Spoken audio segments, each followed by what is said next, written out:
Hey, this is Juan Tutors, and today we are working on the Algebra 2 Regents from January 2025. If you're just looking to get the answers because you just took it, great. I hope you did awesome. But if you are actually prepping for the June Algebra 2 Regents or the August Algebra 2 Regents or the next January Algebra 2 Regents, I want to say good luck and put in the hard work. I know that you could do it. Just take my advice.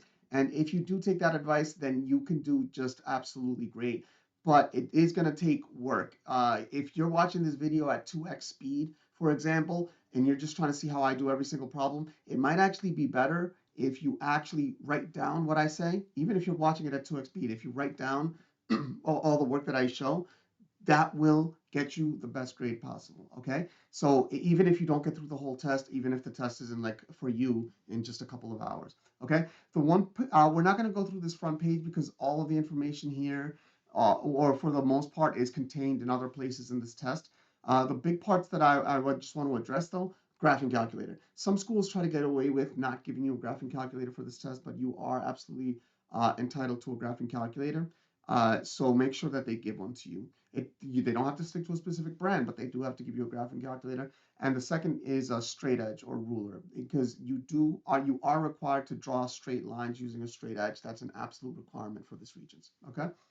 All right. That said, this is right at the beginning. Before we go into problem one, I do want to address how to use the instructions to do the best that we can. So it's important to know that each correct answer will receive two credits, 2 points per question that you get right. So everything that you can do to maximize the probability that you get the 2 points is something that you should do. So you're not just focused on getting your 2 points and getting the question right. Although if you're aiming for that 100, that's definitely what you're doing.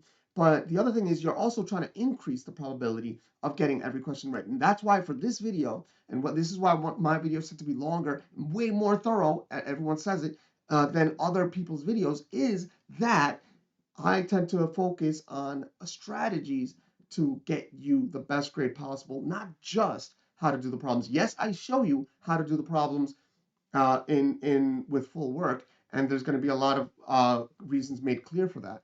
But I also give you strategies for every single problem on how to get as close as possible to a perfect grade on each question. On each question.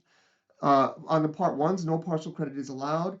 Again, diagrams are not necessarily drawn to scale. I have students cross the words out, not necessarily, and I have them put almost definitely. Okay. This is much more relevant for students who are taking geometry, and that may or may not be you if you're taking Algebra 2 now. Most students take geometry before Algebra 2, but diagrams are almost definitely drawn to scale.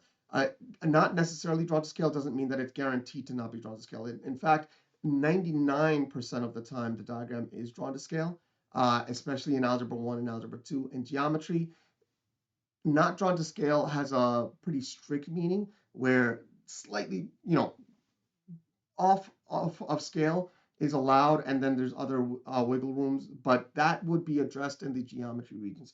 For this Regents, it's actually, if you don't know how to do the problem, it's actually better to assume that it is drawn to scale. And that's true for the geometry Regents, that's true for the SATs, and that's why I'm actually also giving the advice here, because on the if you're taking Algebra 2, you're probably going to be taking the SATs, or if you're older and you're working on the GREs or GED, then the statement about it being drawn to scale is definitely relevant for you. So again, not necessarily drawn to scale does mean almost guaranteed to be drawn to scale. In fact, most tests have every diagram drawn to scale. So that's worth noting. Okay, so the last piece, even though they don't ask you to show work on these questions, it's an important thing to know that when I go to grade, and I've graded so many Regents, I do look to see if students are showing work on the part ones. And this blank sheet is what most Regents look like. And you might be saying, but it's a part one, they don't grade work on the part ones. Well, I'm going to demonstrate multiple times as we're working on this test that the part ones are part two problems and three and four problems, just with multiple choices. So if you don't know how to show work on the part ones, you aren't going to get your points on the part twos. And if you're focusing on the part ones only because that's all you need to pass, like a lot of teachers say, not quite true. But because that's all you need to pass. So you focus on the part ones. Well, then if you're skipping all the work, then you are making it way less likely that you're getting the points to begin with. And second of all, if you're skipping all the work, then you're not getting all the free points that you can get on the part twos, threes, and fours. And I'm going to show you that there's a ton of free points that you can get on the part twos, threes, and fours. On that note, we're going to go to number one. The exact value of sine of 8x, I'm sorry, let me restart. Uh, the exact value of sine of 8 pi over 3 is 1/2, -1/2, negative radical 3 over 2, or positive radical 3 over 2. So already we have a what I call a 2 by 2 problem. So the question is asking whether the number, this is a good strategy to work out. You don't have to draw this diagram every single time. In fact, I strongly advise you not drawing this diagram every single time. But the way the diagram looks is the reason I call it a 2 by 2 problem is that you notice that 2 of the answers are positive and 2 of the answers are negative. And then you also notice that one of them is plus or minus 1/2, and the other one is either plus or minus radical 3 over 2. Okay? So if you notice, number one is a positive 1/2. Number two is a negative 1/2. Choice 3 is a negative radical 3 over 2. And choice 4 is a positive radical 3 over 2. So the reason I call this a 2 by 2 problem, a lot of students, when they get to this problem, they get into this weird cycle of trying to figure out which two things are true simultaneously, when in fact, that's the worst strategy. The better strategy, and I don't often call things a worst strategy, but that is the worst strategy, trying to think of two things simultaneously, because our brains really struggle with that. The better strategy is actually to look at each piece separately. The positivity of the angle measure, and then the negativity of the angle measure. Okay? So, sorry, the positivity of the angle, let me rephrase, because that I did say that incorrectly. The positivity or negativity of the sine of that angle, and also whether the absolute value of it is radical 3 over 2 or 1/2, and that could be done with a um, um, looking at the quadrant. Okay, so that said, I did promise that for every single question, I was going to do something to help you maximize your grade, and I've already done that with this one. But for every single one, I want to do at some sort of, I hate to use the word trick, but method. I want to focus on it specifically within the realm of uh, math. So I don't want to do just like tricks, because if you think about every time you've been taught a trick, uh, if you remembered them, you'd know them now, and you wouldn't need me to tell you them. So the better strategy is to think about instead the methods that we use to improve our scores. So in this example, I'm gonna reset the calculator. Okay.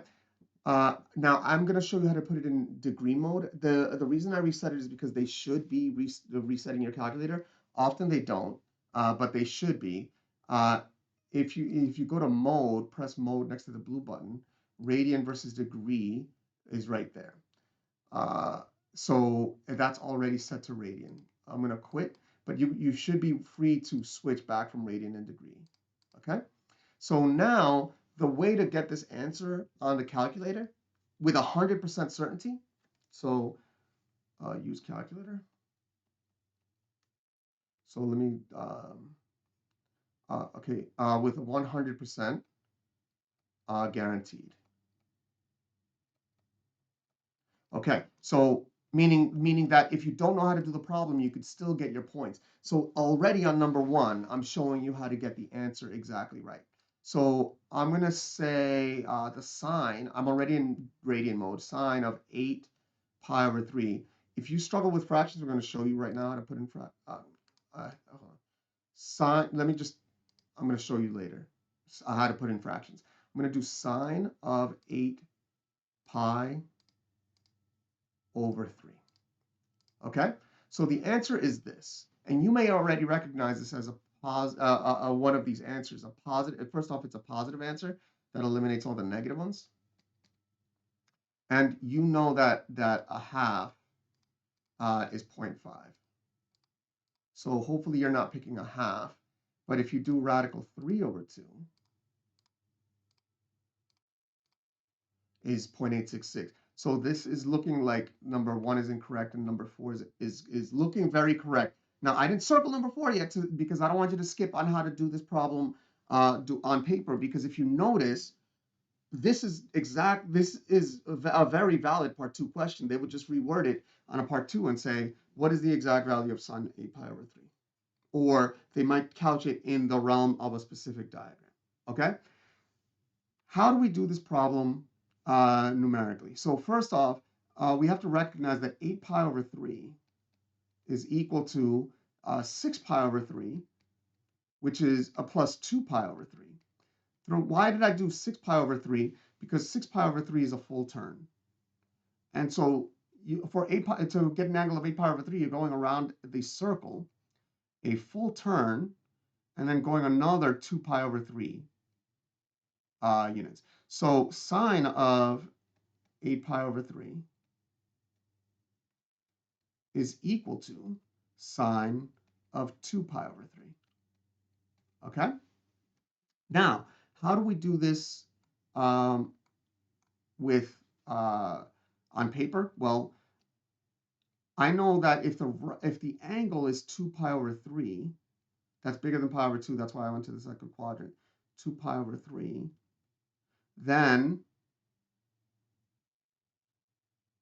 there we go, the reference angle going from the x-axis, and always measures non-negative angle between 0 and pi over 2 or 0 and 90. This is pi minus 2 pi over 3, or the number that adds to 2 pi over 3 to give you pi, that's pi over 3. And then if we also do the ASTC, so sine of 2 pi over 3 is greater than 0. That's guaranteed. So that already eliminates the negative answers. And so sine of 2 pi over 3 is equal to the positive sine of pi over 3. And now, how do we do this? How do I get this without a calculator? Well, ideally, you would memorize this speed chart. And this is how I teach the speed chart. Now I go theta, and I write 0, pi over 6, pi over 4, pi over 3, pi over 2. And I go sine. So the sine of theta goes above, and I go 0, a half, radical 2 over 2, radical 3 over 2, and 1.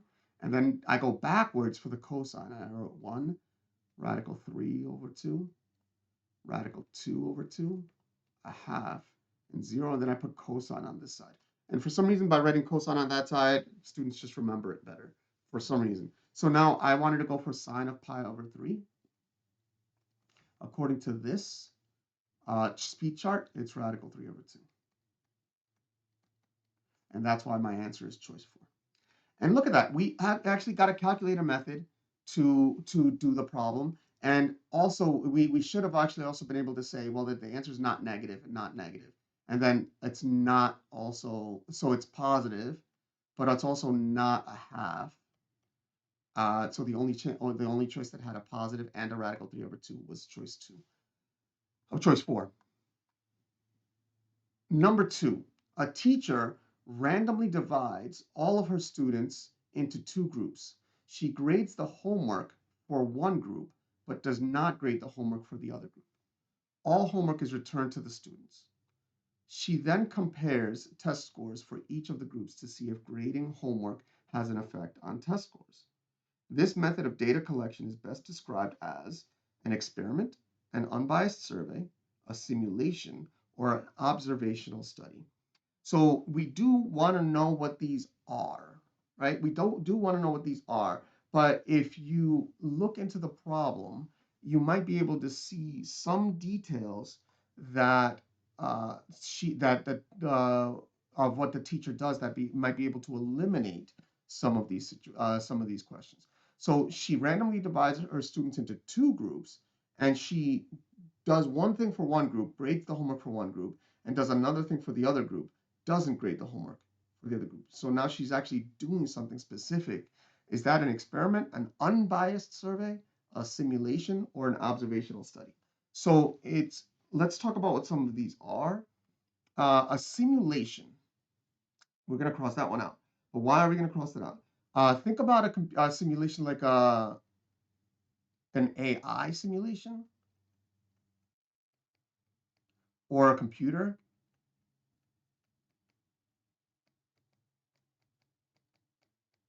So what a simulation does is it imitates a real world system.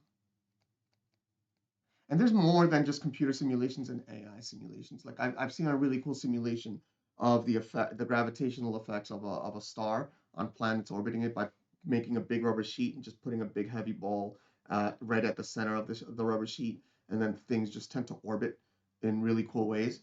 So that said, there are a lot of other simulations, but notice that imitates a real life situation like planets orbiting a star. Okay, so that one's not it. The second one, an unbiased survey. That one is for me, as when I was looking at this, I immediately rejected an unbiased survey. The reason I rejected an unbiased survey is because the teacher has a bias. The teacher has a bias, but the teacher, that's not the good. That's not a good answer. Um, she's not asking students questions about how they feel about the the homework being graded.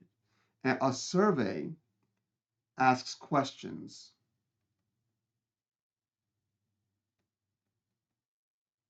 and gets answers.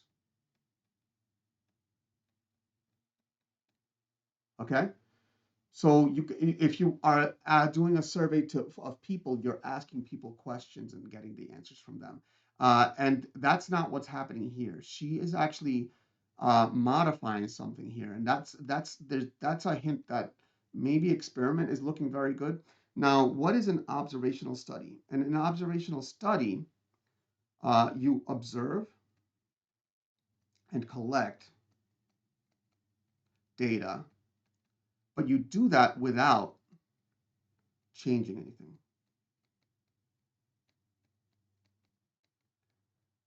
So you're observing only.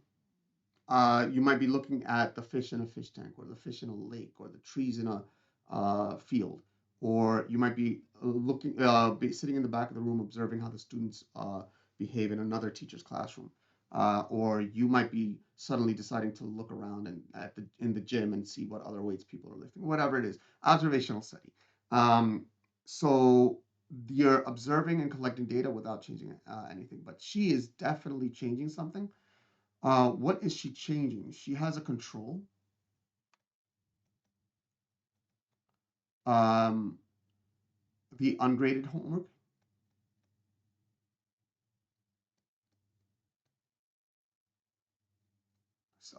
Students with the ungraded homework, and then the variable is whether grading is done or not.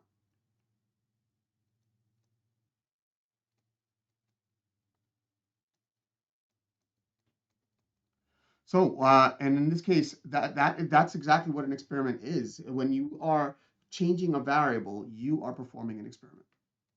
So that's why choice one is the one that the answer that makes the most sense. Problem 3, which expression is equivalent to x minus 2 squared plus 27, x minus 2 minus 90? Is it x plus 30, x minus 3? Or is it x plus 28, x minus 5? Or is it x minus 30, x plus 3? Or is it x minus 2, x plus 25, x minus 90? Okay.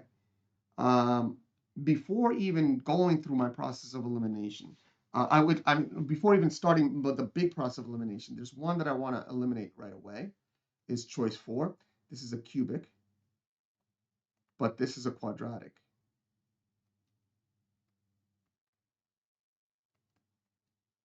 So that one stuck out to me like a sore thumb. I immediately crossed it out. And so now I'm left with a situation, even if I have no clue how to use any strategies, which I'm going to show you strategies, but even if I had no clue how to use any good strategies, how to eliminate any answers at all, I'm already down to a 1 in 3 chance of getting the question right. So this question is no longer worth just a half a point, which a half a point is a quarter of 2 points, which is what the question is worth. Now it's worth a third, 2/3 of a point. Why 2/3 of a point? Because 2/3 is the entire 2 points divided by 3, which is the number of choices. And 2/3 of a point is bigger than a half a point. And as I said, we do everything that we can to maximize the probability of getting the question right, even if we don't arrive at a place that gets us the question right. In fact, many of the strategies that I'm going to teach you today are strategies that work in a lot of problems that sometimes eliminate all the incorrect answers and sometimes only eliminate some of the incorrect answers. Now for this one, one strategy that will definitely eliminate will eliminate every incorrect question or incorrect choice is just trying out random values of x and using the calculator to do it. And now I'm going to give advice about test values. So test values come in 2 flavors. Easy test values, easy to plug in, which are like 0, 1, -1, and maybe like roots. And then let's see what else. Numbers, any numbers that are easy to plug in. Really, that's kind of the big list.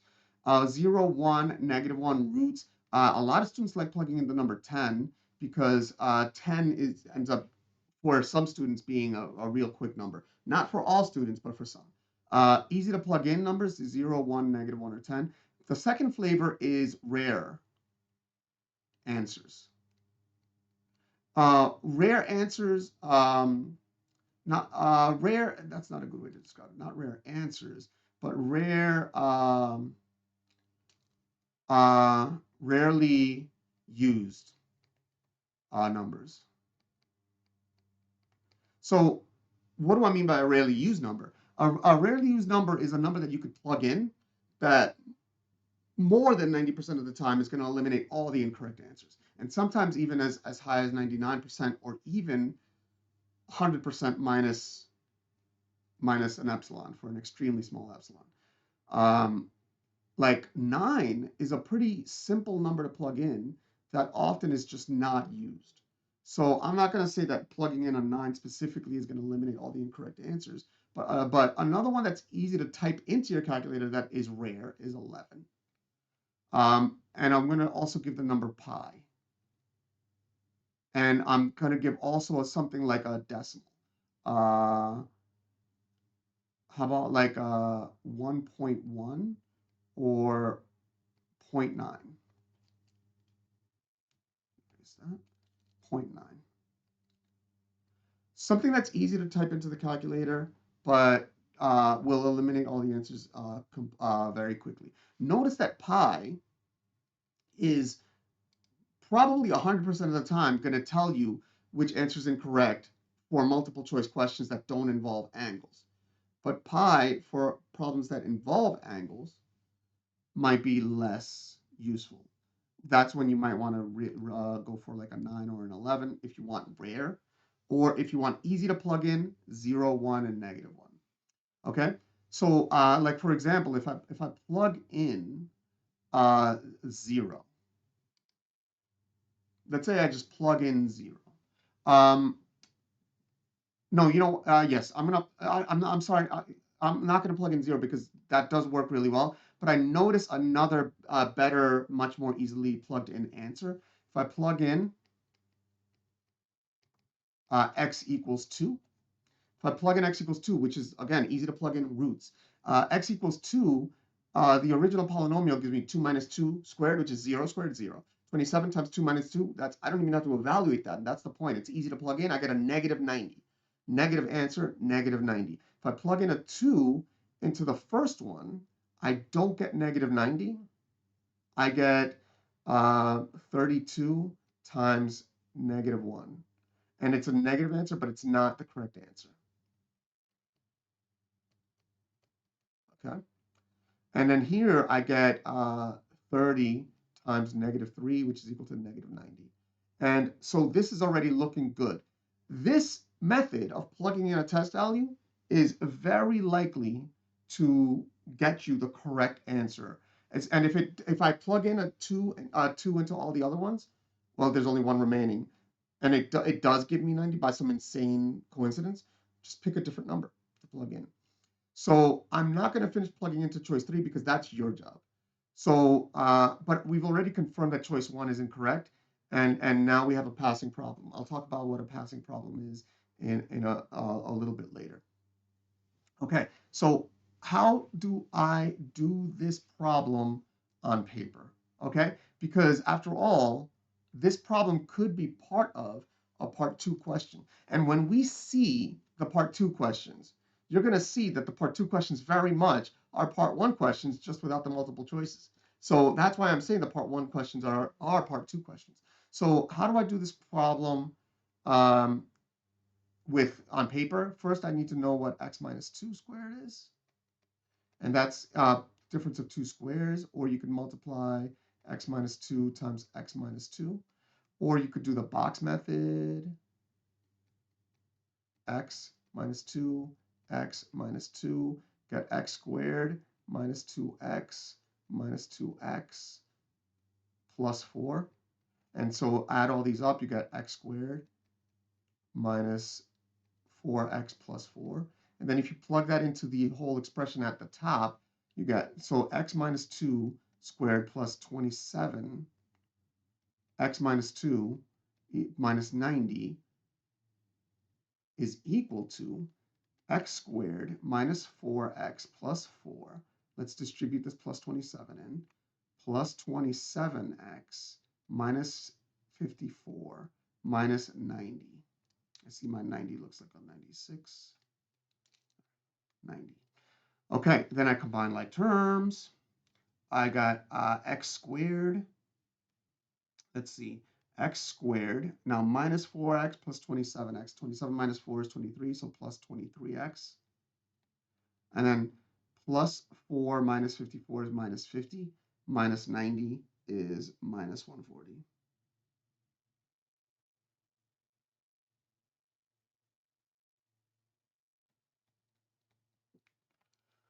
Okay. And now you might be saying, well, how do I factor this? These numbers are really tough to work with.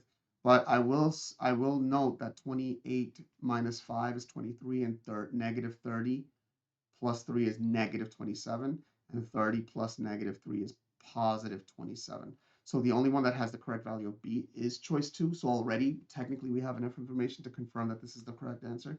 But that said, so I'm going to put an x here, and I'm going to explain x on the number versus x on that later. So how do I factor this? I actually start with the factor rainbow. 1 and 140, 2 and 70. 3 is not a factor of 140.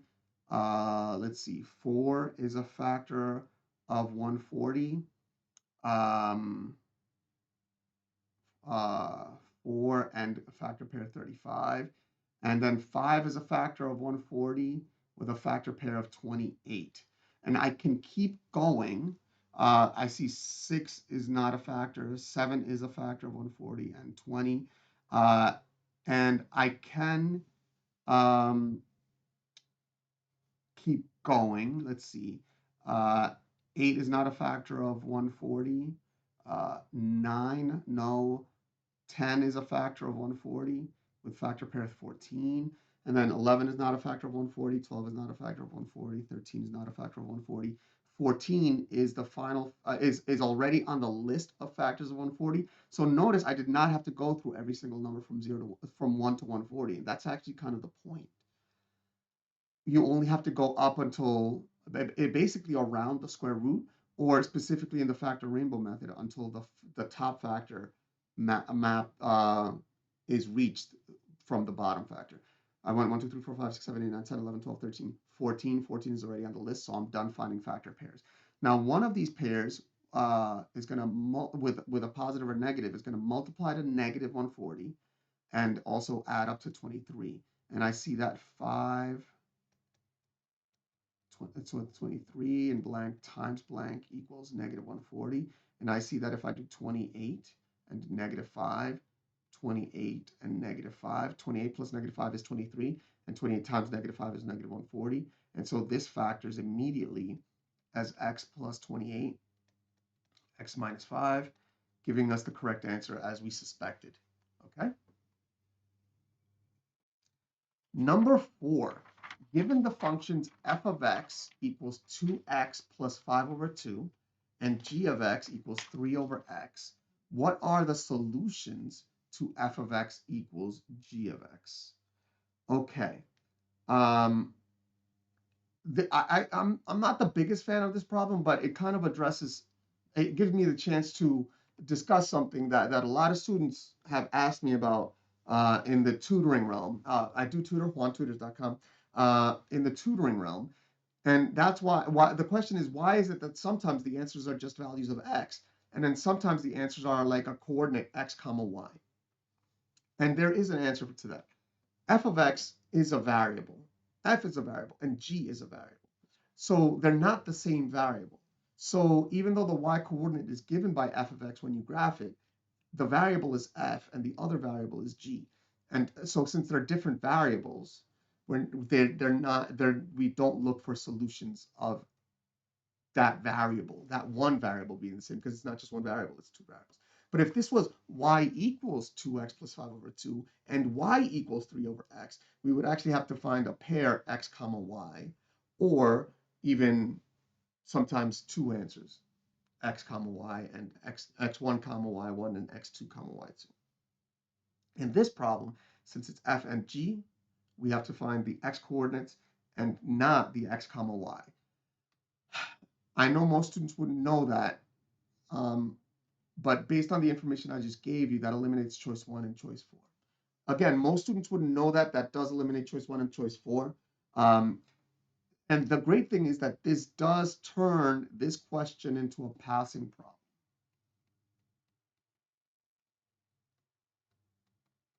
And then we've had another passing problem above. Passing problem, I crossed out two answers and then I called it a passing problem. What is a passing problem in my tutoring realm? So this is the grading sheet for the Regents Algebra 2. Notice if you get nothing right, which is nearly impossible, but if you get nothing right, you get a 0. If you get everything right, that's 86 raw points, and that gives you 100. You would think that maybe to get a 65, you need 65%, but 65% of 86 is in the 50s, I believe. So, so yes, in the 50s. So that said, to pass the test, you need a 65, which is actually only 28 points in your raw score. 28 points in your raw score. So if you imagine how few points, 28 points, and I'm going to take a screenshot of this to bring it over to our test. Okay, 28 points. Each multiple choice is worth 2 points, which implies you need 14 multiple choice correct to pass. And this, by the way, is the reason that a lot of students, a lot of teachers, even a lot of tutors incorrectly say that you should focus on the part ones. Why I think it's incorrect, I think is becoming more clear. To really focus on the part ones, you have to show work. But if you're going to show work, that means you should focus on the part twos. So which gives you a lot more points. So notice here you need 14 correct to pass, but this is out of 24 total multiple choice questions. questions. There we go. So if it's out of 24 multiple choice questions, that's about 50% correct.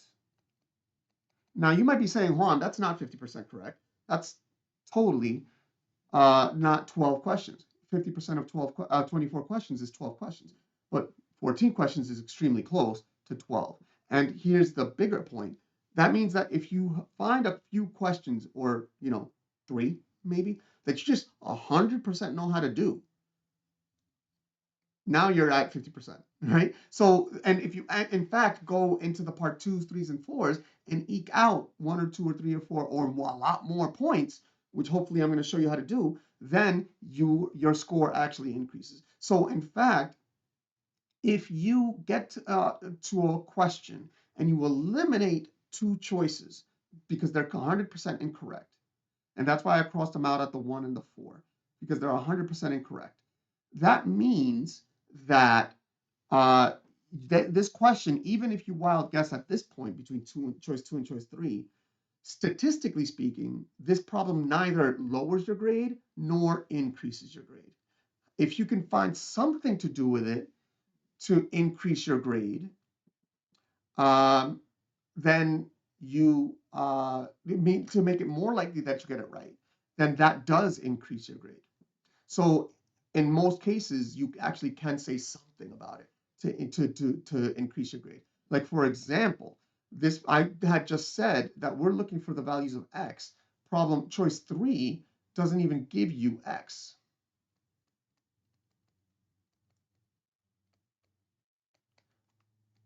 Which means that choice 3 is incorrect, which leaves us only choice 2 and choice 4. Now, I will say this, how can I do this problem quickly if I had to eliminate some choices real quick? G of x looks like that. Let me graph that in a different color so you could see it better. Okay, G of x looks a little bit like this. Okay, this is a quick rough graph. Good. And then 2x plus 5 over 2 looks like this. So we see that there's 2x coordinates that are solutions.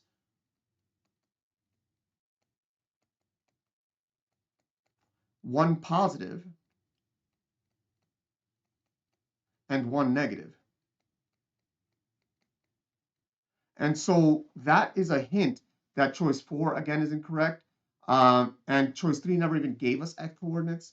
And then choice 2 and choice 1 seem to agree on the coordinates of x, but they don't they don't agree on whether you're supposed to give the y coordinate or not. Okay, so I said that I have to do this as if this were a part 2 question because it can be a part 2. And the truth is, the only way to really focus on the part 1 questions, truly, is to show work. So I have to show you how to do this problem showing work. And so what I see is that they're asking for when f of x equals g of x, I could just set them equal to each other. 2x plus 5 over 2 equals 3 over x. Okay. Now I'm going to note that I'm dividing by 0 here, which means that x cannot equal 0. And that is something I have to remember. In this problem, it may or may not matter, but in other problems, it matters because we cannot divide 3 by 0. Now 3 is being divided by x, so x can't be 0. So always keep that in mind for the future, but if 0 is not one of the answers, then great, we're free of that. I'm going to multiply both sides by x.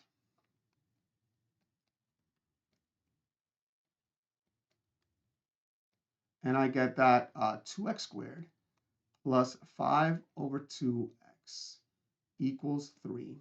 Multiply both sides by 2. I get 4x squared plus 5x equals 6. Subtract 6, subtract 6.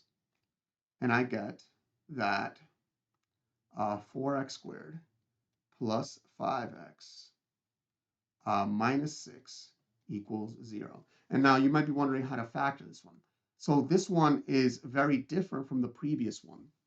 in that a is not equal to 1, and that's a really important thing to note. A is equal to 4, not equal to 1. So one way that I could do this um, is by using the quadratic formula. Okay, so I am going to do that because other strategies, I will be using other strategies later. I'm going to scroll down. If scrolling gets you dizzy, close your eyes for a second. And I'm at the formula sheet. Okay, so I'm going to take a screenshot of the Pythagorean theorem, which is, I'm sorry, not the Pythagorean theorem, the quadratic formula, which is gladly given to you at the end of the test. I've heard students say, oh, it's cheating if you look at the formula sheet. It's not cheating if you look at the formula sheet. They're literally giving it to you. It's harming yourself if you don't look at the formula sheet. So I see x equals negative b plus or minus the square root of b squared minus 4ac all over 2a. So a equals 4, b equals 5, and c equals negative 6. So I'm going to plug these numbers in to the quadratic formula. And I got x equals negative 5 plus or minus the square root of b is 5 squared minus 4 times a, which is 4, times c, negative 6. And that's all over 2a, all over 2a. So 2 times 4. And you get negative 5 plus or minus radical. You could do this on the calculator. Let's see, 25 plus, let's see, 16 times 6. In fact, I am going to do this on a calculator because it's not worth your time to watch me do the arithmetic. So feel free to fast forward to see how I did the arithmetic. 5 squared uh, uh, plus 4 times 4 times 6, 121. So square root of 121 all over 8. Normally, I just do the arithmetic in my head. I don't know why I did, because I could have gotten 25 plus 96, 121. For some reason, I just decided not to do it that way, but whatever. 8, and that's equal to negative 5 plus or minus 11 over 8, which is equal to negative 5 plus 11 over 8, or negative 5 minus 11 over 8. So notice I don't separate these until the end when I have to simplify. And so this is equal to 6 over 8, or negative 16 over 8, which is equal to 3 over 4, or negative 2, which is exactly choice 2.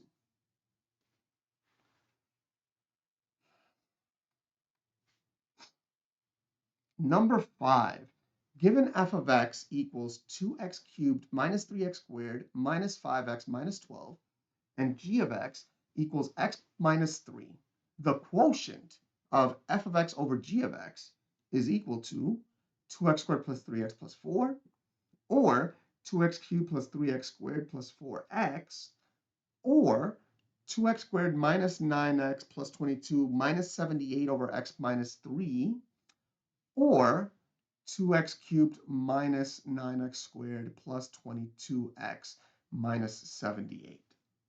Okay, so let's talk about where these answers might have come from. One possibility is if a student um, didn't know how to deal with the fact that this is a quotient. Now, they did us a favor, maybe because it's a problem 5, but they actually wrote that the quotient means f of x over g of x. Now, did they have to do that? Well, no, they didn't have to do that because this is a math class. In fact, this is an Algebra 2 class. You do need to know that quotient means division, okay? So another place is that they don't necessarily know how exponents work. For example, they might not know that an x to the first, x means x to the first, so that when you divide a cubic divided by a linear polynomial, you're going to get a quadratic. Notice though that if I do know that, I divide a cubic by a linear polynomial, that brings the degree to 3 minus 1, which is equal to 2. And so that eliminates every answer that has a degree 3 term. And now I have a passing problem. So even if I don't know how to do this question, I have a passing problem. Now, what can I do to eliminate one of these two choices? I could plug in a test value.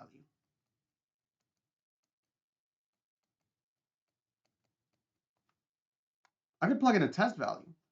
I don't know which test value necessarily is going to be the best one to plug in here, but like, don't go and beg me to tell you which value to plug in for this problem because you're kind of getting the wrong idea. I gave you a list, easy choices to plug in. The will be give you a quick answer to some of the questions, or some of the choices which might be wrong, but won't necessarily eliminate all the answers. Or a rare number, a rarely used number, would then give you uh, would be almost 100% likely to give you an answer that is 100% um, knowable. So, for example, if I plug in pi, I know into the quotient and into each of these choices, I know which answer is going to be it. If I were to do that, if I plugged in 9, I suspect that it'll eliminate one of the choices. And if I plug in 0, well, then that will, in fact, in this case, would also do it. But it doesn't always. You see what I'm saying? So you just got to kind of plug it in, and it's not even by intuition. Literally, 0, 1, and roots are basically the easy ones, and then 9, 11, decimals, and pi are rarer, but will eliminate all the incorrect answers with nearly 100% certainty. So how do I do this problem as if it were a part 2 or 3 or 4? Again, I'm not going to plug in the test value for you because you could just do that yourself. In fact, but what should you do while I'm doing this work? You should be trying to answer the question on your own, and then after you've made a choice, find out the way I do it. And if you didn't know how to do it, then you should be writing down everything I write down to do the problem correctly. Okay?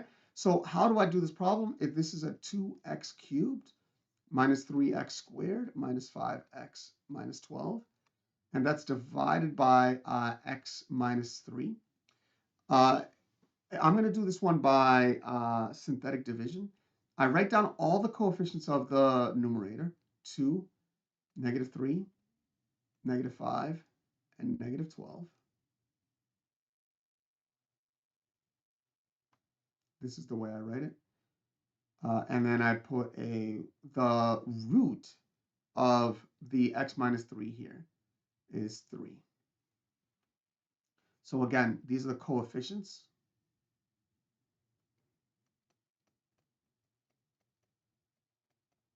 Of the numerator.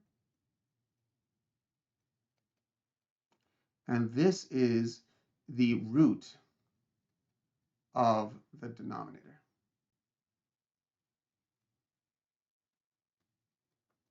And now I'm going to go through a process of adding, multiplying, adding, multiplying, adding, multiplying. So add 2 plus nothing is 2. Multiply times 3. 2 times 3 is 6. Then I add. -3 plus 6 is 3. Then I multiply by 3. 3 times 3 is 9. Then I add. -5 plus 9 is 4. Then I multiply by 3. 4 times 3 is 12. And then 12 plus -12 is 0. So this actually confirms that the remainder is going to be 0. And that actually also eliminates choice 3, which is great. So even before writing the polynomial down, we know the answer. Now, the original was a cubic. So this is the degree. This is the constant term. This is the constant coefficient. This is the linear coefficient. This is the quadratic coefficient.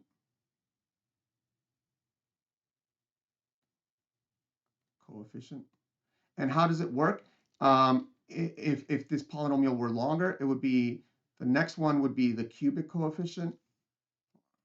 The next one would be the cubic coefficient, then the quartic coefficient, then the quintic coefficient. Why is this not erasing? There we go.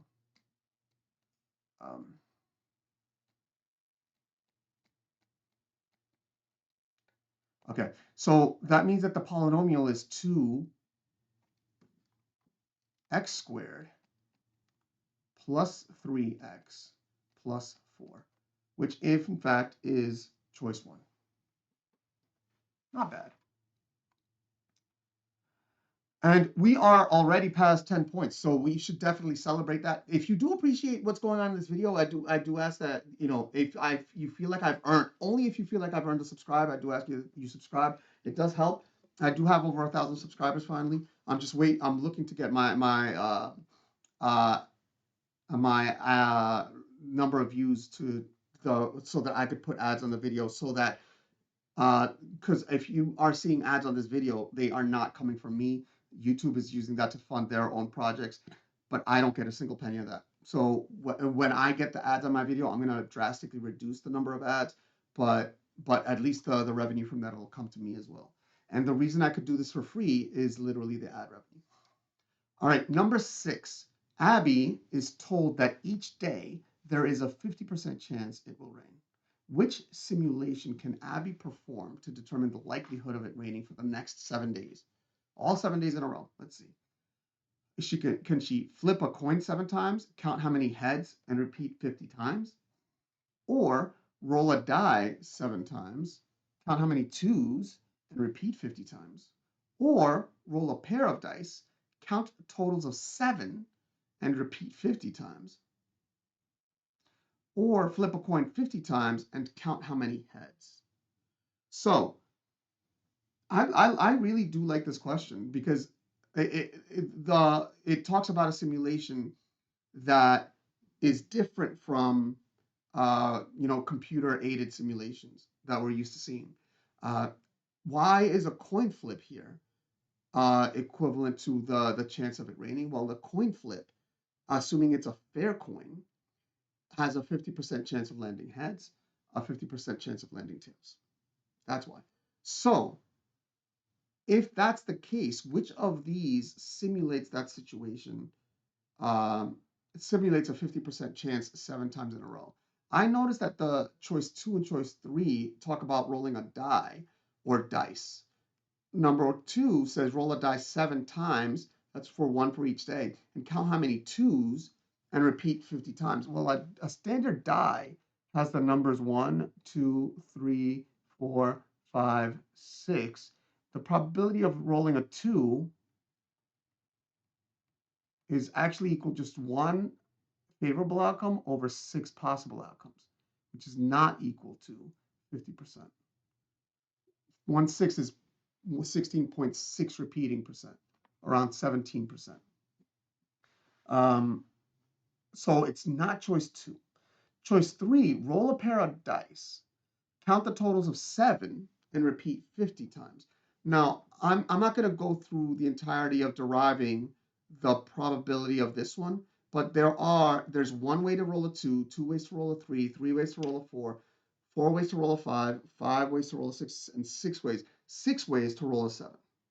Okay? And then you could do the same thing. 5 ways to roll an 8, 4 ways to roll a 9, 3 ways to roll a 10, 2 ways to roll an 11, and 1 way to roll a 12. So so there's 6 ways to roll a 7 out of a total of 6 times 6, which is 36 ways to roll dice. And so the probability of rolling a 7 is actually then equal to 6 out of 36, which is also equal to 1/6, which is not equal to 50%. Now, this one's equal to 1/6 by coincidence, as the other one. So now, by eliminating these two choices, we've converted this problem into a passing problem, because this problem, even if we don't know how to answer this question, we got a 50% chance of increasing a grade, a 50% chance of reducing a grade, and statistically speaking, it doesn't do either. So statistically speaking, it doesn't do either. But if we can add some knowledge to it, now we can actually see if we can increase our grade. And in fact, that's what we're going to do.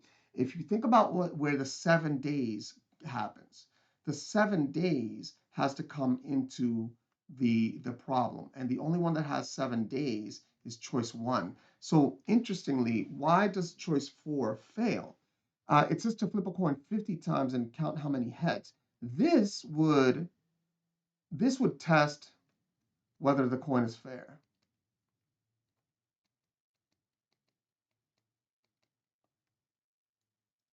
But it would also simulate a 50-50 event 50 times. So the 50-50 event is because of the heads and tails being equally likely. And then the 50 times is because it's being flipped 50 times. So but we needed to simulate whether it rains 7 days in a row. So we actually need to test day 1, day 2, day 3, day 4, day 5, day 6, day 7. Okay, so that means we have to flip the coin 7 times for each day and then count the number of times it supposedly rained, or maybe the number of times it came out heads. And then we do that 50 times.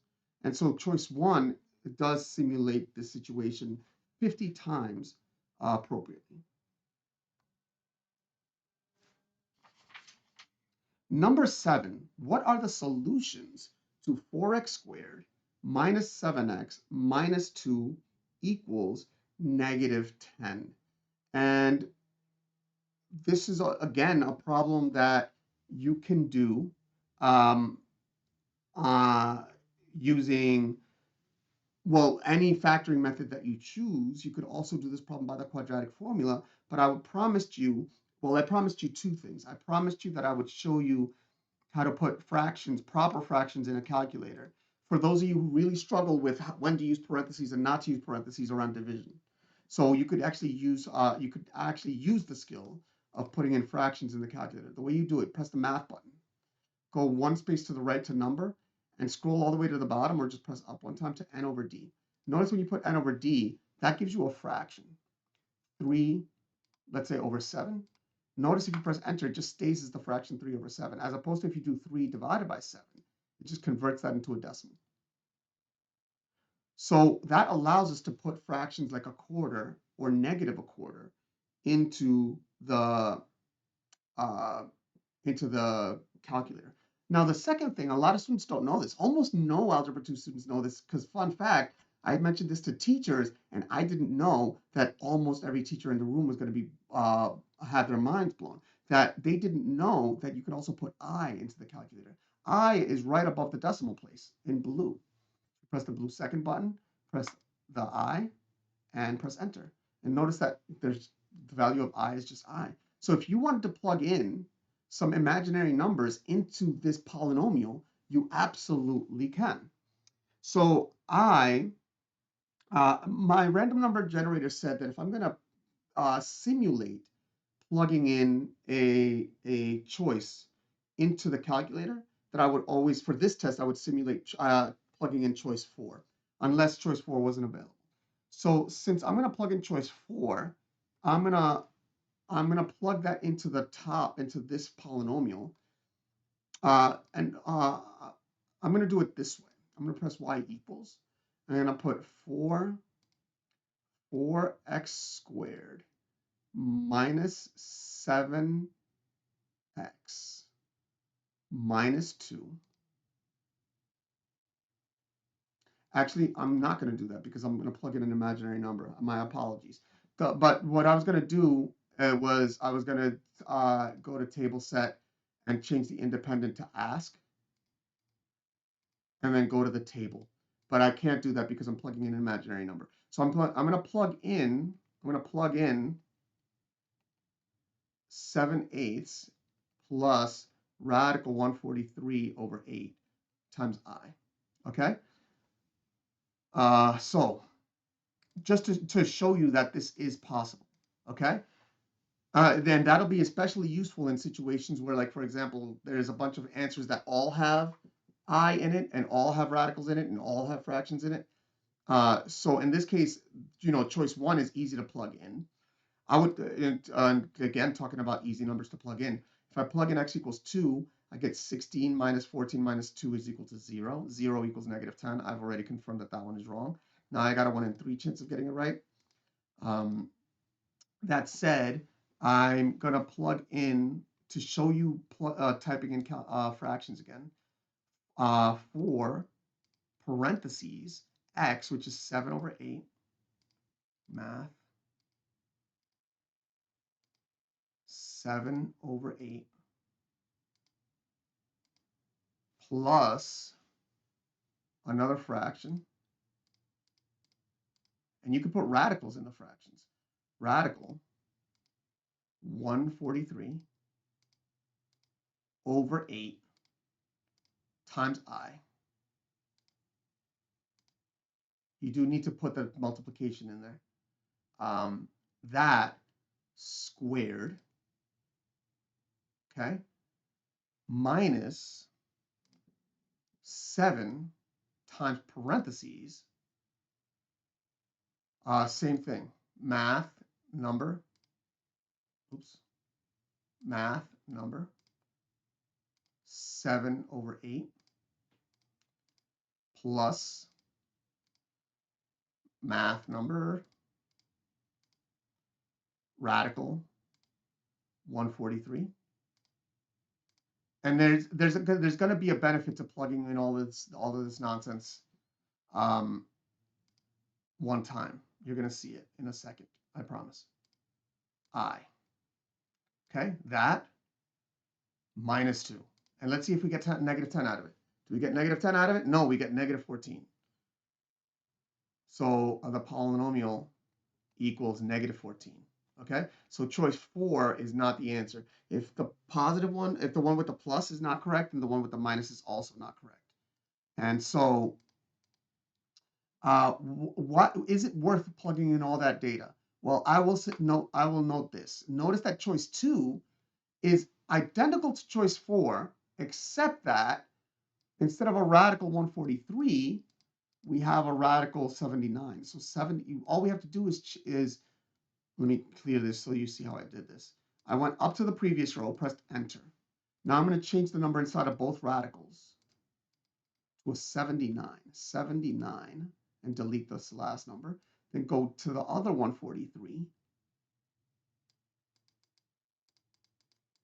79 and delete. So even though that took us a long time to type, typing the second one didn't take us any time. Let's see if this gives us a negative 10. And it gives us a negative 10. So this one is the correct answer by plugging in. But that said, we have to do this one via a method that is conducive to a part 2 question. So the way I would do this in a part 2, 4x squared minus 7x minus 2 equals negative 10, I would add 10. And I get that 4x squared minus 7x plus 8 equals 0. Okay? Now, I'm going to use the quadratic formula for this one also.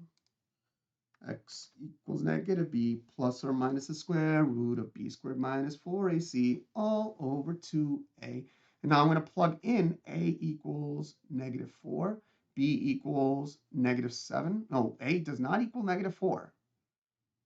And by the way, I'm leaving every single error that I make in this video because of efficiency of recording. I used to spend a lot of time doing editing of the video, and then people were like, "Oh, but you didn't do this Regents, you didn't do that Regents." So now I just leave in all the errors. But I promise that every error that I make, I will fix it so that every answer that I give is correct. And then C is equal to 8. And I'm going to plug these numbers in.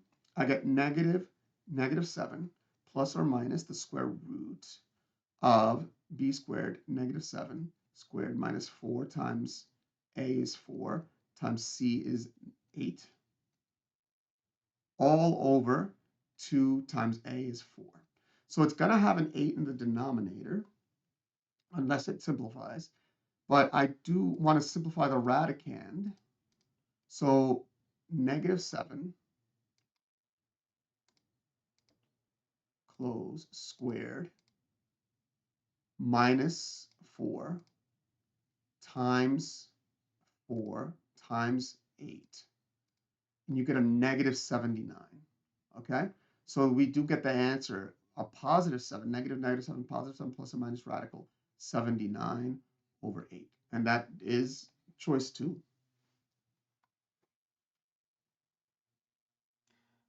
Number 8, if x minus 5 is a factor of p of x equals a x to the 4th plus b x cubed plus c x squared plus dx plus e, then which statement must be true? Is it that p of negative 5 equals 0, or p of negative 5 doesn't equal 0, or p of 5 equals 0, or p of 5 doesn't equal 0? And this is, again, a 2x2 problem. Again, you don't have to look at you don't have to draw the diagram. In fact, I recommend you in this case that you don't draw the diagram, but I want you to be able to recognize a 2x2 problem. In this question, they're plugging in a negative 5 or they're plugging in a 5, and then they're asking if the result equals 0 or if the result doesn't equal 0. So p of 5, p of negative 5, or p of 5. So choice 1 says that p of negative 5 equals 0. Choice 2 says that p of negative 5 doesn't equal 0. Choice 3 says that p of 5 does equal 0. And choice 4 says that p of 5 doesn't equal 0. Okay? And so now I can ask, instead of asking both questions simultaneously, I can actually ask each of those questions separately. What makes the number that they're plugging in special? If I can determine that, then I can eliminate 2 of the choices, and then I get a passing problem. What makes the number plugged in special? It should be a root of x minus 5. So x equals 5 is a root of x minus 5. If x minus 5 is a root of p of x, then p of 5 is equal to 0. How do I know that? Because if x minus 5 is a root of x minus 5, then p of x is equal to x minus 5 times some, I need some letters. How about w, x to the 3rd, plus v, x to the 2nd, plus u, x plus t. Sure. And notice that p of the root 5 is equal to parentheses 5 minus 5 times a whole bunch of stuff that doesn't matter because this is equal to 0. And so the whole product is equal to 0. 0 product property. So that's why the root of x minus 5 has to give you a polynomial p of x equals to 0. And so that means that the number that we're plugging in is x equals 5. That one and that one. So choice 3 and choice 4 have that correct, and choice 1 and choice 2 do not. Okay. But also, we just acknowledge that the p of x has to equal 0, which means that the equal 0 line is the correct line, and the not equal 0 line is incorrect. The only one that has 2 check boxes is choice 3. So choice 3 is the correct answer.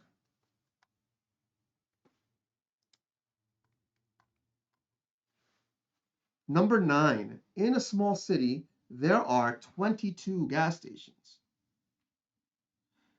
The mean price for a gallon of regular gas was $2.12 with a standard deviation of 0.05 dollars. The distribution of the data was approximately normal. Given this information, the middle 9% of the gas station in the small city likely charges, is it $1.90 to $2.34 for $2.34 for a gallon of gas, or $1.97 to $2.27 for a gallon of gas, and or $2.02 to $2.22 for a gallon of gas, or $2.07 to $2.17 for a gallon of gas. Now I notice that all of these are symmetric to the regular gallon of gas, 212. So how can I possibly eliminate answers? This is one of the very few problems that does require a little bit of prior knowledge. Although if you say this, the standard deviation is just 5 cents, 5 cents away from 212. So If you go very far from 212, you're going to have almost all the prices, which means that 190 is too far away from 212 relative to a standard deviation of 5 cents. So that eliminates choice 1, even if you didn't really fully know how to do this question. If you happen to also remember that one standard deviation contains 68% of the data, then you might realize that these are only one standard deviation. I don't like that one. One away from the answer, from the mean. So that choice 4 can't be the answer. So if you happen to remember that that can't be it, because that would be 68% of the data. If you just remembered that, then you would be able to eliminate choice 4, and now you've converted this into a passing problem. Okay? So how do we do this? There's no math really that we could do. There is a calculator method that is not a trick. It's a method. And we will actually do the problem in another problem. So in using the calculator method, and you'll see that it's not worth learning it right now. It's actually extremely worth knowing the following: the 68, 95, 99.7 rule. And so in a normal distribution,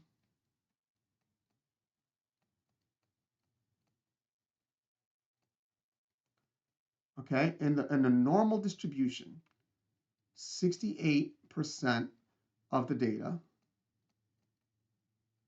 is within one standard deviation of the mean. And also then 95% of the data is within 2 standard deviation of the mean. And 99.7% of the data is within 3 standard deviations of the mean. Okay, so when they say a middle 95% of the gas stations in the small city, middle 95% is this answer. So we got to look for 2 standard deviations away from the mean. Where is the mean? Here's the mean. This is a Greek mu. It's like a little fancy looking m. It's the Greek language version of the letter m, lowercase. And then the standard deviation, this is the sigma or s standard deviation.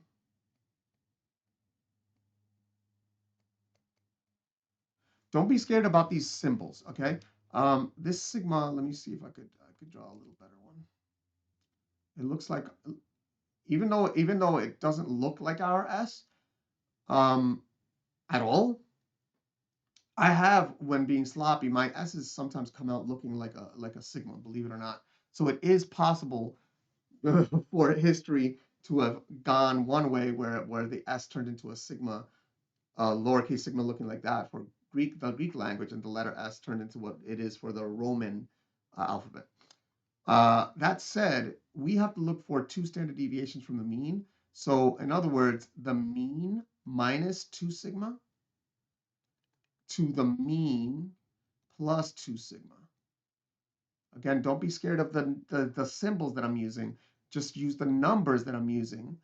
So it's the mean is 212 minus 2 sigma, 2 times the standard deviation, 0.05, comma, the mean again, 2.12, plus the 2 standard deviations, 2 times 0.05. And that's equal to Well, that's $2.12 minus 2 nickels, minus 10 cents is $2.02. And then $2.12 plus 10 cents is $2.22. And so that is the answer, which is choice 3.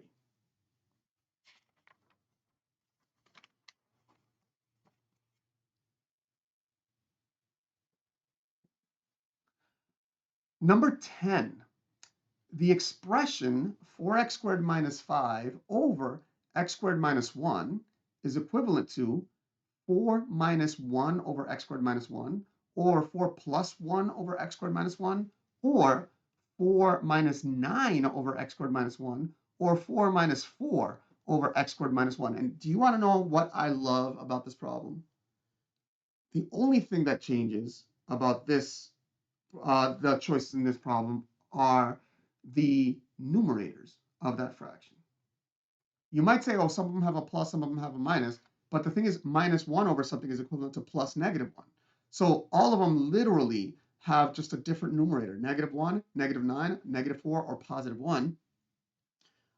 And so what that means is that if you take a test value, it's almost 100% guaranteed that you're just going to identify the correct answer. So if you plug in x equals 0, and I promise that I'm always going to randomly, if I'm going to simulate plugging in a 0 or a number or at all, I'm going to start with choice 4 because that's what my random number generator said to do. So I got 4 times 0 squared minus 5 over 0 squared minus 1 is equal to negative 5 over negative 1, which is equal to 5. You could actually also, remember I showed you how to put fractions into the calculator. So if you don't know how to do this because you struggle with arithmetic and you also struggle with where to put parentheses, let the calculator do the horizontal fraction bar for you and just get it right, okay? And then so if I plug in 0 into choice 4, I get 4 minus 4 over 0 squared minus 1, which is equal to 4 minus 4 over negative 1, which is equal to 4 plus 4, which is equal to 8, not equal to 5. And so then this one is incorrect. Okay? And so if I plug in 0 into all of the choices, this is going to 100% guarantee the answer.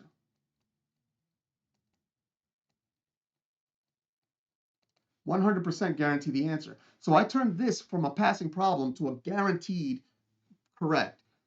Again, under the assumption that you know how to plug this into the calculator or you know how to do it in your head. If you don't know how to plug it into the calculator and you struggle with the parentheses, use the horizontal fraction bar. Okay, I just taught you how to use it. Most teachers don't know how to use it. So by watching this video, you got something that other videos don't teach you. So, and if you do appreciate that, the like button, the subscribe button, all of that is appreciated. But honestly, all I want you to do is to watch this video and do the best that you can. That's really my goal. So how do I do this problem on paper? Because this could easily be a multiple choice question. There is a way to do it without actually performing the division, which is making this one, for me, look pretty good. Change the numerator to 4x minus 4. I'm 4x minus 4 minus 1. 4x squared minus 4 minus 1. And so if you see how to do it that way, great. But I'm going to actually perform the long division. I got 4x squared plus 0x minus 5. And then I have to divide this by x squared minus 1. And the way you perform long division of polynomials is unlike long division of numbers, where you have to carry the next number and see how many times it goes in. You only divide the first term of the divisor and the first term of the dividend. So the first term of the dividend is 4x squared. The first term of the divisor is x squared. Only divide those. 4x squared divided by x squared is 4. That's why they all have a 4 so far, although we already know that 4 is incorrect. Choice 4 is incorrect. So 4. Then the rest of it is all the same. I multiply the entire divisor by 4, and I got 4x squared minus 4 minus 4.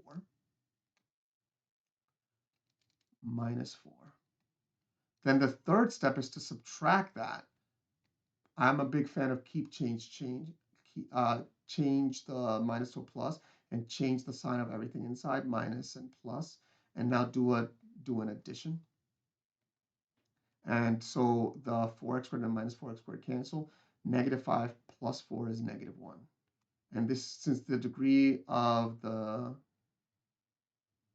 is less than the degree of x squared minus 1, which is equal to 2. So the degree of negative 1 is 0. That's less than the degree of x squared minus 1, which is 2. So we're done with the division, and that's the remainder. Okay, that's the remainder. So the answer, 4x squared minus 5 over x squared minus 1 is equal to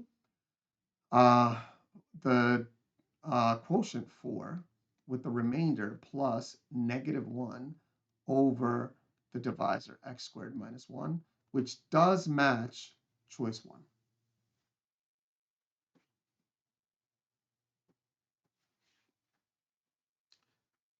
Number 11, for all positive values of x, which expression is equivalent to radical x times the fourth root of x to the 11th? Is it x to the 19 over 22, or x to the 11 over 8, or x to the 13 over 4, or x to the 2 over 11? Now, this is a great question to say. If you plug in 0, they are all going to be 0. And if you plug in 1, they're all going to be 1. So plugging in 0 and 1 is not going to help. However, I guarantee you, plugging in almost any other number is just going to tell you the correct answer. Can I guarantee that? Yes. Yes. Plugging in anything except those, 0 and 1, is going to confirm the correct answer. So if I plug in, if you wanted to guarantee,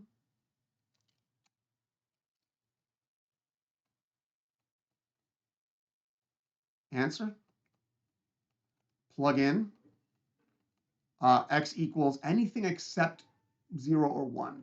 So pi or 9, and it'll give you the correct answer. Maybe that's something I do need to show, how to plug in a fourth root. So let's see, math. Math. So this does allow you to plug in fourth roots. If you go under math, press the math button, and if you scroll down to choice 5, you could do the fourth root. So fourth root of 9 to the 11. And then I got to also do the square root of x of 9. And that gives me that number. And if I plug in 9 to the power of 2 over 11, can I do fractions in the exponent? Yes, I can. I don't get the correct answer. So I got 1262 is not equal to 1 point stuff. So choice 4 is not the correct answer. So what can I do to get the answer 100% correct? I could literally just plug in 9 into choice 3 and choice 2 and choice 1 and see which one gives me the correct decimal representation. I do notice though, x to the 11, the fourth root of x to the 11th is bigger, has a bigger exponent when simplified than a 2. 11 over 4 is almost 3. So 9 to the almost 3 power is going to be a big number, be somewhere in the 5 to 700 range, because 9 to the third is 729, and then that times 3. You see that answer ends up being in over 1,000 if you plug in x equals 9.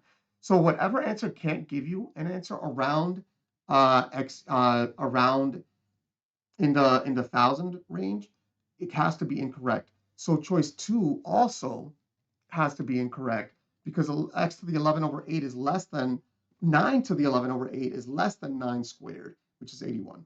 So just mentally quickly plugging in x equals 9 before even putting it in the calculator told me that choice 2 was wrong. There's something I don't like about this one also, that the exponents should add. If I happen to remember that, then I can't get a 22 in the denominator because this is a division by 4 and this is a division by 2. Well, if you happen to remember that the radical, the fourth root, is a fraction over 4 in the exponent, and the square root is a fraction over 2 uh, in the exponent, then when you add those, the denominator is going to have a 4, which actually makes me suspect that that one's incorrect, and it's making me like that one. Let's talk about my x's now, because I'm not 100% sure I'll be able to talk about it later. So notice that I crossed out choice 2 and choice 4 at the number because I know they're incorrect. But suppose that fake student me didn't buy what I just said 100 with 100% certainty. I should actually gravitate towards things that I know to be 100% true. But suppose that I didn't know that with 100% certainty. Then I put an X next to it because I suspect that it's wrong, and I put a checkbox next to this one because I like the fact that it has a denominator of 4 in the exponent. But I'm not 100% sure. But if I didn't know how to even do anything else, like plug in X equals 9, I can at least say I'm going to choose choice 3 and move on, and I would have gotten it right. Now, how do I do this problem as a part 2? And I've seen this kind of problem as a part 2. The way I do it is converting the exponents, the radicals into exponents. Radical x times the fourth root of x to the 11th is equal to, excuse me, you do need to know that radical x is x to the 1/2. Okay? If you didn't know that, congratulations, you know it now. And you also need to know, well, if radical x is x to the 1/2, then what is the fourth root of an expression? So this is x to the 11th. The fourth root is the 1/4 power. There are two rules that you need to know, b to the m, and then that quantity to the n. So that's a power to another power. Then the exponents can multiply, b to the m times n. So if you think about it, like if you take a base to the third and take that to the fifth, that means you're taking the base to the third, 3 copies of that multiplied 5 times. Well, that's a lot of times. In fact, 3 times 5. 3 times 5 is 15. So you multiply the exponents. And on the other hand, if you're multiplying the bases, that's equivalent to an addition at the level of the exponents. So you do need to know these rules. And if we apply them here, then I see that x to the 11 times x to the 1 to the power of 1/4. This has to be that to the x, that has to be equal to x to the 11 times 1/4, which is equal to x to the 11 over 4. And then this one is still just x to the 1/2. And now by the second rule, b to the m, this is the first rule, this is the second rule.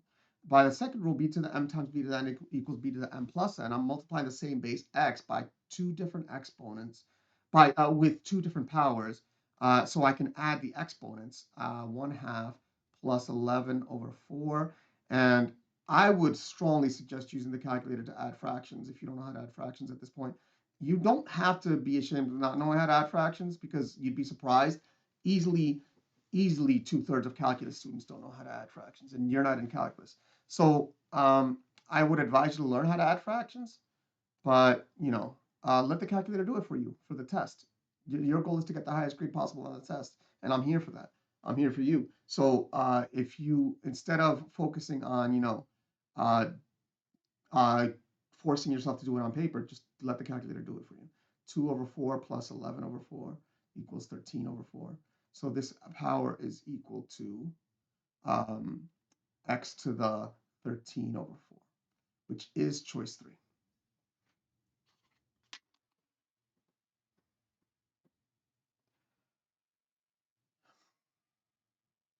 Now, I showed you earlier how to plug in I, and that's going to be super beneficial for this problem.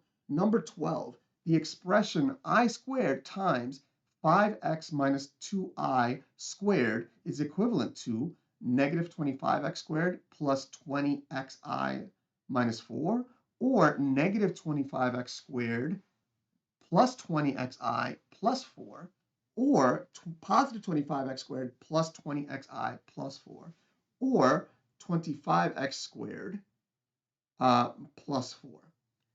I hope at this point that you know that I squared is equal to -1. That's a big fundamental rule. That's actually a defining rule. of I. I squared is -1, okay? So since that's a defining rule of I, um, that means that we could actually just replace the I squared in front with a -1. And the moment we do that, that eliminates a lot of choices. Notice that when we expand the 5x minus 2I squared, whether we know how to work with the I or not, the 5x times the 5x is going to equal 25x squared. That's going to be multiplied by -1. You're going to get a -25x squared as the leading term. So the ones with a positive 25x squared are incorrect, and now we have a passing problem, which is great. And now that we have a passing problem, we also notice that the constant, the only difference between choice 1 and choice 2 is the constant coefficient. Is it a -4 or a +4? And there is some math that you could do to determine that. You got, in other words, you could just calculate the constant coefficient directly. That said, how can you do this problem on the calculator? Well, you could literally take a test value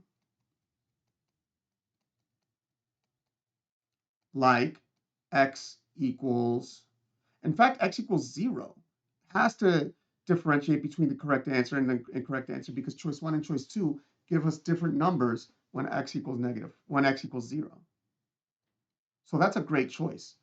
And plug that into the calculator and see what the calculator spits out for that value, for those values of I. Remember, I squared, I is right there. So I squared, for example, is equal to -1. 2I. No, I'm not going to plug it in for you. So like, let's say 8I squared equals -64.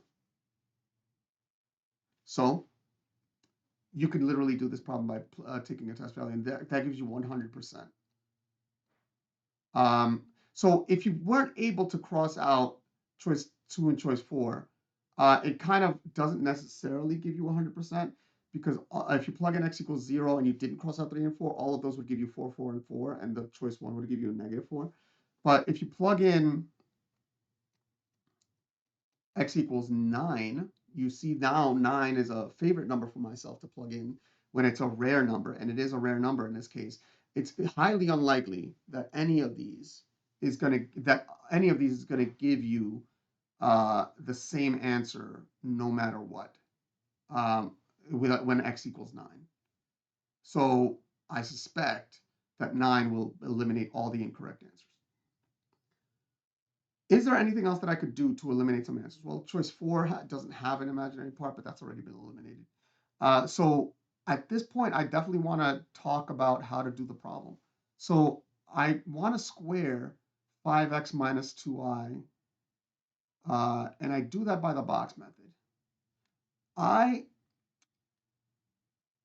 like the box method. I used to hate the box method,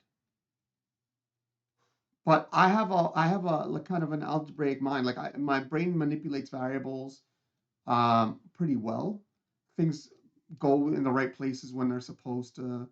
I mean, I make my mistakes too, but I thought that students should learn how to do this problem by just like FOIL. And then when I learned each with each, and I learned why FOIL is not the best, but each with each is better, and each with each actually contains FOIL as one of the methods, then I started liking each with each. And then all that the box method is an organization of each with each into separate categories. So it's literally box method is the best. So 5x times 5x is 25x squared. And then 5x times minus 2I is minus 10i. 10xi, sorry, 10xi. And then 5x times minus 2I is minus 10xi. And then minus 2I is positive 4i squared, which is equal to -4. 4 times -1, which is -4. Okay? And so I got, in this case, I squared times 5x minus 2I squared is equal to, I squared is -1, parentheses 25x squared minus 10xi is minus 20xi, and then minus 4. And then if I distribute the minus 1 into here to all the terms, I get minus 25x squared plus 20xi plus 4, which does match choice 2.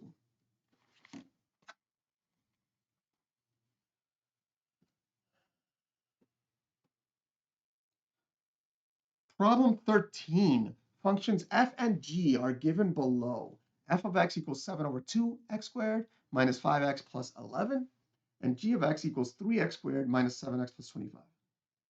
When 2f of x is subtracted from g of x, the result is 4x squared minus 3x minus 3, or negative 4x squared plus 3x plus 3, which is the negative of choice 1, or 4x squared minus 17x minus 47, or negative 4x squared minus 17x plus 47. I thought for a second that choice 4 was going to be the negative of choice 3, but they kept the coefficient of 17 both negative, of x both negative 17. So I thought this was going to be a 2 by 2 problem, but it's not. However, can we do this problem by plugging in test values? Yes. In fact, if you plug in, well, I'm going to say plug in test values. That will give you the answer with 100% certainty. I, in fact, I'd start with the easy numbers, 0, 1, 0 specifically, because sometimes you plug in 0 and you get lucky and all the incorrect answers are eliminated. Now, that's not just advice, that's a hint. It's advice because plugging in x equals 0 can be something that you could do really quickly. 2f would be 22, g would be 25, 25 minus 22, done, right? However, if you plug in a rarer value, then it's way more likely that you're going to be able to eliminate all the incorrect answers, but it's not going to be as easy to plug in. Okay. That said, how do I do this problem?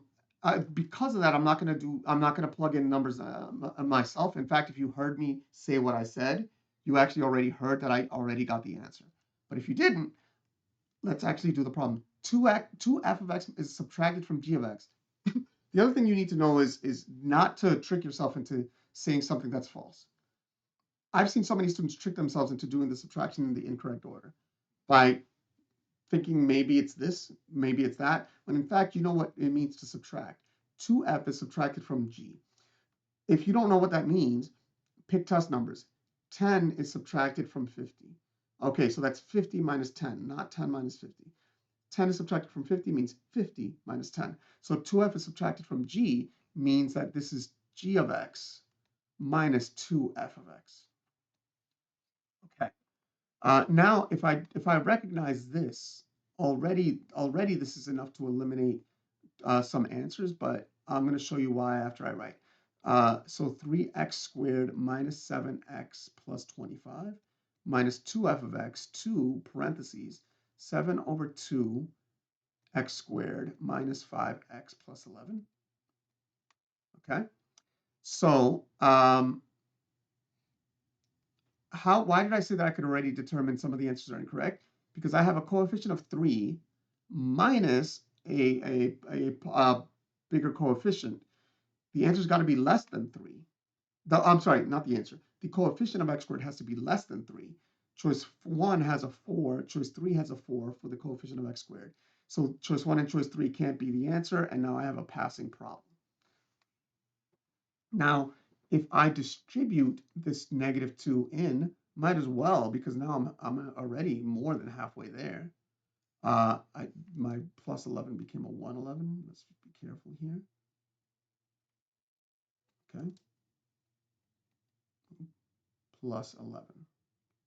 Okay, so I got 3x squared minus 7x plus 25 minus 7x squared minus a negative, so plus 10x minus 22.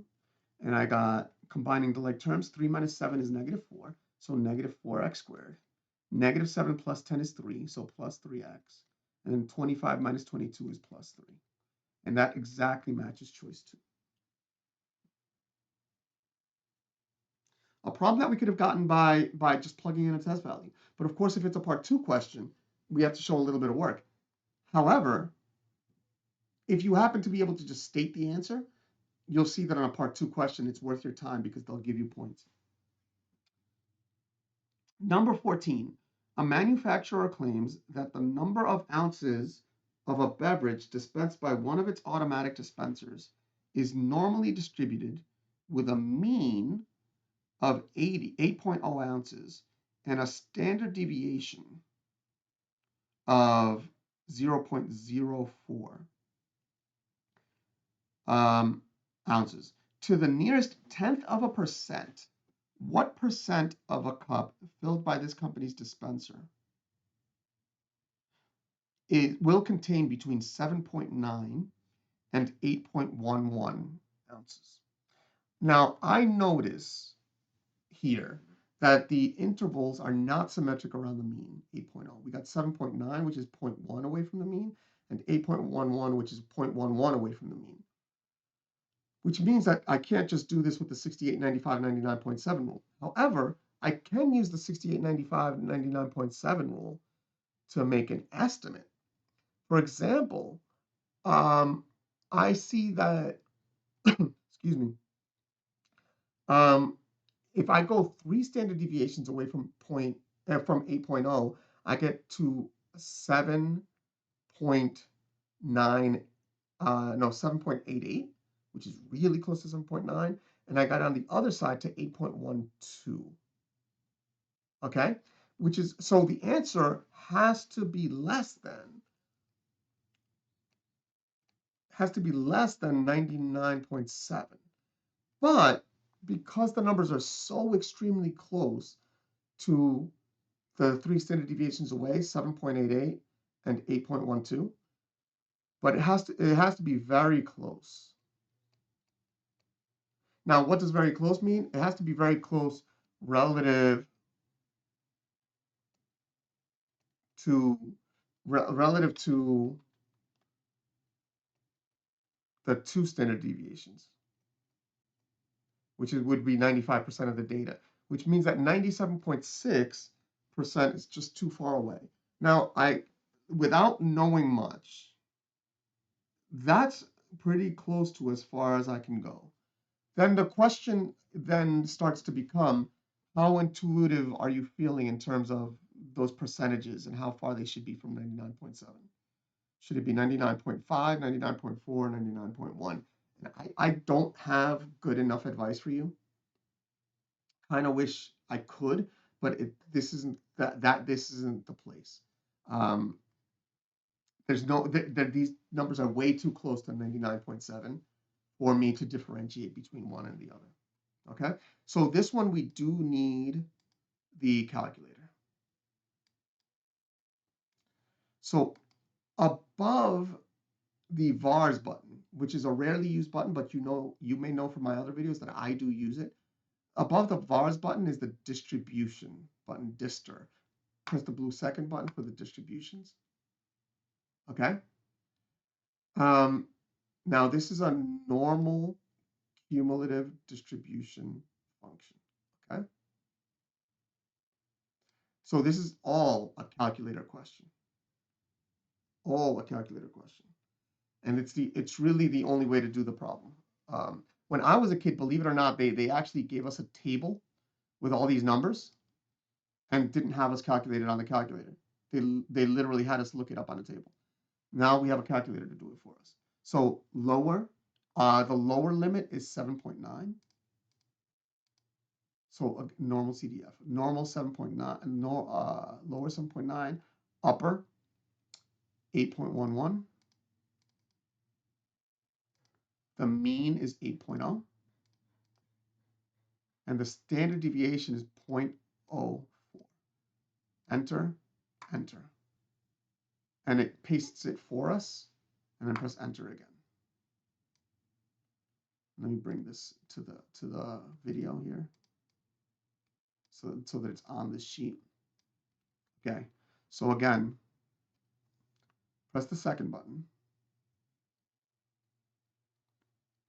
and then the vars button, which is the distribution on top.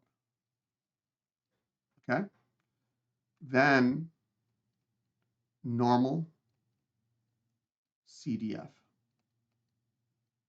And if you notice, it's typed in for us here because your calculator might not have those options there. Most likely it will. If you don't know, if it doesn't have that, then if you go to the catalog, which is in blue, and you scroll down all the way to the letter N, you will find it there. The catalog is above the 0. Okay. So then remember the min is equal to 7.9. The max is equal to 8.11. The mean is equal to 8, and the standard deviation is equal to 0.04. And then, excuse me, then you press enter, enter, enter, and it'll give you 99.08, which does round to 99.1. And with that number 14, we just passed this Regents. We got the 28 points that we needed to pass this Regents. 14 questions times 2 is 28. We literally just passed this Regents. So congratulations on that point, and we're going to head on and continue to get the best grade possible because we want to be able to eke out as many points as we can from the entirety of this test. But congratulations on that so far. We're going to do great things. What is the value of x in the solution to the system of equations below? 5x plus 2y minus z is negative 14. 7y minus z is equal to 31. And 5y plus 4z minus 5x is equal to minus 23. So I would say, this question is probably the one that I struggle with in terms of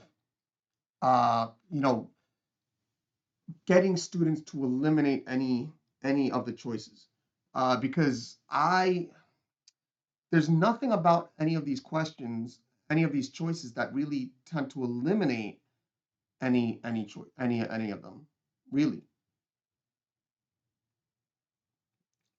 And when you have a system of equations, the numbers can get complicated.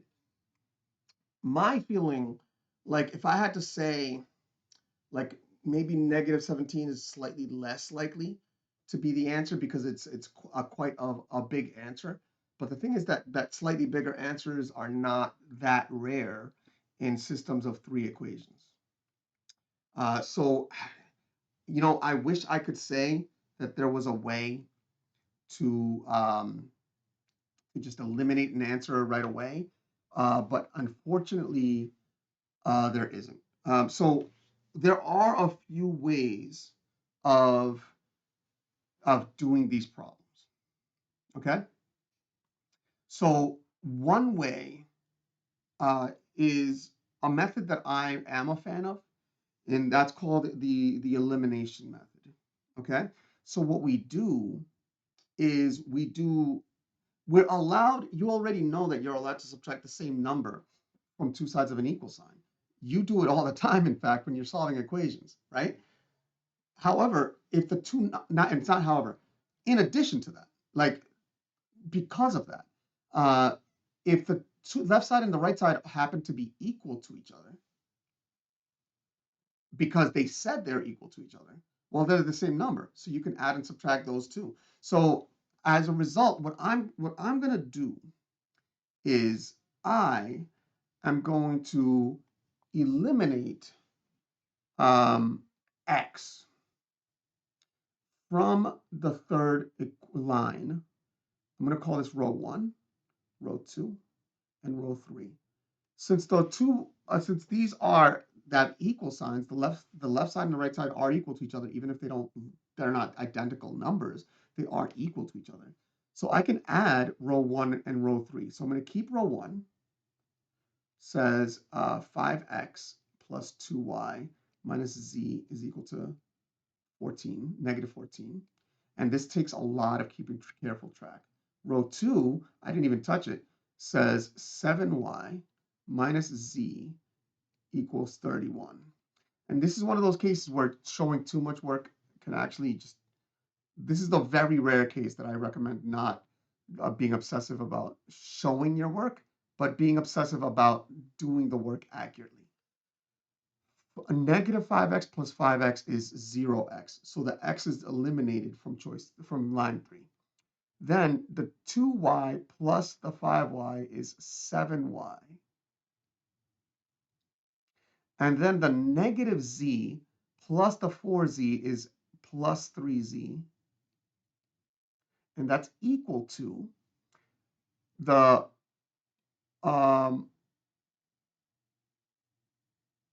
let me just, I just got scared for a second. So negative 14 plus negative 23, which is negative 37. Okay. And I'm looking at my work because I chose a different line than this time than I did with my previous work. So I am technically doing this for the first time, but I promise you it will be correct because um, you won't see it if it's incorrect. I'll just redo it. So that said, now that I have row 2 and row 3, I'm going to use row 2 and row 3 to eliminate y. So I'm going to keep row 1. Let me use a different color now. Let's go for green. Row 1, I'm going to keep, okay, 5x plus 2y minus z equals negative 14. Then I'm going to actually subtract row 2 from row 3. Okay, so row 2 is going to be kept. I'm going to modify row 3. So row 2 says that 7y minus z equals 31. Row 3, the new row 3 is going to be row 3 minus row 2. So row 3 minus row 2 gets put in row 3. Whereas just to remind us, the previous row 3 minus row 1 got put into row 3. Okay, so now with row 3 now, I got 7y minus 7y is 0. I got 3z minus negative z. We do have to know minus negative z. That's the same as plus z. So 3z minus negative z is 3z plus z is 4z. And then using our calculators, because maybe we struggle with arithmetic, negative 37 minus 31 is negative 68. And now with this, I can get the value of z.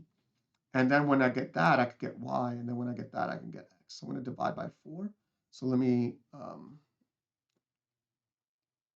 go now to a different color. How about red? Divide by 4, divide by 4. And let the calculator handle the arithmetic. If I struggle with arithmetic, z is equal to negative 17. Okay? Go to row 2. I could go to the original row 2, but I'm going to go to this row 2. Well, that is the original row 2. But I'm going to go to that row 2.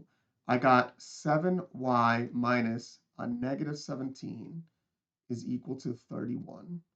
That's plus 17. Now I'm going to subtract 17. I got that 7y is equal to 14 divide by 7, and I get that y is equal to 2. And that's great because that confirms the number that I had gotten for y before. Okay? And now I'm going to go for row 1, which is technically the same as the original row 1, fine, but I'm going to go for the final row 1. I got 5x plus 2, y is 2, minus z minus negative 17 equals negative 14, so plus. So I got 5x plus 4 plus 17 is 21 equals negative 14 minus 21 minus 21. I got 5x equals negative 35. Divide by 5, divide by 5, I get that x is equal to -7. Choice 4.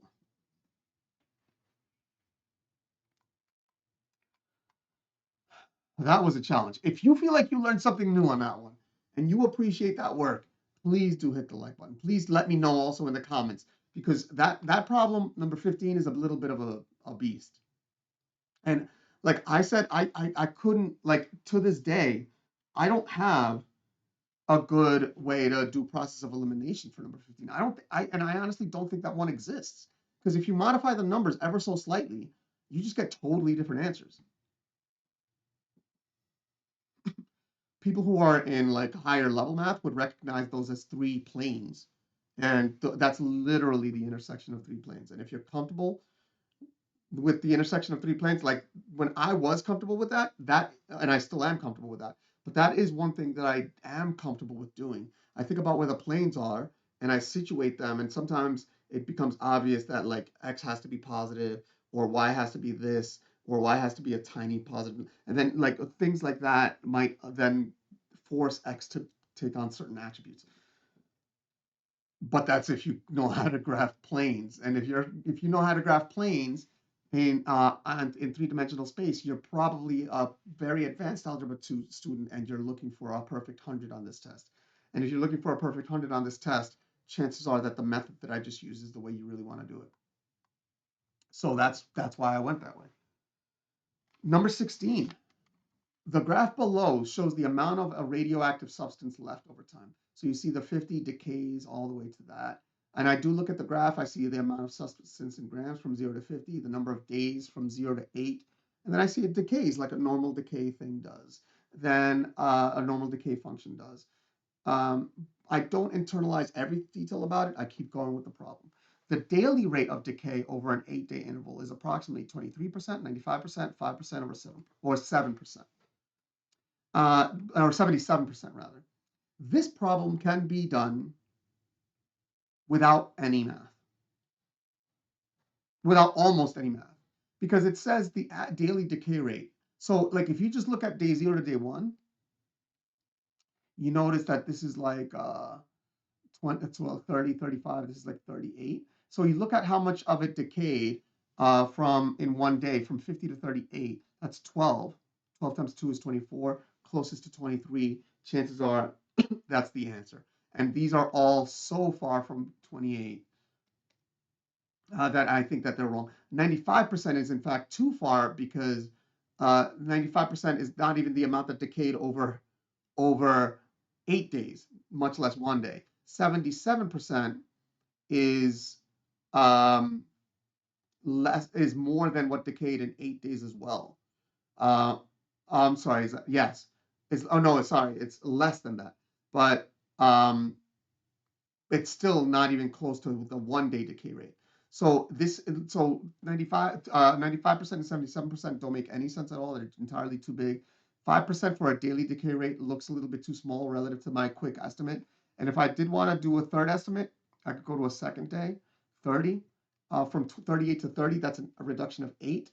8 over 38 times 100 is again really close to 23%. So it's looking very good for 23%.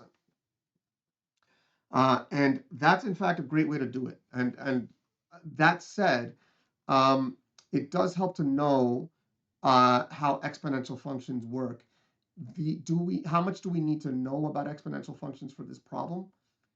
So we see that the problems do have an exponential growth or decay equation. Okay. And things to know about the exponential decay of the substance, the radioactive substance. If given infinite time, the amount of substance that will remain will be 0.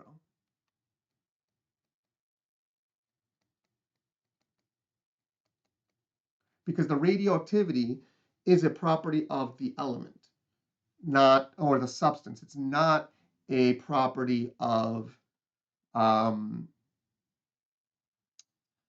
it's a property of the substance. It's not a property of like individual atoms that each individual atom might or might not have. So in this example, we are assuming that the substance is radioactive because of the wording of the problem. as opposed to being a mix of radioactive and non-radioactive substances. Okay, so that means that the final amount is equal to some initial amount times e to the k times t minus t0. And then in this case, we start at time 0. We start at time 0 in this problem. We usually start at time 0, but not always. But we start at time 0 in this problem. So E equals e to the k, a equals a0 e to the kt, where the a0 equals the initial amount.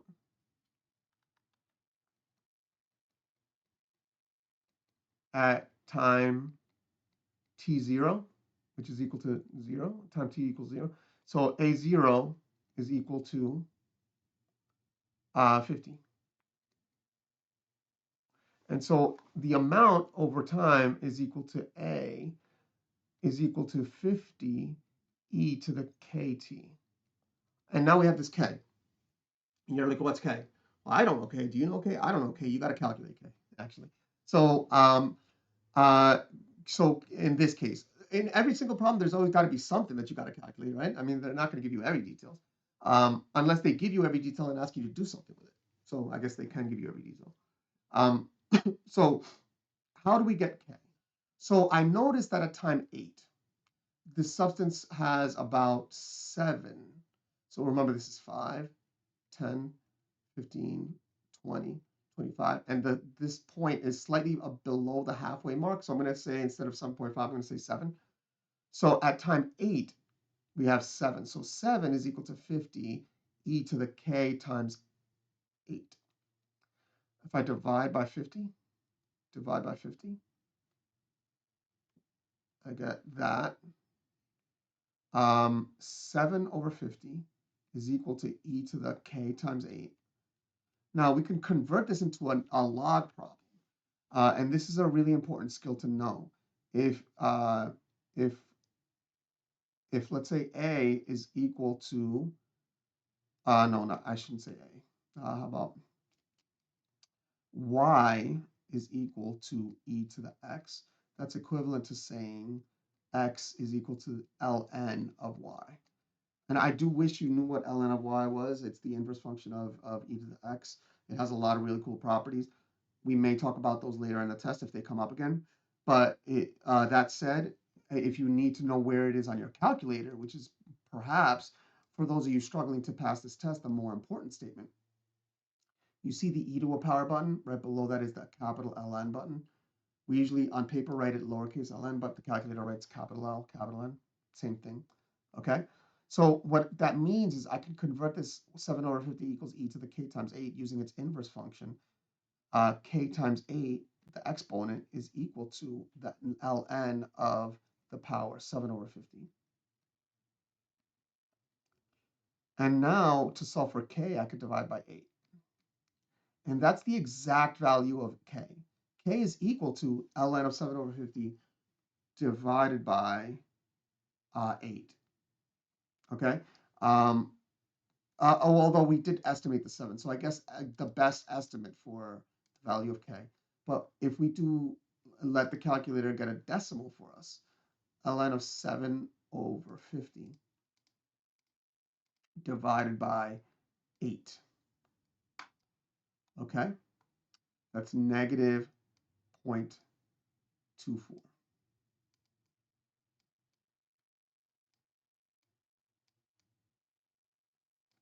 Okay? Negative 0.245.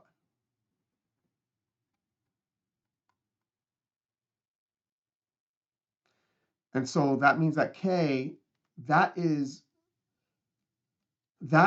our value, that is the decay rate.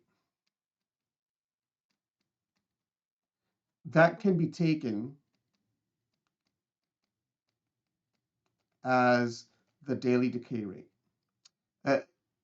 It can, and which makes the answer 23%, make it look correct.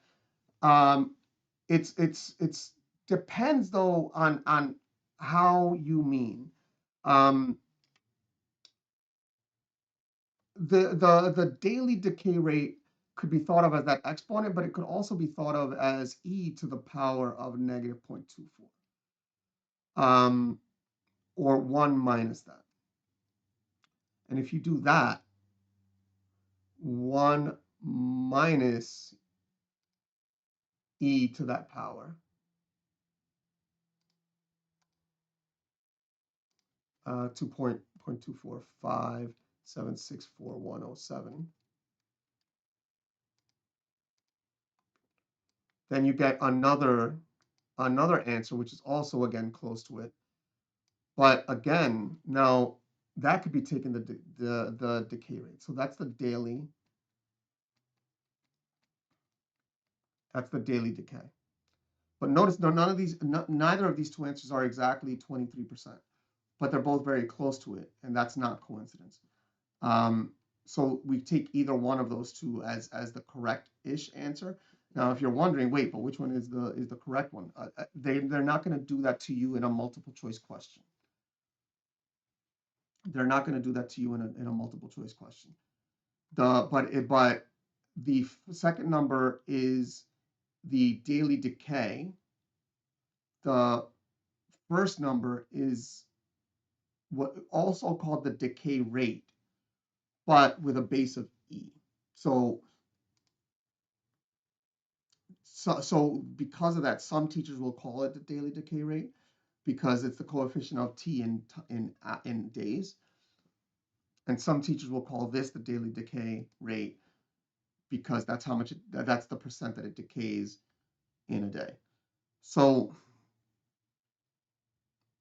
I don't want to contradict the language that your teachers use. And I mean, I guess it's worth noting that I've also seen the language kind of flipped across my college career. So I guess there's not one answer because of the language that we're using. Either way, they're not going to create a problem that can't be answered completely.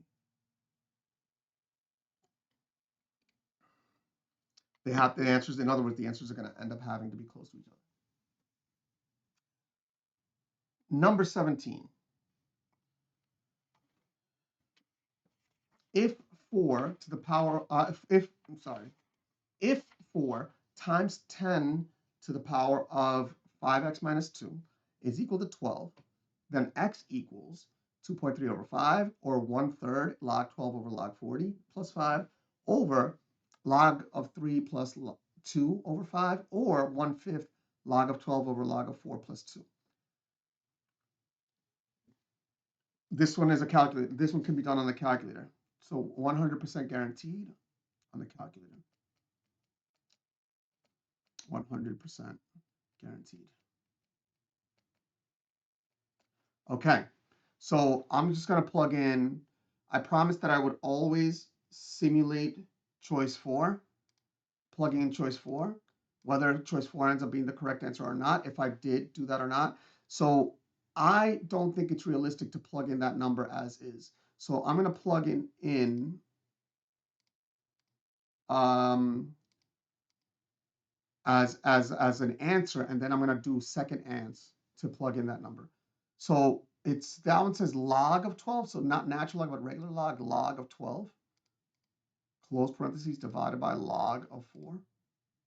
Remember, if you don't know how to use your parentheses, use the horizontal fraction bar as a favor, okay? Plus 2, close parentheses. Okay, I got that number. Now, what about this expression, 4 times 10? 4 times 10. So this is, again, approximately. So 4 times 10, times 10, parentheses, 10, the power of 5 times the answer, minus 2. Close those parentheses. Is this equal to 12? No, it's not. It's equal to 200 and change. So again, this is equal to 0.7580, 8496 2501, and we plug that into the original. 4 to the power of 10 to the 5 times, in parentheses, that number, minus 2, close parentheses. And is that equal to with a question mark 12? And it wasn't. So in fact, the answer was 248. So can I actually do some process of elimination besides plugging it into the calculator, which, by the way, like I said, is 100% guaranteed to give you the correct answer? There is some stuff that you could do. Like, for example, I know that 4 times 3 is 12. So 10 to that power has to equal 3. So that exponent has to be around a half. So this 5x has to be around 2.5. So x has to be around a half. And so any answers that are close to a half are more likely to be right. And so this answer is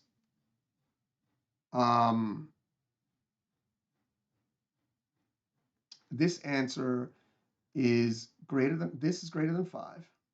This answer is greater than 5 over 3, which is greater than 1, which is greater than a half. So that eliminates that. 2.3 over 5 looks quite nice, except the chance of it being an exact answer are unlikely. Okay, so we've eliminated two questions. We technically have a passing problem, but point is, we already have a method. We literally plug these numbers into the calculator and get the exact values of them, plug the exact values of them, and see if we get 12 out of the left side. And if we did do that, we would get that for not choice 2 and not choice 4. But of course, I have to show you how to do this one problem on paper. There's logs again, so I'm going to introduce it being a little bit more thorough. 4 times 10 to the power of 5x minus 2, close parentheses, equals 12. I'm going to divide by 4. I divide by 4, and I got 10 to the power of 5x minus 2 equals 3. 12 over 4 equals 3. I could take the log of both sides, or I could just convert the original equation. Let me do it differently.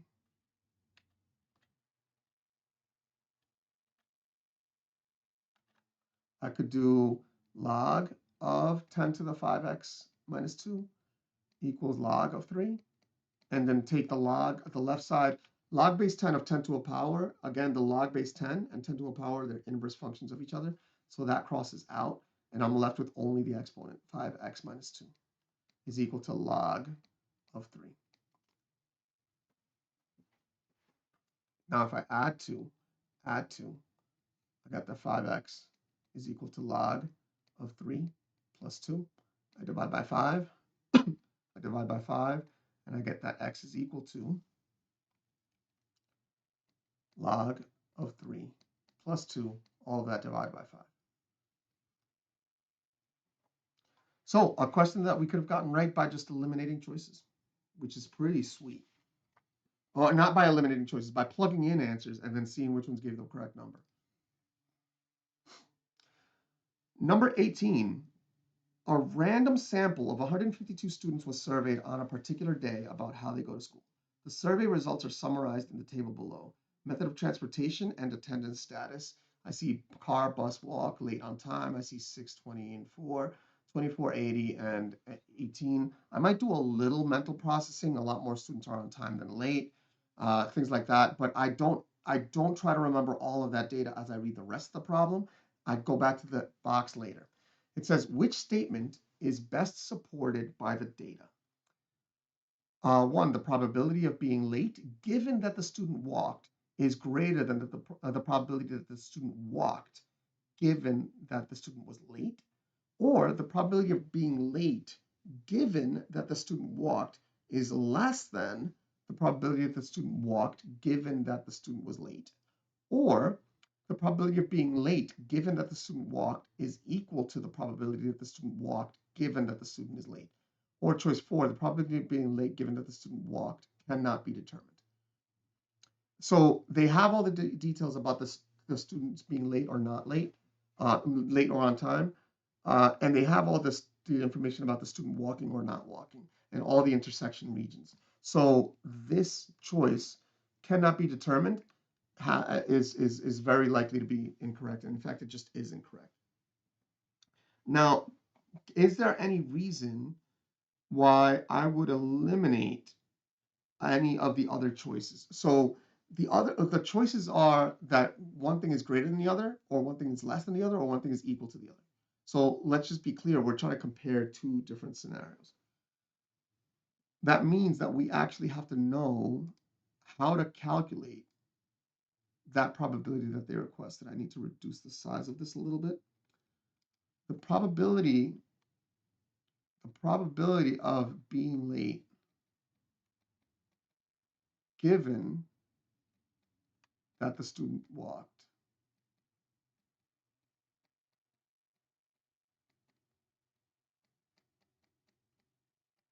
Or sometimes if you just let L represent being late, O represent on time, C represent car, B represent bus, W represent walking.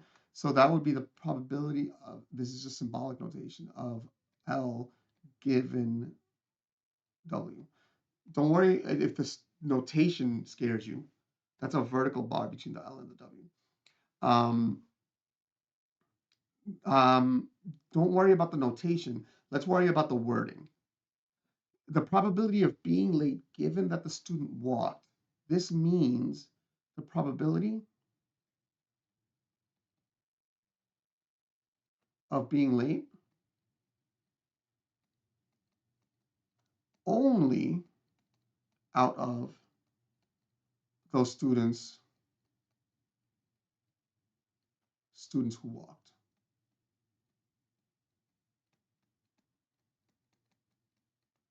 Which is then equal to late given that the student walked. So we're only looking at the students who walked.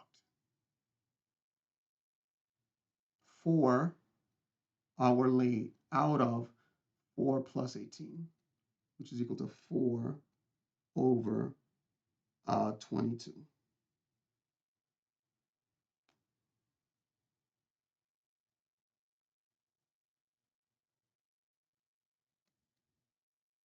Okay.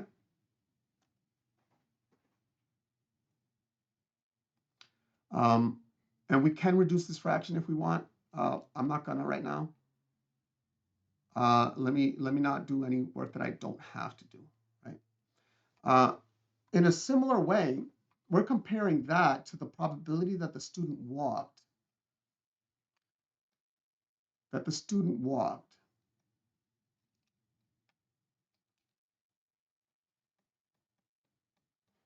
given that they were late, or P of W given L. So this means the probability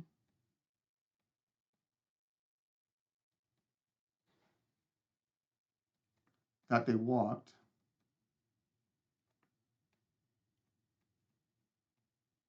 only out of the late students.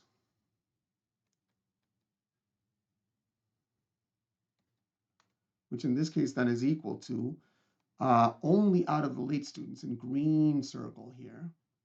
4 students were out of that group were walked.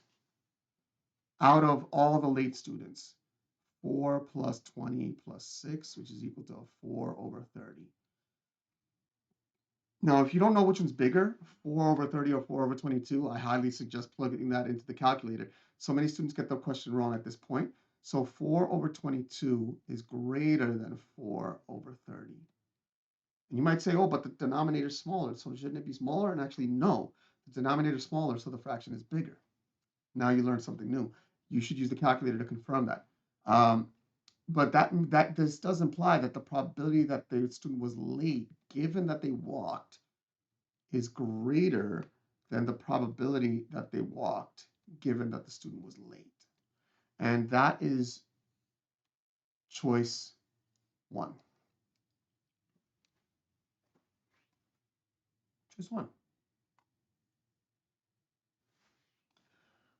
Number 19, if f of x is equal to cubed root of x plus 4, then f inverse of x equals cubed root of x minus 4, or x minus 4 to the third power, or x to the third plus 1/4, or negative cubed root of x minus 4.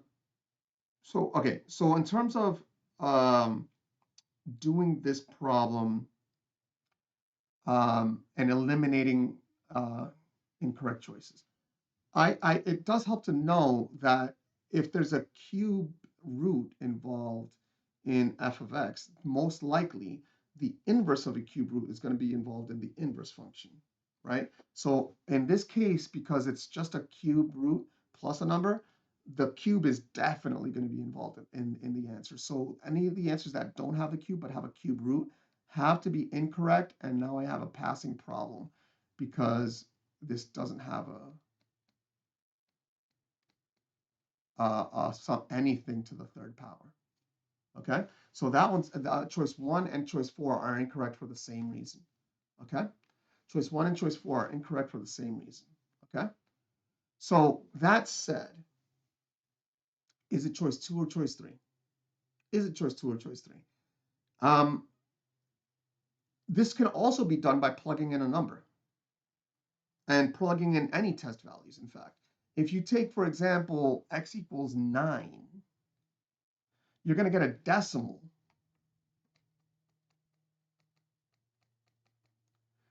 But in that case, you have to know how inverse functions work. So let's talk about inverse functions. If f maps a number a to a number b, that means that f inverse maps b right back to the number a. So if you plug in a rare number like x equals 9, in fact, by the way, if you plug in x equals 0 and x equals 1, that's probably a good choice here, because both x equals 0 and x equals 1 are very easy numbers to plug in, because the cube root of 0 is 0, the cube root of 1 is 1. So those will give you f of 0 is 4, f of 1 is 5. Immediately be able to plug in those numbers into the inverse function and see if you get 1 or 0 out of it, or 0 or 1 out of it in that order. Or if you plug in x equals 9, you're guaranteed with nearly 100% certainty that it'll just spit out the correct answer. But you have to be able to plug in 9 into the original, get the crazy decimal for f of x, take that crazy decimal of f of x, plug it into the inverse function, and see if you get back a 9 on the calculator. That's how I would do it. I'm not going to simulate that for you. I'm telling you what to do. This is 100% certain. By the way, all the methods that I've taught you to get the question with either 100% certainty or eliminating one choice or eliminating two choices would have given you a passing grade just with the methods of eliminating choices, at least statistically speaking, because of passing problems. And if you got some extra problems from points from part 2, 3, and 4, which I'm going to show you how to do, then you would have done even better. Okay? So how to do this problem if it were a part 2, because we do need to know that. We now know we can get this question with a calculator by plugging in test values. Plug in 0, plug in 1, plug in 9, plug in 27 would be another nice number for this one, because the cubed root of 27 is 3. And then you plug in 3 into the inverse function. You see? You see? You see? All right. That said, how do I do this problem? If I write y equals f of x, so I write that, I get y equals cubed root of x plus 4. Step 2 is to switch the x and the y. So I get x equals cubed root of y plus 4. And why does that work? Well, because that's actually what the inverse function does. It reverses the role of x and y. So that's why that is legal in the quest of finding the inverse function. And then step 3 is to solve for y. Because when we write functions, we usually write them in the form y equals. So we subtract 4, and we got that the cubed root of y is equal to x minus 4. Then we take the third power of both sides, and we get that y is equal to x minus 4 to the third power. which is choice 2.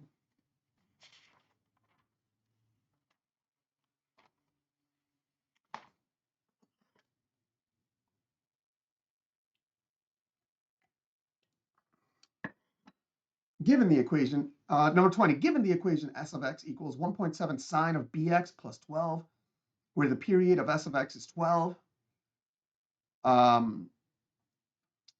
what is the value of b? Pi over 6, 24 pi, pi over 12, or 6 pi. Now, I think when I see problems being written, I like it when the problem is instructive, meaning you can learn from the problem. The only reason I like the way this problem is written is because they have this plus 12, and they also said the period is 12. So it's easy to think that this 12 is the period, but in fact the period is related to something inside of the sign. So yeah, I would have chosen like a different number for 12 to reduce confusion. Although I will say, this is problem 20. Further along in the test, the problems should get more difficult. Then they go back to being easy on the part 2's number 25, for example. Easy-ish, right? So how to do this problem though? If you know the period is 12, I might be able to eliminate an answer by saying, well, the sine of x, so if this is y equals sine of x, the period is 2 pi, which is just around 6. And this is sine of 1x. Okay? So 2 pi, in other words, 2 pi is just a little bit bigger than 6. So if I have a period of 12, now I need a little bit longer. If I have a period of 12, it's going to end at 4 pi, 2 pi. I'm not gonna translate it up and down because I don't actually have to for the period question. Super stretched out. That's a period of 4 pi, which is around 12. And this would be sine of, so this is y equals sine of 1/2 x, which means that the coefficient is close to 1/2, but not exactly a half. So, but that does eliminate a whole lot of choices. Not close to a half, not close to a half, not close to a half. Ta-da. Okay, how do we do this question on paper? So there is a relationship between the frequency and the period. The frequency, which is that number b is equal to the frequency. That's equal to 2 pi divided by the period. Notice that the frequency in the realm of math is what physicists call the angular frequency, or chemists call the angular frequency, if you happen to be taking chemistry or physics right now. So frequency is the angular frequency. Okay, so that said, that doesn't matter. So the frequency is 2 pi over the period. So it's equal to 2 pi over 12, which actually just simplifies. Divide by 2, we get 1. And divide by 2, we get 6. And so we got 1 pi, pi over 6, which is equal to pi over 6, which is choice 1. All right. Before we go to number 21, we're going to talk about snacks. If you want to fast forward to number 21, go ahead and fast forward to number 21. I do want to talk about snacks that you should bring to the test. This is test taking strategy. This is really test taking strategy. You see me taking sips out of a big mug. Is there coffee in here? Yes. Am I a fan of coffee? Yes. Am I a professional coffee drinker? Yes. So why am I mentioning being a professional coffee drinker?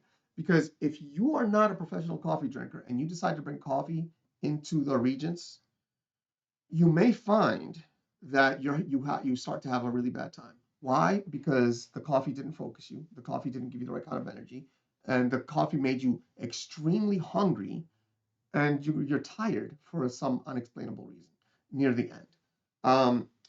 The reason is in the way that coffee works. Coffee, among other things, let your body use sugars more efficiently. So by drinking coffee, um, your body's using sugars more efficiently. So if you're not a professional coffee drinker, do not bring regular coffee to this test. Even if the test says you're not supposed to have drinks, but sometimes they just let you in with drinks anyway. So that's why I'm giving that advice. However, if you're not a professional coffee drinker, is it a bad idea to bring decaf? Actually, it's not a bad idea to bring decaf because decaf has caffeine in it. And for non-professional coffee drinkers, the amount of caffeine in decaf coffee is actually significant. It's enough to actually have an effect to wake you up. So if you have permission from your parents, you want to bring decaf coffee into the Regents, go ahead. Um, However, if you're not a professional coffee drinker, do not bring regular coffee. It's a myth that coffee is a diuretic. The reason people think it, there's two reasons. One, people drink a ton of coffee. Well, a ton of coffee has a lot of liquid. They go to the bathroom a lot. The second one is, well, sometimes coffee drinkers don't want to drink up multiple cups of coffee, so they literally drink 1 cup of coffee, and that's literally all the fluids they have until lunch, or sometimes even all day. And then they're dehydrated because they didn't have that many liquids at all. And there's a third reason: soda. Soda actually is a diuretic. So even with the caffeine, I do recommend not bringing soda at all. Regular diet, don't recommend it. If you want to bring coffee, bring it. The other thing is, don't if you are even remotely lactose intolerant, or even if you're not, I would actually recommend using lactate milk or lactose-free milk or something else that's not regular milk. Okay, sweeten it up as much as you want. Do a caramel macchiato if you want decaf, right? Whatever. This is not me being like old guy, saying you shouldn't drink coffee. It's really like if you're not a professional coffee drinker, you might find that it does the opposite of what you want it to do for the Regents. So that's one. Second, I do, and again, I am not sponsored by these people. I wish they could give me a call. Fairlife milk is a great option for what to drink during a test for a few reasons. One, it only has 11.5 ounces, so it's not going to make you want to go to the bathroom halfway through. It's also lactose free, so it's not going to get you bloated and make you want to go to the bathroom for that either. The third thing, it doesn't, it has protein, which has a filling effect, which 30 grams of protein, which is a filling effect. It has a very tiny amount of carbs for a little bit of energy and a very tiny amount of fats for a little bit of energy. I would say that this is not an energy source. So if you're using this for energy, it won't do that, but it'll make you feel less hungry and it'll take away the dehydration without making you having to go to the bathroom. And being hydrated is an important piece of being able to do well. The last one, again, if Pure Protein wants to contact me for some sponsorships, please do. This protein bar, I do recommend it because it's small, it's easy to carry, has 20 grams of protein, so it's also filling, but this one has 18 grams of carbs. Not the best deal for like, oh, if you want a low carb bar, but we are not talking about diets. We're talking about taking a test. This is, you want energy, something with energy in a during a test. So the 18 grams of carbs is not a bad thing. 5 grams of fats is phenomenal. It's a very low number. Um, and because it's chewy and delicious, but because it's chewy, it makes you eat it slowly, which is also great for reducing the rate at which you eat it, so it'll keep you satiated throughout the entire test. Okay, so those are my recommendations. That said, if you, we're going to move on to number 21. Number 21, Jin solved the equation radical 4 minus x equals x plus 8 by squaring both sides. What extraneous solutions did he find? -5, -12, 3, and 4. You do need to know what an extraneous solution is. It's a solution that looks true but is false. And it's important. It can't be like, oh, it looks true because you made a mistake. No, it can't be it looks true because you made a mistake. An extraneous solution is a solution found via correct methods. via correct methods that look true, but nonetheless are false. How could that possibly be a thing that happens ever? I hope that by now you've seen those examples, but if you haven't seen those examples, there's a all-encompassing rule that says when you might create extraneous solutions. Suppose that you start with an equation, and in the process of solving the equation, you perform an operation that uh, in big people talk is not one-to-one. In small people talk, destroys information. Like for example, the squaring operation. The squaring operation destroys information about whether the original number was positive or negative. The moment you destroy information, you create extraneous solutions. You create the possibility for extraneous solutions. So if you're required to perform an operation that destroys information, it's also not one-to-one. It's either one-to-one or the domain is not all real numbers. Those are the two conditions. Um, both of those things can happen. So the point is, if you perform an information destroying operation, then you actually are required to check your answer. Not because teacher said so, not because your tutor said so, not because your mom and your aunt and your uncle said so, because the math requires it. Literally part of the math. So what we could do to test which answer we think is correct is plug in each answer and see if any of these seem to give us a true answer. Unfortunately, if we plug in all of these choices, none of them actually give us a true answer. So none of these can be eliminated that way. So what can we possibly do here? Uh, I don't know if there's any way to actually eliminate any choices. You can't do that by plugging in. Oh, sorry, there is a way.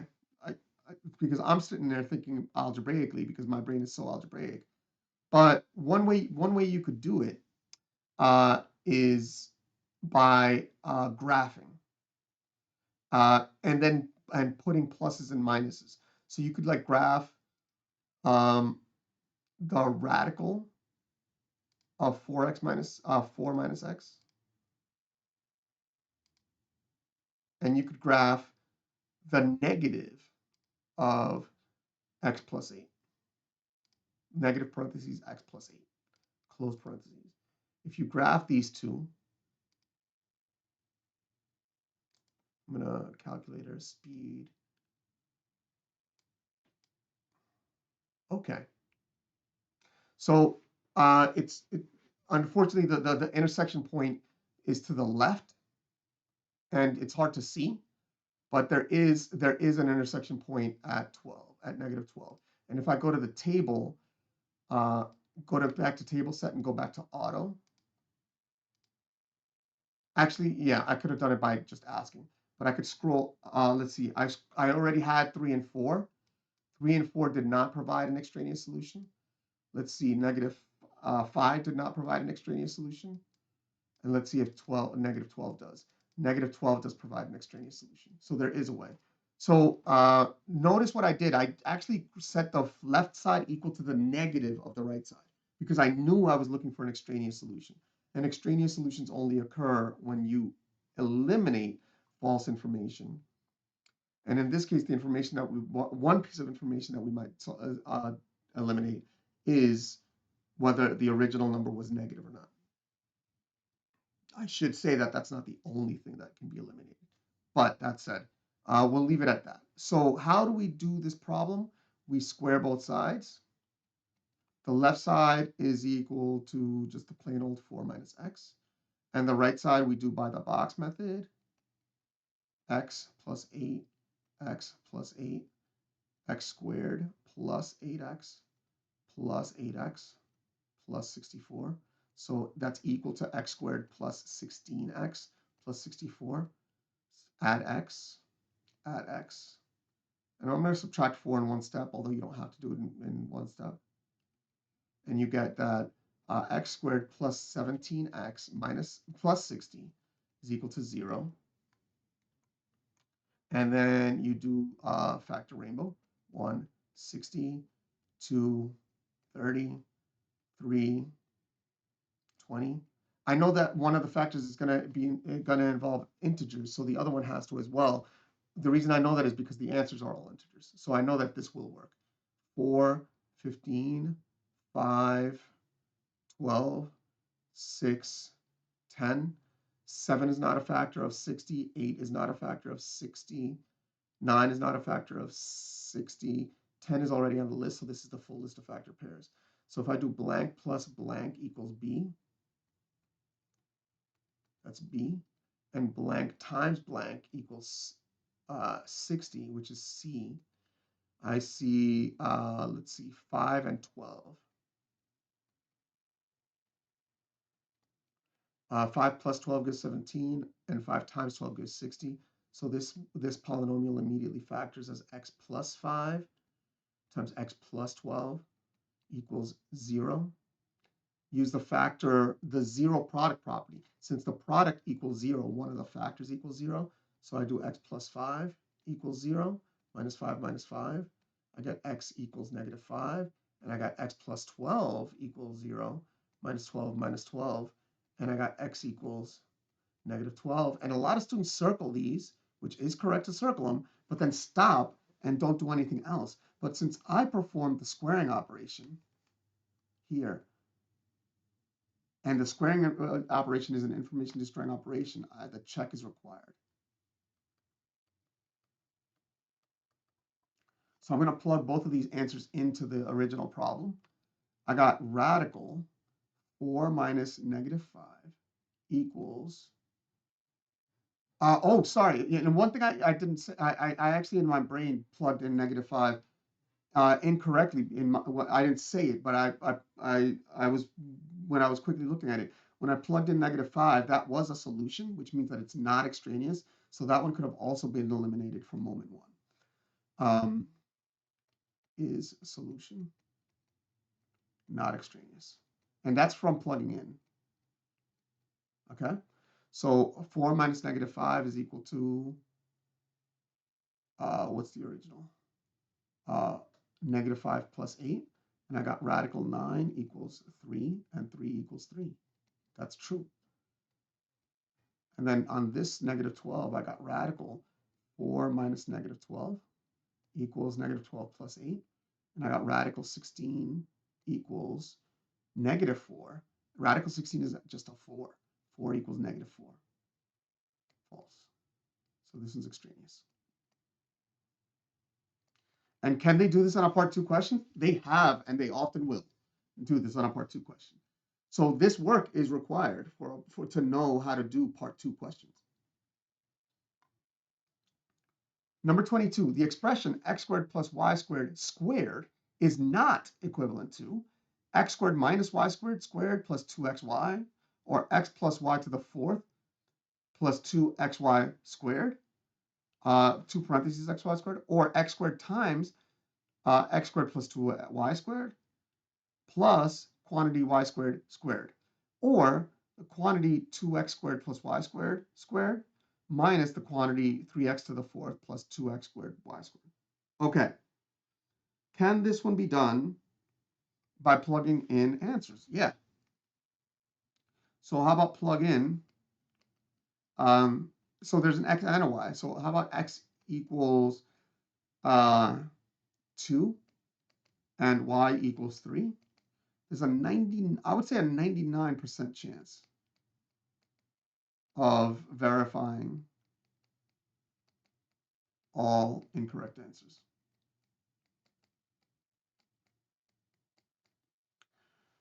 Other things that you could do is compare coefficients of things that you know have to appear. Like, for example, you can expand this. This is one of the places where the box method is super useful. Students lose their marbles when squaring x squared plus y squared. So we've got an x squared plus a y squared, and you got an x squared plus a y squared. Now, x squared times x squared is x to the 4th. And we got an x squared y squared plus x squared y squared. We got a plus x squared y squared and a plus y to the 4th. And so this is equal to x to the 4th plus 2x squared y squared plus y to the 4th. If I had to eliminate some of the choices. Now, the good thing about this is that we're looking for answers that are not equivalent to the original, and there is one that happens to stand out to me. If I take x plus y to the fourth power, I suspect that choice 2 is, well, look, I know that choice 2 will have an x cubed y term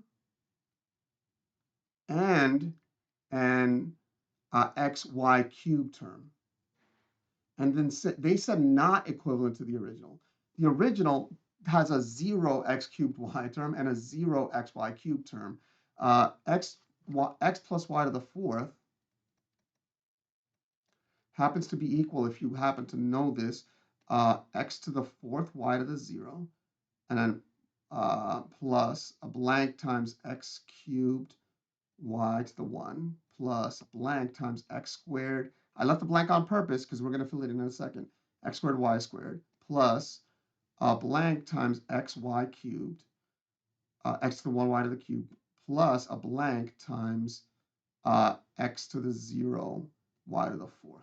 Now, if you look at the Fibonacci triangle, 1, 1, 1, 1, 2, 1, 1, 3, 3, 1, and then 1, 4, 6, 4, 1. The fourth power is the fourth line. If this is line 0, this is line 4. And the coefficients are then those numbers, 1, 4, 6, 4, 1. And so when I cube x plus y, when I take y to the, x plus y to the fourth, I get this expression. Notice that this expression, like I suspected, had an x cubed y term and also has an xy cubed term that are non-zero. That one is the only one that has something that the original does not have. How do I know it's the only one? I'm assuming that the problem was well written. And I did check that none of the problems were eliminated. So if they said not equivalent to it, it's the only one that has something that's illegal. All the other ones, if you track your numbers very carefully, do have the correct things. But again, plugging in x equals 2 and y equals 3 into the problem, I strongly suspect would have identified that choice 2 is not correct. All right, we're going to have to reduce the size of 23, but let's read it together first. 23, the height of a running trail is modeled by the quartic function y equals f of x, shown below, where x is the distance in miles from the start of the trail, and y is the height in feet relative to sea level. If this trail has a minimum height of 16 feet below sea level, which functions could represent a running trail whose minimum height is half of the minimum height of the original trail?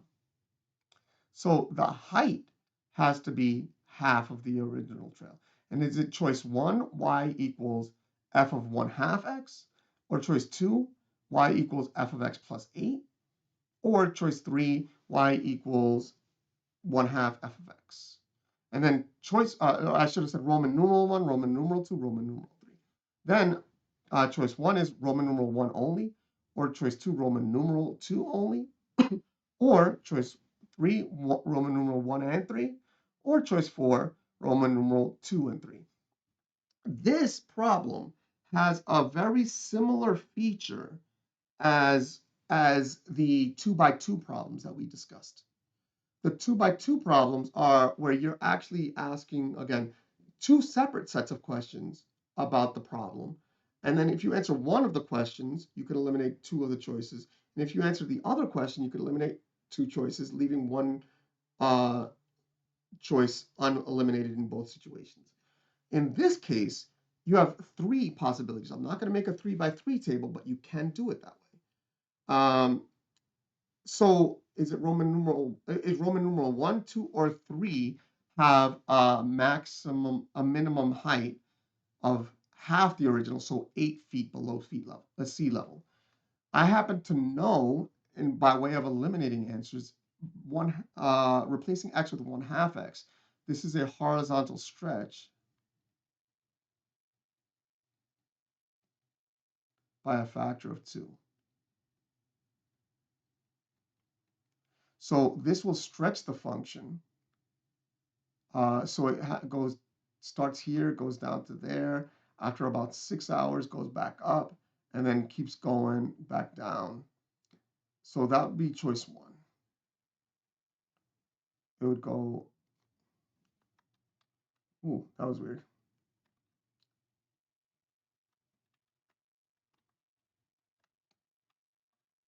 Okay, choice 1, it would go down that way. Around a 4-hour mark, it would go to there. Around the 6-hour mark, it would go to a peak, and it would keep going like that. Either way, it goes down to 16. So anything that has Roman numeral 1 is incorrect, and now we have a passing problem. See, we don't necessarily have to know every detail about every function. We just have to know some details about some of the functions. And now look at this. I see Roman numeral 2, choice 2 and choice 4 both have Roman numeral 2, which means as a learning lesson, f of x plus 8 does have a minimum height of 8. And if we think about why, it's because we're taking the function and moving it up 8 spaces. So the minimum point, -16, is going up to -8. So, but that said, we don't even have to verify that because choice 2 and choice 4 both have Roman numeral 2. So the only one that they differ on is Roman numeral 3, y equals 1/2 f of x. And we know, I hope we know that multiplying the function f of x by a half, this is a vertical shrink by a factor of 1/2. And if you're wondering, wait, did I get that right? Because I said the multiplying x by a half is a horizontal stretch by a factor of 2. And I said that multiplying f of x by a half is a vertical shrink by a factor of a half. Yes, I did get those correct. It happens to be that the action in the y direction has what you would probably suspect is the effect by multiplying by that number, whereas multiplying x by that number has exactly the opposite effect. In fact, every operation with the action done to x has the opposite effect of the action done to the entirety of f of x. So that means, anyway, so that means that -16 times a half is equal to -8. So that minimum is 8. So Roman numeral 3 is 8. And so Roman numeral 3 and 2 both satisfy the conditions of the problem. And we, after the end of problem 24, are really about to celebrate a perfect grade on the part 1s of this test, which is super phenomenal. Okay? Let's go over here. Number 24, the crew aboard a small fishing boat caught 350 pounds of fish on Monday. From that Monday through the end of the week on Friday, the weight of the fish caught increased 15% per day. The total weight in pounds of fish caught is approximately 411, 612, 1748, or 2360. So are there ways to eliminate questions on this one? Absolutely. I mean, I see this like the first day, 350 pounds of fish were caught, and then from that Monday through the end of the week, Friday, the weight of the fish increased 15%, and the total. So they're going fishing 5 days. If I just get to get a minimum bound, the answer is greater than 350 plus a bunch of more 350s because the other ones are greater than 350. So 350 times 5. So the answer is greater than 1750. Look at that. Look at that. Incorrect, incorrect, incorrect. So often we don't get an opportunity to so easily eliminate all the incorrect answers. Why is it that this eliminated so many incorrect answers? There actually is a reason, and I'm going to just briefly talk about it. When I was a kid, they would have had an answer like 2360 and then an answer like 2335. It's like something arbitrarily close to the correct answer because they wanted to eliminate answers for students who were good at estimating. After a while, I think mathematicians correctly, by the way, realized that if we're doing that, we're not really testing math skills. We should be giving choices that can be arrived at via incorrect common incorrect methods, common mistakes that students make. But what happens is that if they're common mistakes that students make, when you make a mistake, the mistake tends to make the answer be way off of the actual answer, which means that often multiple choice questions now, the choices vary a tremendous amount more than they used to when I was a kid, which means that making estimates often will eliminate the incorrect answers uh, with 50% certainty, sometimes with 100% certainty. Okay, like we just eliminated choice 1, 2, and 3 immediately. Wow, I mean, great. So how do we do this problem? Um, the test does not require us to use any special formulas, but the first day 350 was caught. Okay, but the second day the weight of the fish increased by 15% of the previous day, of the current day. So on Tuesday they got 15% more than 350. So 350 times 1.15. Then plus the Wednesday, they caught 15% more than the Tuesday. So 350 times 1.15 times 1.15. Plus, then on the Thursday, they caught 350. Well, times the Wednesday amount multiplied by 1.15. So 1.15 squared times 1.15, which is 1.15 cubed. And then plus, finally, the Friday 350 times 1.15, the Thursday amount cubed times 1.15 is 1.15 to the fourth. And on the test, they don't require you to do this via any specific formula. If you carefully plug this into the calculator, it will give you the 2360. Is there a way to do it via a formula? Well, yeah. I will say this is a finite geometric series.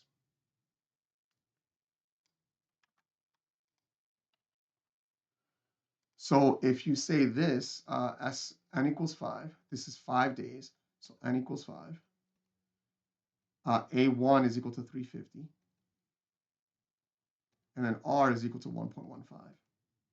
And so you plugged in S5 is equal to 350 minus 350 R times 1.15 to the power of 5 over 1 minus R, 1 minus 1.15. And this answer will be equal to 2360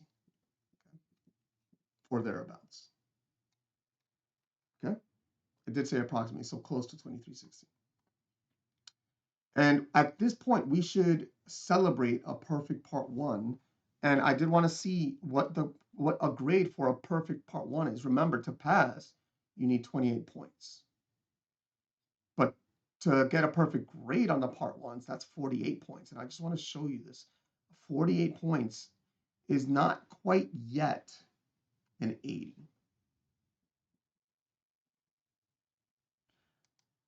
So, and the fun fact, look at this, 78, 78, 78. So you get 2 more points, you still at a 78. Then you got 79, 79, 79, and that does happen in the curving. You can't be too mad at it because that's the way the curving works, especially since it's because the reason that happens is because they gave so few points required to get to a 65.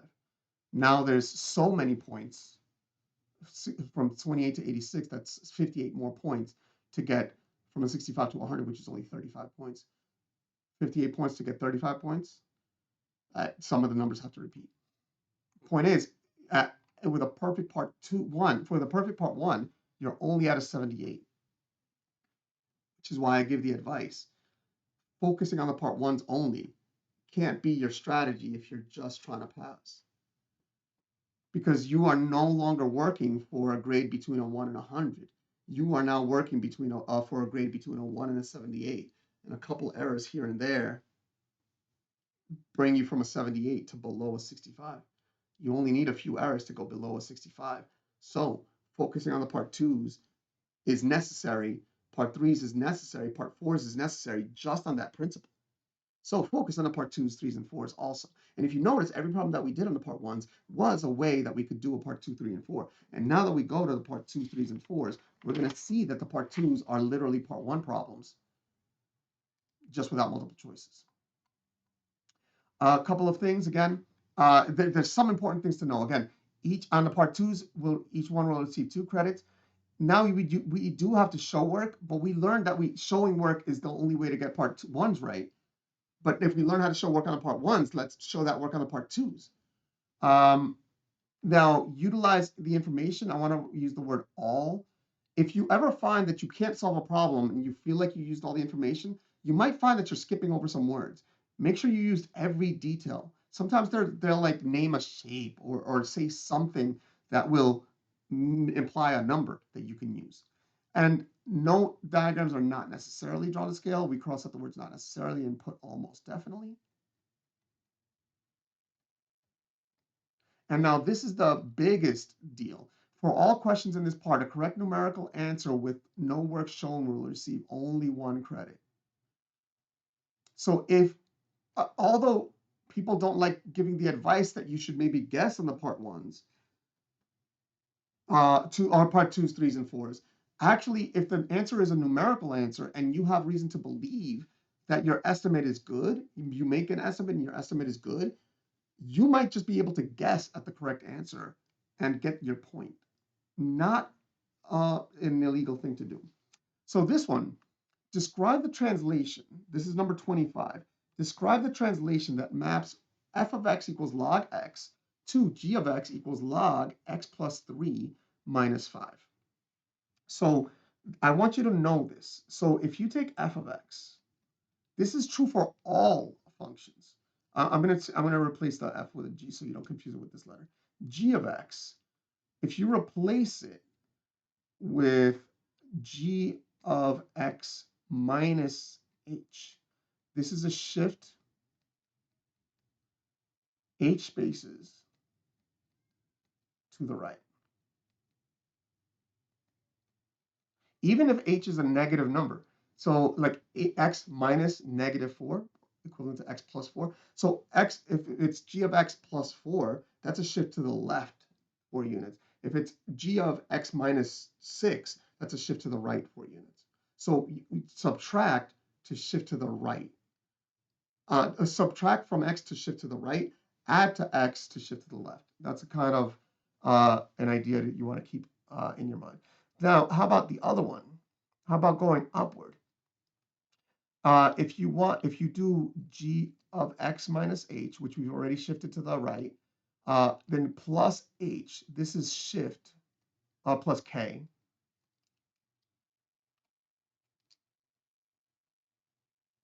So this is a shift, k spaces, upward. Do you remember that I said that an operation done to x has the opposite effect that an operation done to f of x has? So if you subtract from x, that moves it to the right. If you add to f, the entire function, that shifts it upward. So this here, we're adding 3 to x, and we're subtracting 5 from f of x. From f of x to get g of x. So when I was reading it, I didn't realize that one said g, so that was my fault. So I'm gonna put this back as an f. So I'm gonna keep it that way. Okay, so what this means is log of x transformed to log of x plus 3. This is a shift 3 spaces. Translate, I'm going to say translate. Shift or translate. If you say shift, that's okay. They will allow that in the test. 3 spaces to the left. And if you take log of x plus 3 and subtract 5 from that, that's a translate 5 units down. And that will be an acceptable answer.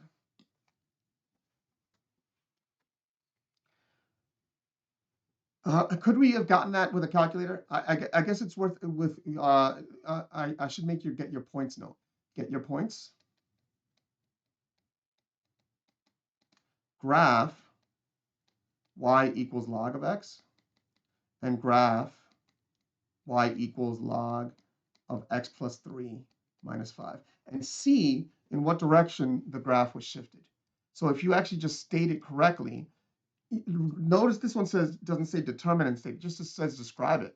So if you do log of x, and then log of x plus 3, close parentheses, I didn't mean to delete that, but whatever, minus 5. If I graph these, here's the log of x, and here's the log of x plus 3 minus 5. Now, it is true that the graph actually blows up in the negative direction, but that we don't need to know that for this case. Notice that the blue graph, which is the original graph, was shifted 3 spaces to the left and 5 units down. So if you just said 3 spaces to the left and 5 units down, you get the answer. Okay. Number 26. So, excuse me, solve algebraically for x. I need to state here, again, x not equal to 0. Because we can't divide by 2 times 0 nor by 0. Because 2 times 0 is equal to 0. We can't divide by 0, right? So why am I mentioning that right at the beginning?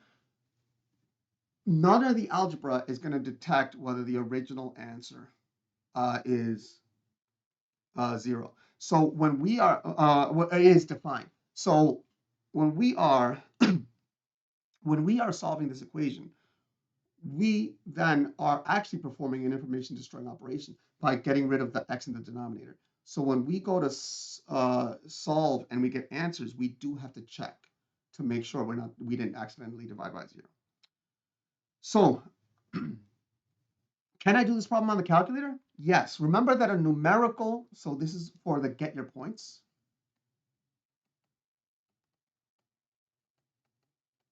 Graph it and find the intersection. So I am gonna model this one because I haven't gotten to model one of these exactly yet. Okay, so I'm gonna say y equals. I'm gonna undo these graphs over here. For the left side and the right side to be equal to each other, well then if you say y equals 1 over 2x minus 5 over 6 and y equals 3 over x, that means that the functions have to be equal to each other at that exact x coordinate, which means that the graphs have to intersect. So we're going to look for an intersection point. Just to give you a review of how to put fractions in, press the math button, go 1 to the right, go to the last option, n over d, 1 divided by 2x. So you can even put x's, you can put variables in these fractions. Minus 5 over 6, math number, 5 over 6. And then the second function is y equals 3 over x. So it was math, go to the right, go to the last option, n over d. And then I graph these.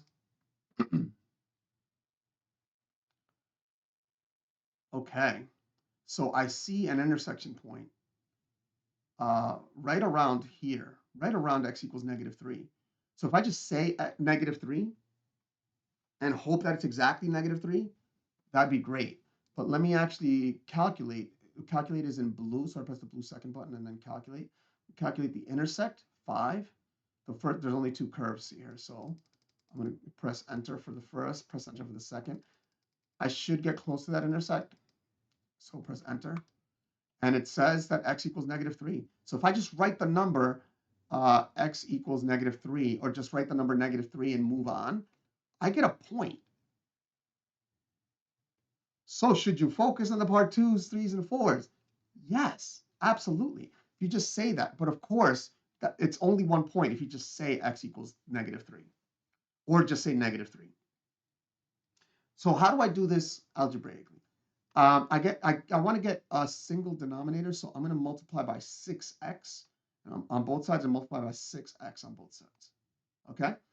And I got 6x over 2x minus 30x over 6 equals 18x over x. So this 6x over 2x equals 3 minus 30 over 6 is 5x, okay, equals 18x over x is equal to 18. And now it's an algebraic equation. -3 minus 3. I got -5x equals -15. No, +15. Divide by -5, divide by -5. X equals -3. And now we have to check for extraneous solution because we did eliminate a variable from the denominator, but x is not equal to 0. So we eliminated the extraneous solutions before we even started, which is great. But how can you check if it's extraneous? You could just plug it in and make sure you get a true answer. That's always the way to do it. Plug in and check. So 1 over 2 times -3 minus 5 over 6, is that equal to, question mark, 3 over -3? And they are. -1 is equal to -5 over 6, and you get -1 over 6. And -5 over 6 is -5 over 6 is -6 over 6, which is equal to -1. Okay? And with number 27, we could get to celebrate getting an 80. We don't have an 80 yet, but if we've gotten everything from 1 to 26 correct, when we get number 27 correct, we finally get an 80. We were at a 78 when we finished problem 24. Now, with problem 27, we can celebrate getting an 80. Amazing as that is, for those of you who are aiming for an 80, you see how important it is to focus on the part 2s, 3s, and 4s. You physically are incapable of getting an 80 if you focus on the part 1s, because the maximum grade is a 78. And 78, to be honest, is the highest I've ever seen for a grade using only the part 2s. So you are really only aiming for usually between a 0 and a 75 if you only focus on the part 1s.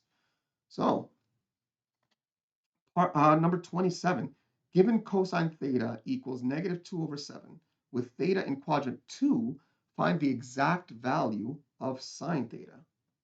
Okay, so the first thing I'm going to say, so can you do this problem using,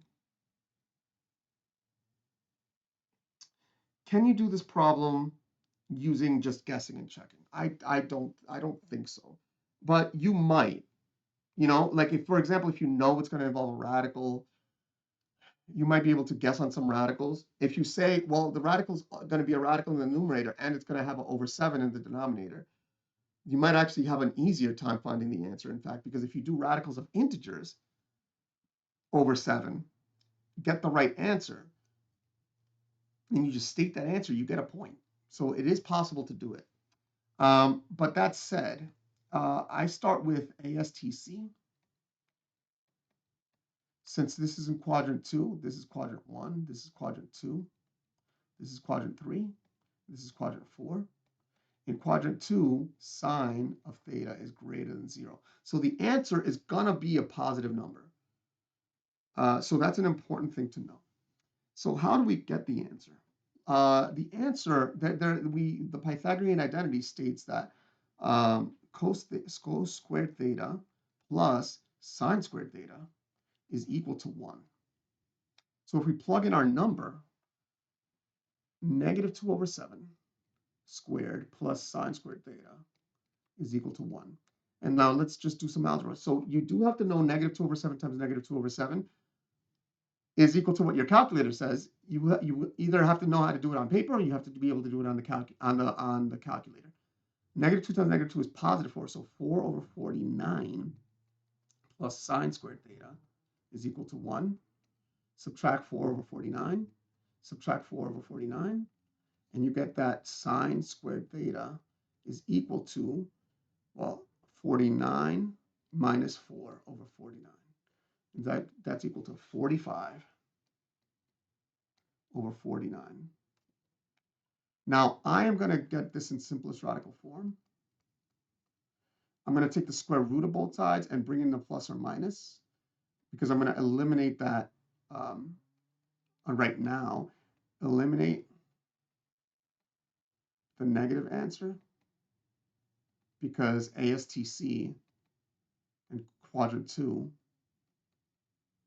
sine of theta is greater than 0. Okay? So take the square root of both sides. So sine of theta is equal to the positive radical 45 over radical 49, which is 7. And now radical 45, we do on this test, on the new version of this test, we do have to know how to simplify radicals. So I'm going to simplify this radical. I'm going to look for the perfect square factors of 45. In fact, I'm going to look for the largest perfect square factor of 45, which is radical 9, radical 5, and radical 9 is 3, so 3 radical 5. And so sine of theta is equal to 3 radical 5 over 7.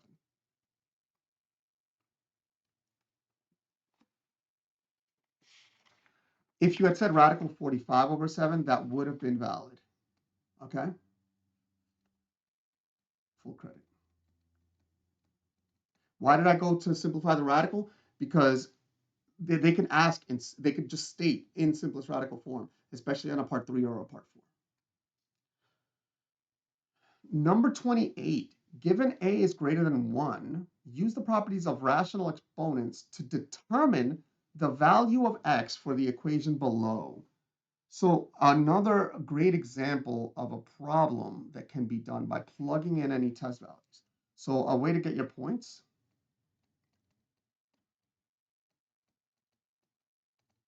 Let a be probably a randomish number, 9. Let a equal 9. Get the left, which turns out I happen to choose well. The left equals 3 if you did it right. And then that implies that 9 to the x is equal to 3, and 9 to the 1/2, which is the radical of 9, is equal to 3. So x is equal to 1/2. So if you just write a big fat 1/2, you get the points. You get the points.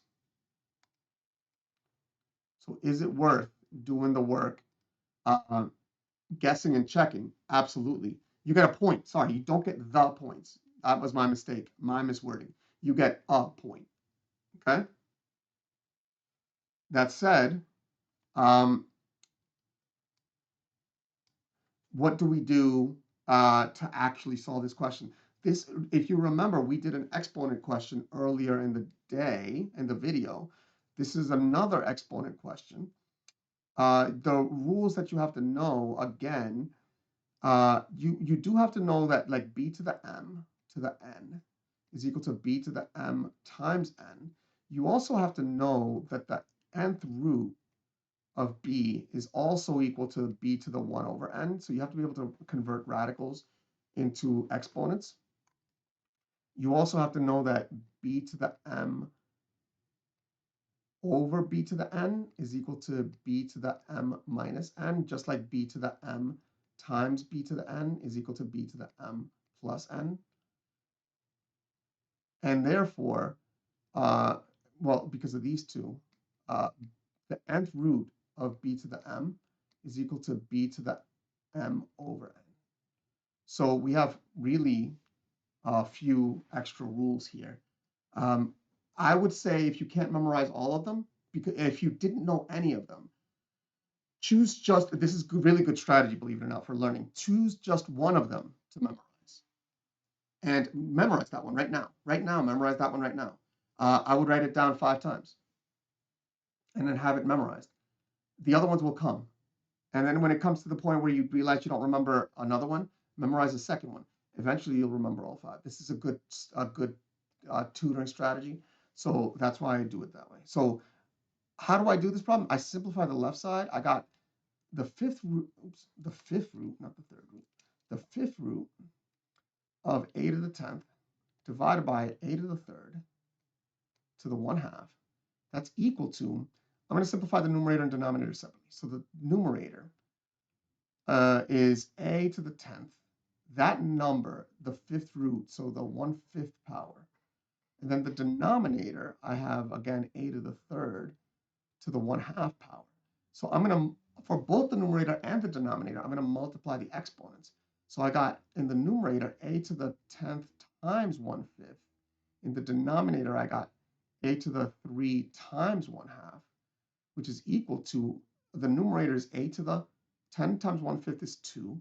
The denominator, 3 times 1/2 is 3/2. And then the rule where I can, this rule, where I can subtract exponents here, the a squared over a to the 3/2 is equal to a to the power of 2 minus 3/2. And that's equal to, well, let the calculator do 2 minus 3/2 and confirm that that the exponent is 1/2, or a to the 0.5. So that x is equal to 1/2, or equivalently, x equals 0.5. And if you say either of these answers, you get your points. Just like I said here, the number 1/2 and circled it and just moved on, if you're just trying to get your points. If you also just get the number 0.5 and move on, you get your points.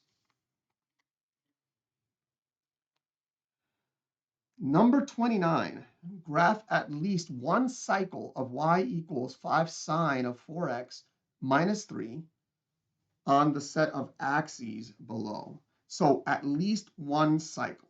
So I see that, and I'm going to graph exactly one cycle because I think that's the best way to go about it. I see first that this is a translate, and I'm not going to graph these in that order, but this is a translation of the regular sine function down 3. Okay, the multiplication by 5 is a vertical stretch by a factor of 5. And the multiplying x by 4, that's a horizontal shrink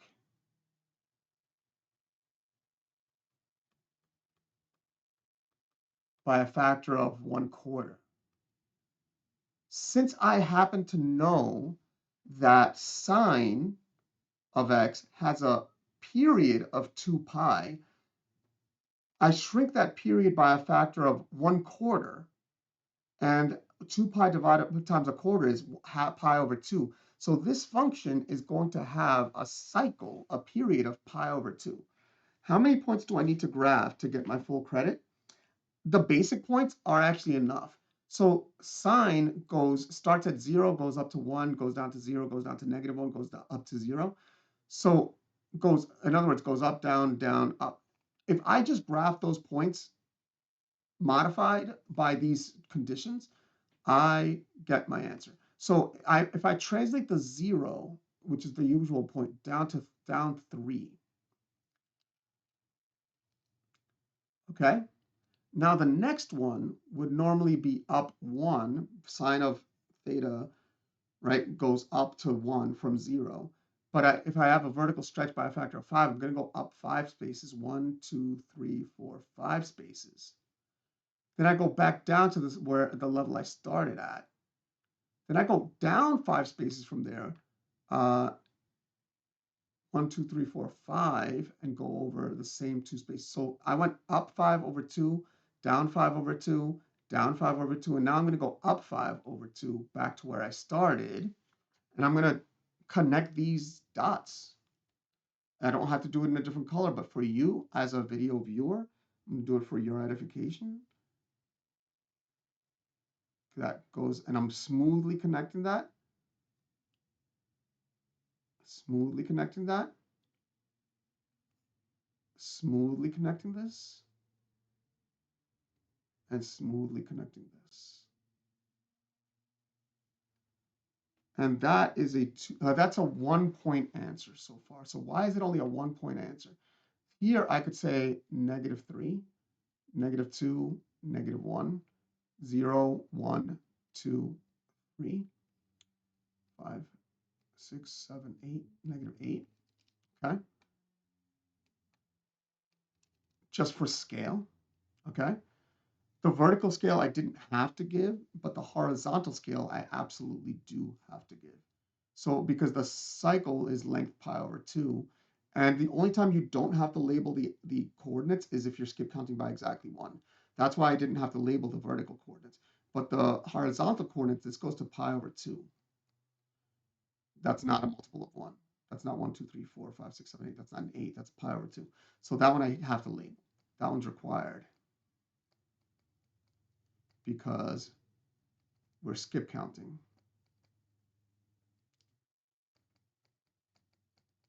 by something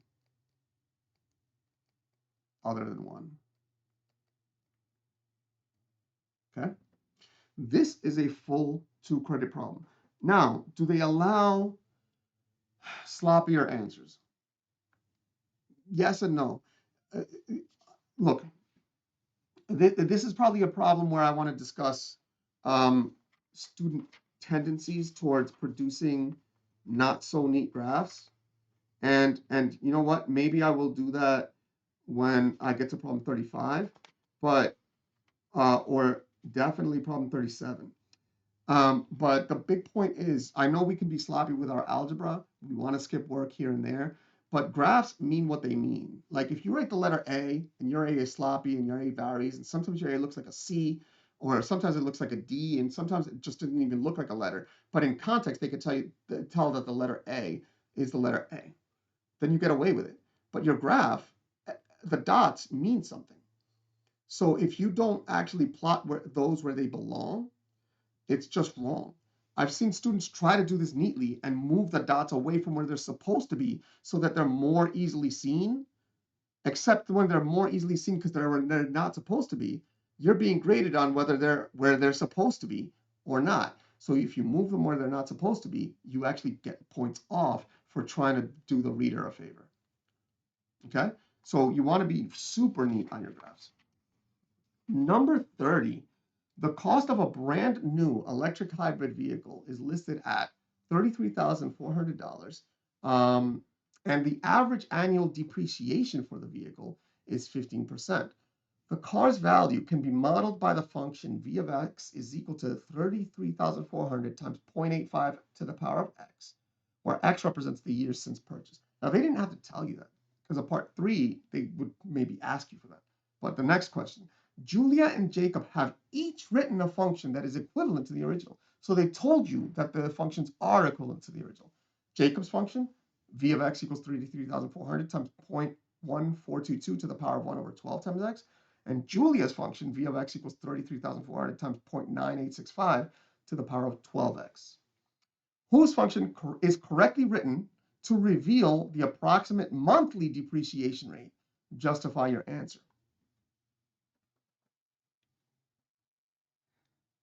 Remember, both functions are actually equivalent. However, which one of them represents months? So here's the thing. When x equals 0, the exponent is equal to 0. So that doesn't tell us information. When x equals 1, so a big thing. This one says to justify your answer, if you state Julia, or if you state Jacob, if you just take a guess, right? You got a 50-50 chance of getting the choice correct. Let's actually look at number 30, the grading for number 30. If you just state the name, but the justification is written or incorrect, unfortunately, in this case, it's 0. Okay. Now, if the justification is incomplete, like if you give a partial justification, you get your points. So now, how do we actually do this question? So we have to actually look for months, right? So in one year is equal to 12 months. So when in 1 year, remember x is equal to the number of years.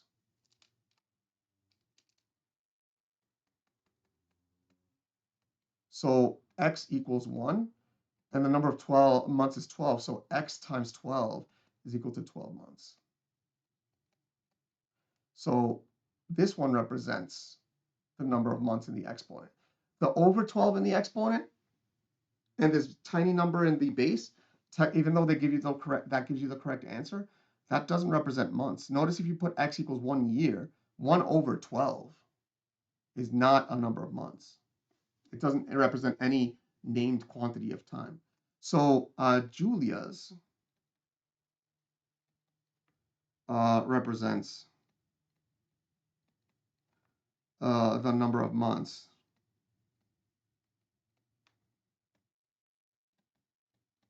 (12x) in the exponent. And then gives the monthly depreciation rate in the base.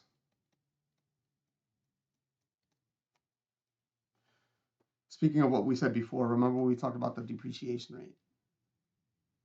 There it is. So the conversation from before here is a possible answer to your question. Which one is the true depreciation rate? It's the base. Okay. 31. Write a recursive formula for the sequence 8, 20, 50, 125, 3, 12.5. ... Humans are creatures of pattern.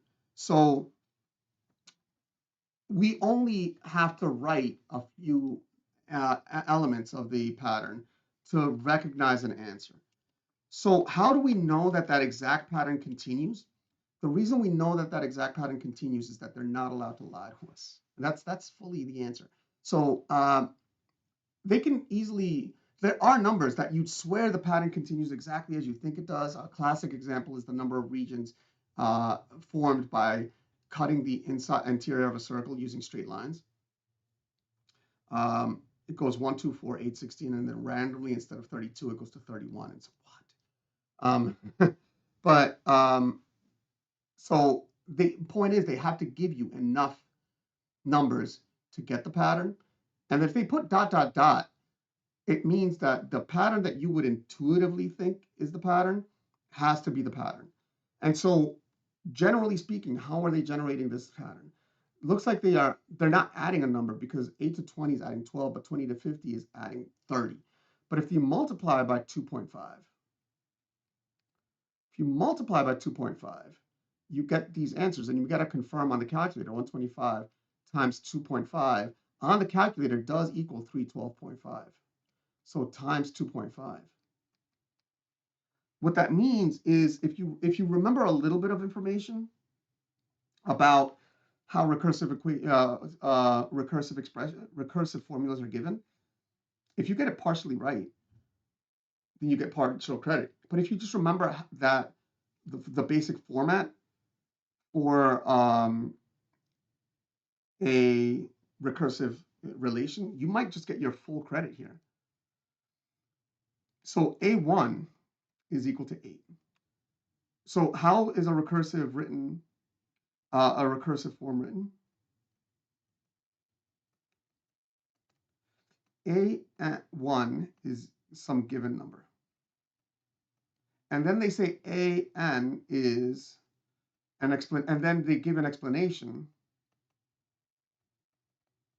of how to get A sub n out of A sub n minus 1. And that's not every recursive expression, but it is this one. Okay? And it's basically everyone in Algebra 2 on Algebra 2 Regents. Okay? So we give here, we follow the instructions that I just wrote. So recursive A1 is given, is the first element, that's A1, that's equal to 8. Good. And then they say AN equals, and then an explanation on how to get A sub n out of AN minus 1. So how do we get A sub n from AN minus 1? We multiply it by 2.5. A sub n minus 1 times 2.5.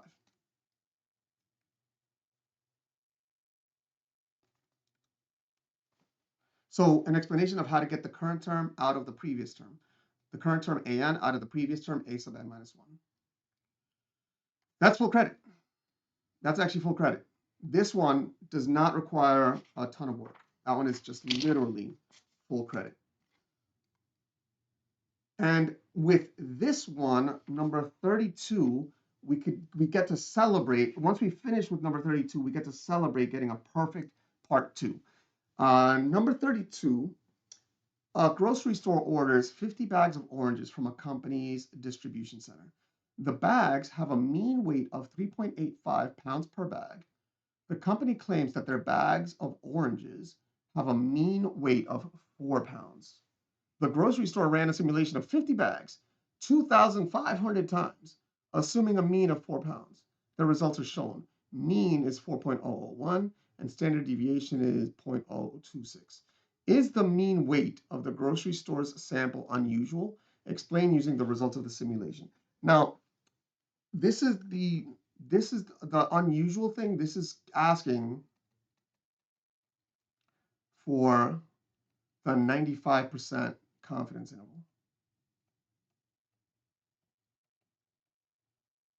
Remember the 68, 95, 99.7 rule?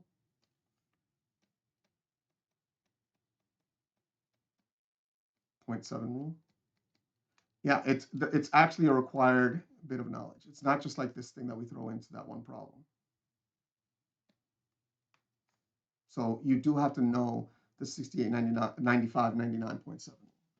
So what does it mean? So what does it mean? So for it to be usual or unusual. So usual means that the answer is within the confidence interval.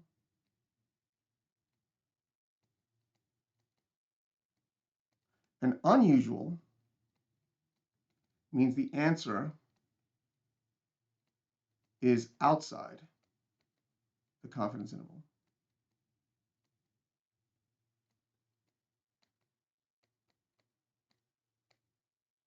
Okay, so let's just look over here. So this is kind of like if a grocery store is being honest or not. However, the grocery store is probably buying the potatoes from a farmer. So the question is the farmer being honest or not? So a grocery store sells 50 bags of oranges, and the bags have a mean weight of 3.85 pounds per bag, which is a pretty small mean weight if their claim is that there should be 4 pounds. The grocery store ran a simulation of 50 bags 2,500 times, assuming a mean of 4, and the results are shown below with that mean and that standard deviation. Okay? So is the mean weight of a grocery store's sample unusual? Let's find out. So we have to do the mean minus 2 standard deviations, comma, the mean plus the 2 standard deviations. In the funny symbols that I did before, mu, mean minus 2 sigma, comma, mu plus 2 sigma. Okay? So remember the mean is given to you 4.001, and that standard deviation is equal to 0.026. And so mean minus 2 times the standard deviation is equal to 4.001 minus 2 times 0.026. And I highly recommend using a calculator for that. And that's equal to 3.949. And the mean plus the 2 standard deviations is equal to 4.001 plus 2 times 0.026, which is equal to 4.053. So the interval is from 3.949 to 4.053. And notice that the mean of 3.85, the 3.85 is outside the 95% confidence interval.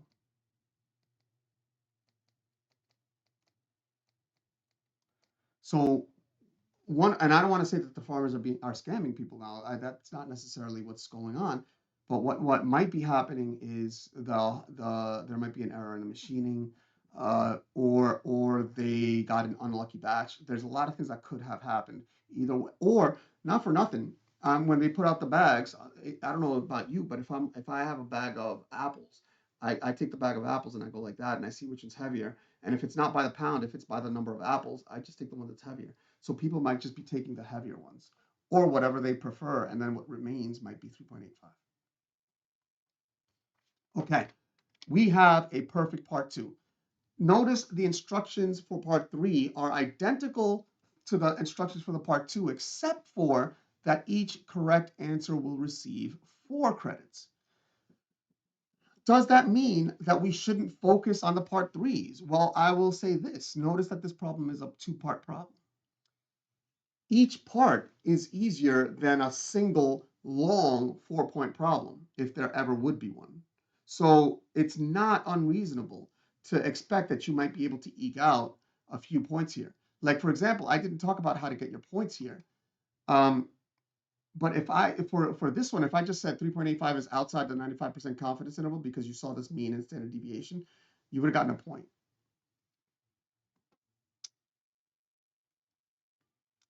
Now, number 33. At the Lakeside Resort, the probability that a guest room has a view of the lake is 0.24. The probability that a guest room has a queen size bed is 0.74. Let A be the event that the guest's room has a view of the lake, and let B be the event that the guest room has a queen size bed. Events A and B are found to be independent of each other. Determine the exact probability that a randomly selected guest room has a view of the lake and a queen size bed, and then determine the exact probability that a randomly selected guest room has a view of the lake or a queen size bed.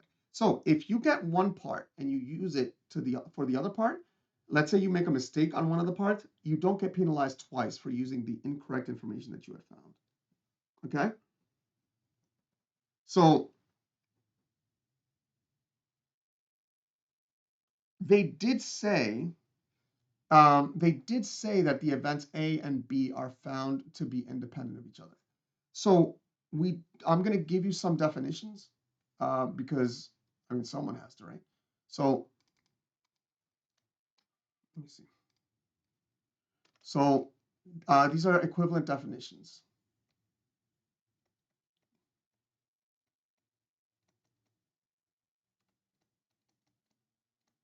Okay. Statement one is that A and B are independent events.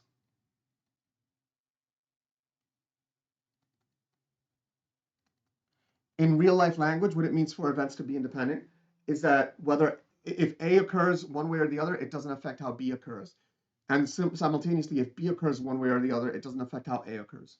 If you think about some events that are definitely independent, if you have a coin and a die, nothing you do to the coin, flipping it, landing heads or tails, is going to affect how the die rolls. Similarly, if you roll the die, it's not going to be like more likely suddenly that the heads is going to come up. There's no relation between the way that the heads lands or the coin lands and the way the die lands. Or equivalently, two separate coin flips. The first coin flip doesn't affect the second coin flip. So that's an example of, in English, what it means for A and B to be independent events. But mathematically, what it means, you could say P of event A and event B occurring is equal to P of A times P of B. And another definition is that the probability of A is equal to the probability of A given B, the probability of A assuming that B occurs. And the next one is that the probability of B is equal to the probability of B assuming A occurs. That's what it means for the events to be independent. So now we have a mathematical formulation of what it means for the events to be independent. And I will say this, do you need to know all three of these definitions? Well, yes, but notice that the second and third definition look identical. And you expect them to be identical and symmetrically identical because of the fact that they A is independent of B and B is independent of A, so both have to be true. The fact that they're equivalent to line 2 probability of A and B is equal to P of A times P of B is perhaps surprising. But those are equivalent statements. I am not going to prove it because that's not the purpose of this video, despite the fact that I desperately want to prove it. So which one of these am I going to use? It's the one where they give me enough information to be able to calculate it. Like, for example, they didn't give me enough information to do P of A given B, but since they are independent, P of A is P of A given B. So they said determine the exact probability that a randomly selected guest room has a view of the lake and a queen size bed. In other words, they want to know the probability of view of the lake, which is event A, and has a queen size bed, event B. And according to these definitions, since they are independent of each other, R, remember R, that's equal to P of A times P of B, and that's equal to 0.74 times 0.24. And they want the exact value, plug it into your calculator, 0.1776.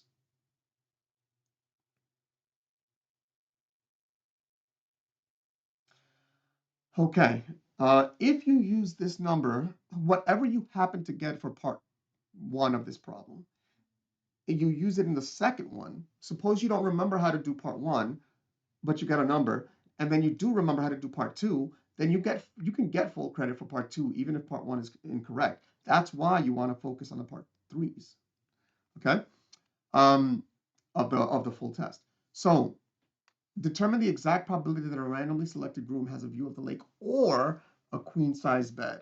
Well, there is another statement. It's not a definitional statement, it's a formula. P, and it's not about independent. This is just a statement. P of A, this is De Morgan's law. De Morgan's law.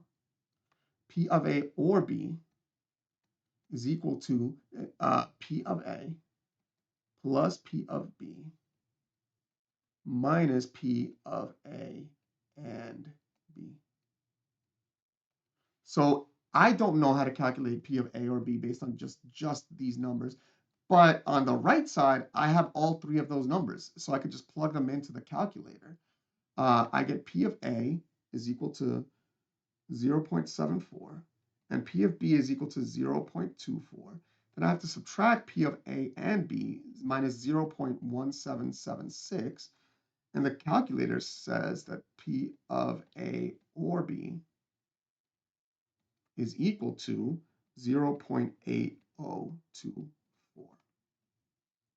So that's 2 points. That's 2 points. That's 4 points. 4 points. Now you see that we got an 80 a while ago, right? We got a 78 with the multiple choices, but we have to wait till number 27 to get an 80. We haven't yet arrived at a 90, which is interesting, I think. Number 34. Which function has a greater average rate of change on the interval -1 to 4? Justify your answer. Is it m of x or p of x? Now, I would say, I'm going to say get your points. I was going to go check to see if on this problem, they allow you to just state the answer, but I'm going to say it this way. Guess and state the answer. That's if you don't know how to do the problem. If you know how to do the problem at all, then you should actually do the problem at all, right? Why would I give the advice about getting your points? Because I want you to get the highest grade possible. Some of you are aiming for 100, which is why you're all the way already at number 34. And you're also trying to learn how to do some problems because this can easily appear as a part 1 question. Easily. Very much can appear as a part 1 question. Because as a multiple choice question, this is a part 1 question. Like, which one has the greatest average rate of change? Just choice 1, 2, 3, or 4. That's it. But also because everything that I teach can appear anywhere at all, and every point that you get gets you a higher grade, no matter what kind of grade you're aiming for. Okay? So average rate of change. So given f of x is continuous. Okay? For now, let's just say continuous is that you could draw it without lifting your pen. Okay? The average rate of change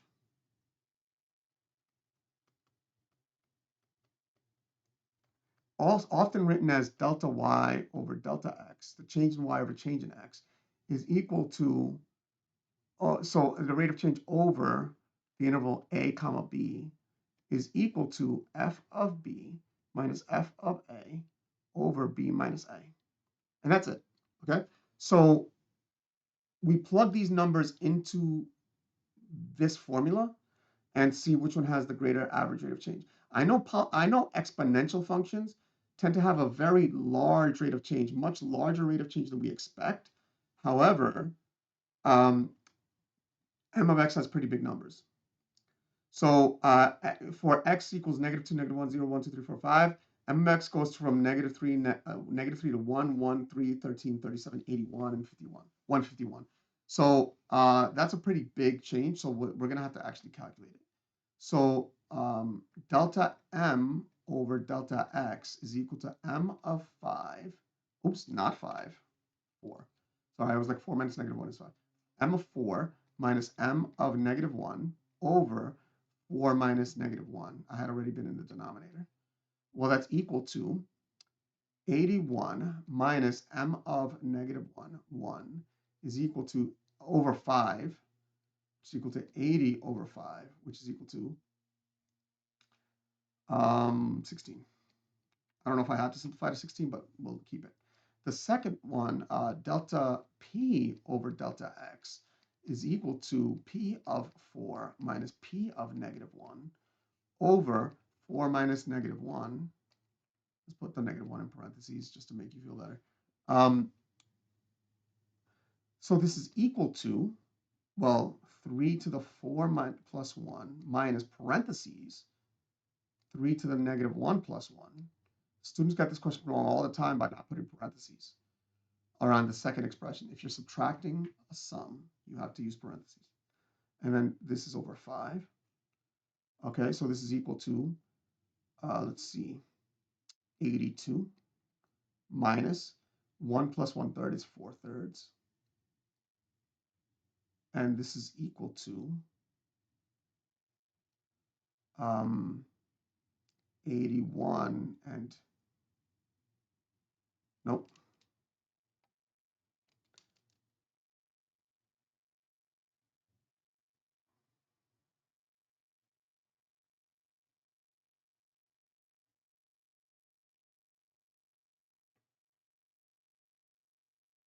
Yes, 80, sorry, 80 broke for a second. 80 and 2/3, which again, over 5, over 5. Which already we don't have to convert it into a non-mixed number because this is already greater than 80 over 5. So P of x has a larger average rate of change. Average rate of change. Again, I'm keeping every sneeze into the video because the more I don't edit these videos, the more videos I can put out. And I know that a lot of people have been begging me to do all the regions. I could do all the math and science regions. I can't do the English and the history regions. I don't have the time for that, etc. But before I used to do 1 Regents or 2 Regents per Regents season because of all the video editing. Now I could just do all 7 videos whenever I have a moment, just record a full video. All right, with number 35, once we complete number 35, we're going to have a 90. So we're almost at a 90. And one more problem, we're going to have exactly a 90, okay? Which is super exciting. Number 35, determine an equation for the parabola with focus -2, 4 and directrix y equals -10. And the use of the grid, I'm sorry, y equals +10. and the use of the grid is optional. Okay, so if you don't know how the focus and directrix work, this is an important lesson to have. Okay, so one, graph the focus, graph the focus, and, okay, that's the word, directrix. Okay, so, well, I need a grid. So y equals 10 is going to be pretty high.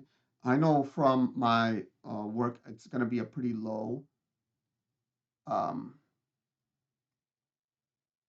x-axis. So yeah, a pretty low x-axis for the y-axis. Let's see. Perfect. Do I want to draw these with a straight edge? Yes. When you draw straight lines, you want to draw them with a straight edge. Okay? So x, y. Now, I'm going to skip count by ones, so I don't have to label the y-axis.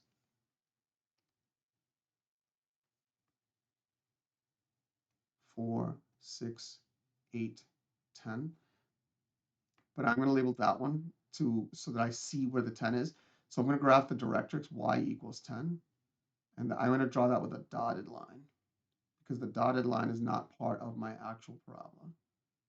And I'm going to graph the directrix, the focus, -2, 4. -2, 4 is right there and there. Okay? So I'm going to label the 4 also. Okay. I'm going to label this letter F. And I'm going to label this directrix. Okay? So how do I graph the parabola based on the focus and directrix? I'm going to graph two special points.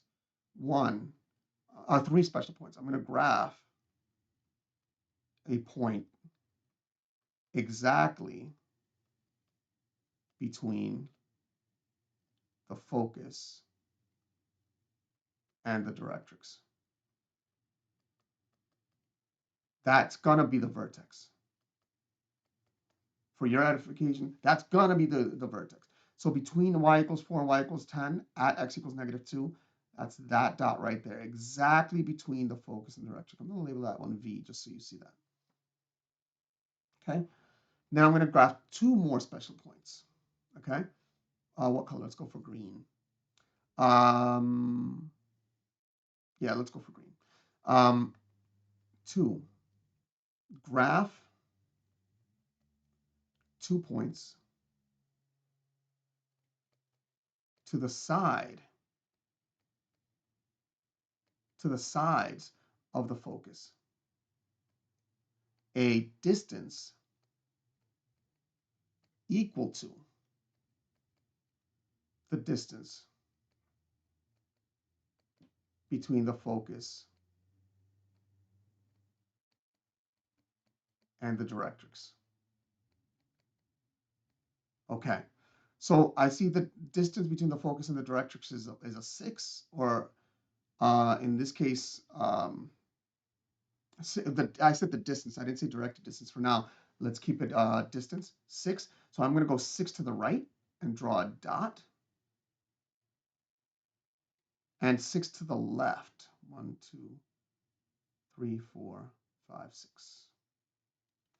So let's just make sure 2 and 4 and 4, 6, 8, -8.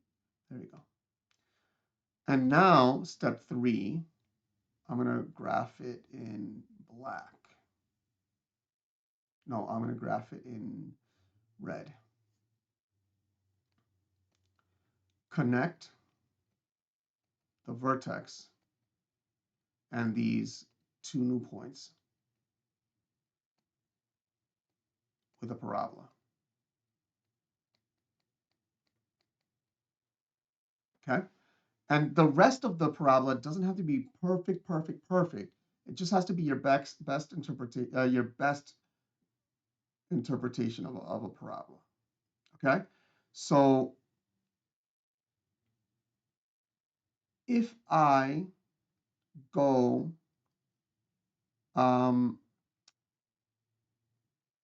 to the left and I connect that point and I keep going, okay? And I do the same thing to the right and I keep going smoothly, going through the point, okay? Now, this one didn't ask me to get the exact root. So this, believe it or not, is a full 2-credit problem. About graphing, I said that I would talk about neatness of graphing, and this is really the importance, the time to talk about it. There's going to be another 2 graphs here. The neatness of your graph matters. So notice that I drew my horizontal line at y equals 10 exactly. I can't, this software doesn't allow me to draw dotted lines perfectly straight. So if you are drawing a dotted line perfectly straight, you are required to use your straight edge. Parabolas do not have to be straight because they're not straight, they're curvy. And in fact, if you do use your straight edge to draw a parabola, you lose points. That said, the location of the 3 points that I just graphed and the vertex and the focus, so I graphed 4 points really, and I graphed the directrix. Those have to be fairly accurate, very accurate, in fact. Okay. So, okay. Now, so that is, if they were testing for the graph, that would be a valid graph. Do we have to graph it so well if they aren't requiring it? Well, I don't know how you would use the graph if you didn't graph it accurately. The second thing is, do know that they might be asking you that. So you have to be ready to graph it accurately. Now, I'm going to copy and paste this problem again so that we remember what the problem is, because we also need to know how to get the equation. We had to give the lesson on how to graph it, but I didn't want to skip that part because even though this problem didn't require it. I'm going to now say how to get it, okay? So how to get it. So a parabola, so this is the equation of a parabola with focus, with vertex,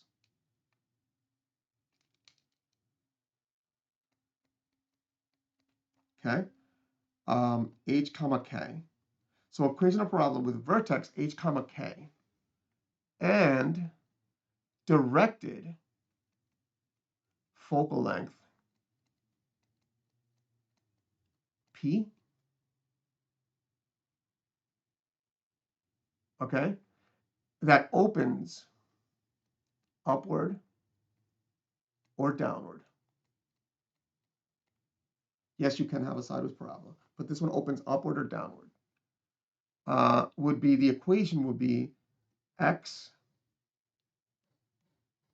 no, yes, x minus h squared equals 4p parentheses y minus k.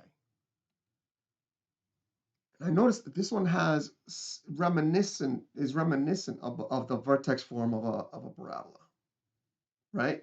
The vertex form of a parabola, and in fact, the vertex is contained, just like the vertex form of a parabola contains the vertex written directly, this one also contains the vertex written directly. The difference is that the vertex form of a parabola has a in front of x minus h squared, and this one has 4p in front of y. So now what is the directed focal length? The directed focal length is the directed distance from the focus, from the vertex to the focus, in that order. From the vertex to the focus, we have a distance of -3. So p equals -3. So the equation of this parabola is x minus h squared equals 4 times -3 times y minus, oh, I know h, I know h, I know k. Hold on. I know h, I know v, sorry, I know v is -2, 7. So x minus 7, no, x minus negative 2 squared, wow, I almost broke that, is equal to 4p times y minus 7. X minus negative 2 squared equals 4p y minus 7. And they would accept this equation exactly as is. Or if you wanted to multiply the 4 and the negative 3, again, they would accept this one as is. Or if you wanted to write x minus 2, x plus 2, again, squared equals negative 12 parentheses y minus 7. That's also correct. Whichever of these you want to give, each one of those is full credit. Okay? Yeah. So this one happens to be one that to get your points, I think to get your points, you might have to know a little bit about what parabolas look like and how they're related to the focus and directrix. Because if you can do that, you might be able to guess at some of the numbers. Okay. With number 36, we're about to celebrate getting a perfect part 3. All right. Part 36 is the last problem on the part 2s. Did I not say it? Oh, we celebrate getting a 90. So with number 35, now that we've completed it, we finally got a 90. But now we want to get 100. We want to get 100. So celebrate getting a perfect part 3 with the finishing of number 36 correctly. It says algebraically find the zeros of c of x equals x cubed plus 2x squared minus 16x minus 32. And you could do this via any method of your choice, but it has to be algebraic. That's the only condition. So how did I mean, there's a few ways to do it. When I see a cubic, my first instinct is to look for factor by grouping. Because if I could do factor by grouping, then I might as well. And I see that the first two terms and the second two terms have a common factor of x plus 2. So if I actually, that factor by grouping is going to work out for me. If I factor out an x squared from the first two terms, the factor pair of x squared is x plus 2. X squared times x plus 2 is equal to x squared plus x cubed plus 2x squared. Then if I factor out a negative 16 from the second two terms, I got minus 16. Factor pair is x plus 2. Negative 16 times x is negative 16x, and negative 16 times 2 is minus 32, negative 32 or minus 32. And both of these have a common factor of x plus 2, so x plus 2. Factor pair, x squared minus 16. And I'm not done factoring because now this is a difference of 2 squares, or DOPS. Difference of 2 squares or difference of perfect squares. Remember that p squared minus q squared is equal to p plus q, p minus q. So I could factor this with p taking the role of x and q taking the role of 4. So x squared minus 4 squared is equal to x plus 4, x minus 4. So that's what I'm going to write next. X plus 4 times x minus 4 times x plus 2. Now, they said algebraically find the zeros. Now, to get your points, how do you get your points?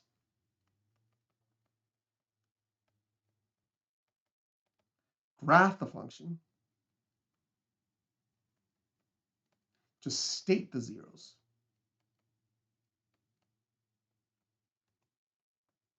And that's a point. Fun fact. If you graph the function, in other words, you use the calculator to get the zeros.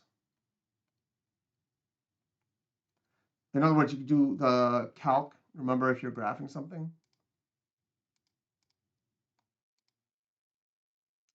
Second calc. And then 0.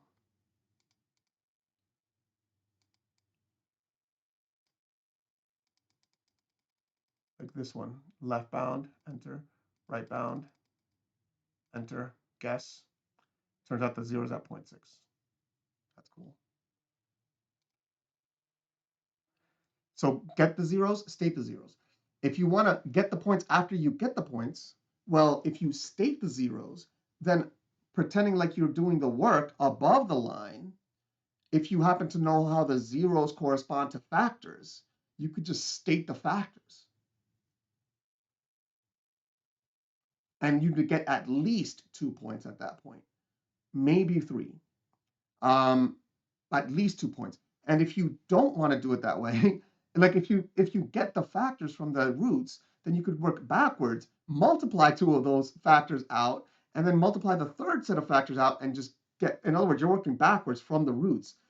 And they can't tell that you wrote backwards from the roots to the answer, or to the original polynomial.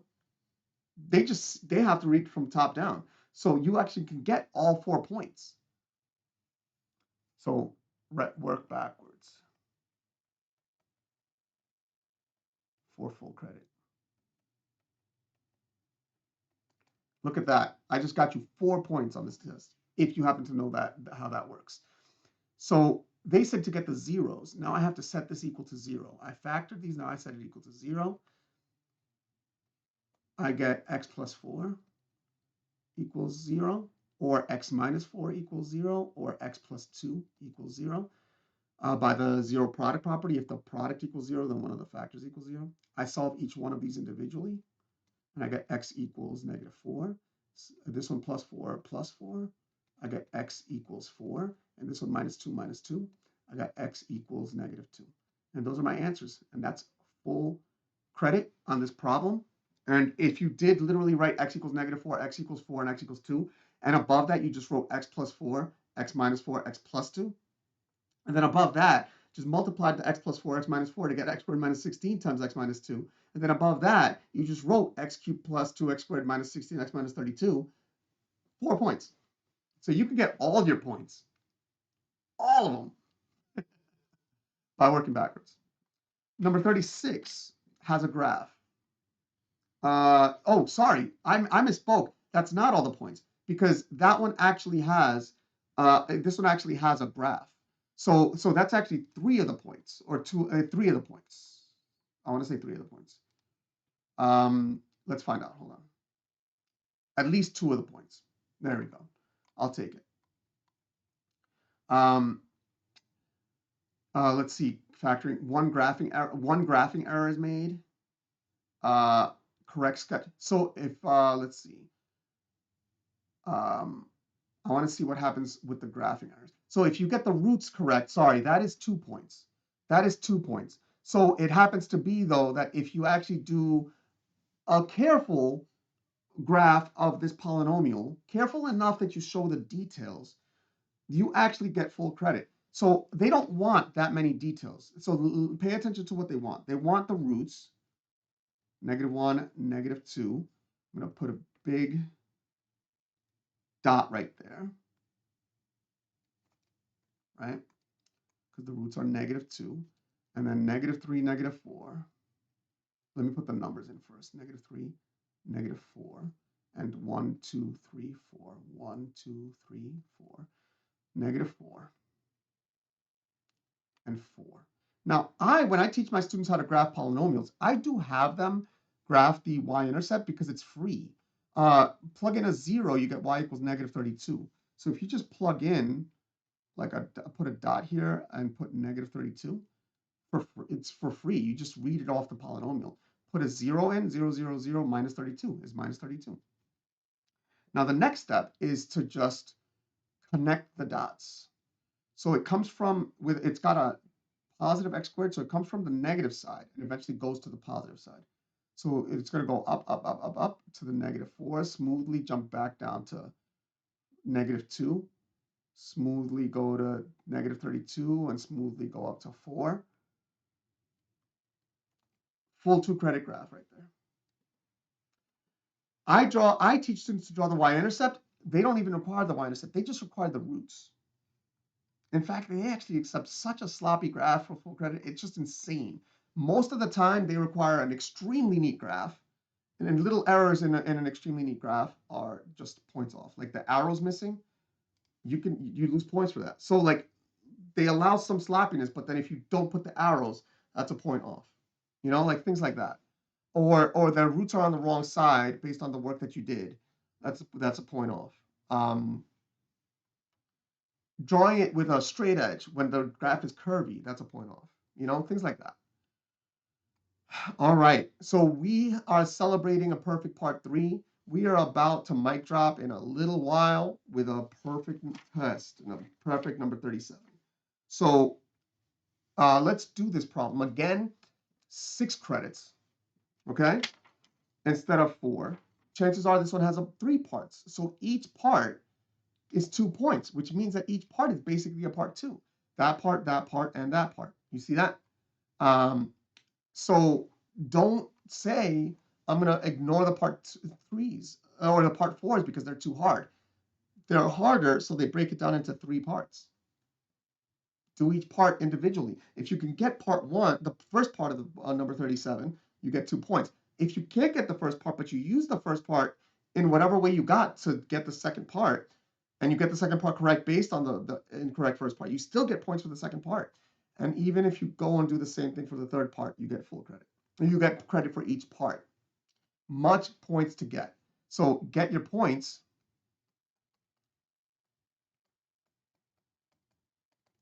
Is get your partial credit.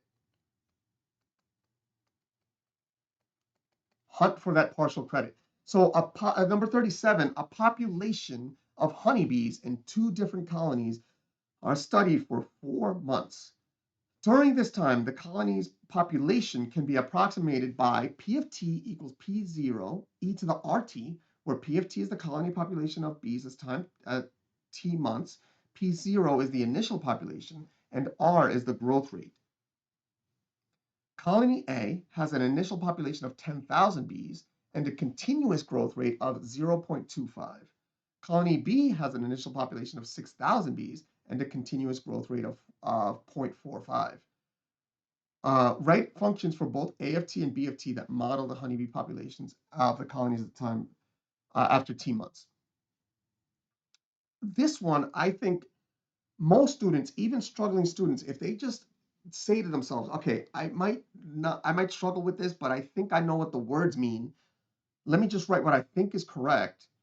Chances are what you suspect strongly is correct. Like, for example, they told you that P of 0 is the initial population. R is the growth rate. T is the time in months. E is just the number E. And P of T is the colony population. So population colony A is written by the function A of t with initial population 10,000. That's A sub 0. R is 0.25. And those are the 2 numbers. So A of t is equal to A sub 0 e to the RT. We put a sub A there. So that's equal to 10,000 e to the 0.25 t. That's a point. B of t, I'm going to do this one in red. Let's go this way, the arrow. Has an initial population of 6,000. That's B sub 0 with a continuous growth rate of 0.5, R sub B. And I'm going to call the other one R sub A. Okay. So B of t is equal to B sub 0 e to the R sub B for R for B times t. So that's equal to B of t equals 6,000 e to the 0.45 t. I know a lot of students who struggle in math and still would get the 2 points there. So do I think it's worth your time to do what I just did and to not skip the part 4? Even if you're a struggling student trying to just barely get your 65, or trying to get your 55, or trying to get your 80, definitely then you have to. The moment you're trying to get anything above a 65, you kind of have to focus on the part 2s, 3s, and 4s. And hint, if you're just trying to pass, you're trying to get above a 65, because on any problem, simulated coin flip, you might get it wrong or right.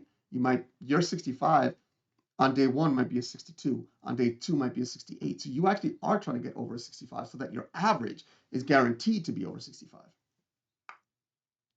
Okay, I've gotten 2 points. Now it says graph A of t and B of t, and this is where I want to be neat. So I'm gonna actually um, be extra careful, but I want to be clear. I am not being neater than I'm actually required to be. Okay? I'm going to say y equals. I'm going to undo, I don't want to delete graph 3 and 4, but I'm going to put on graph 5, I'm going to do y5, I'm going to do a of t, which is 10,000. E is right there in blue. So I press the second button and press E to the power of 0.25x. And y6 is going to be b of t, 6,000. E, I'm really excited about this 100 we're about to get, 0.45x. And now I go to the table. And I'm going to bring that table with me onto the test. Okay. Let's see if it'll let me bring it up here.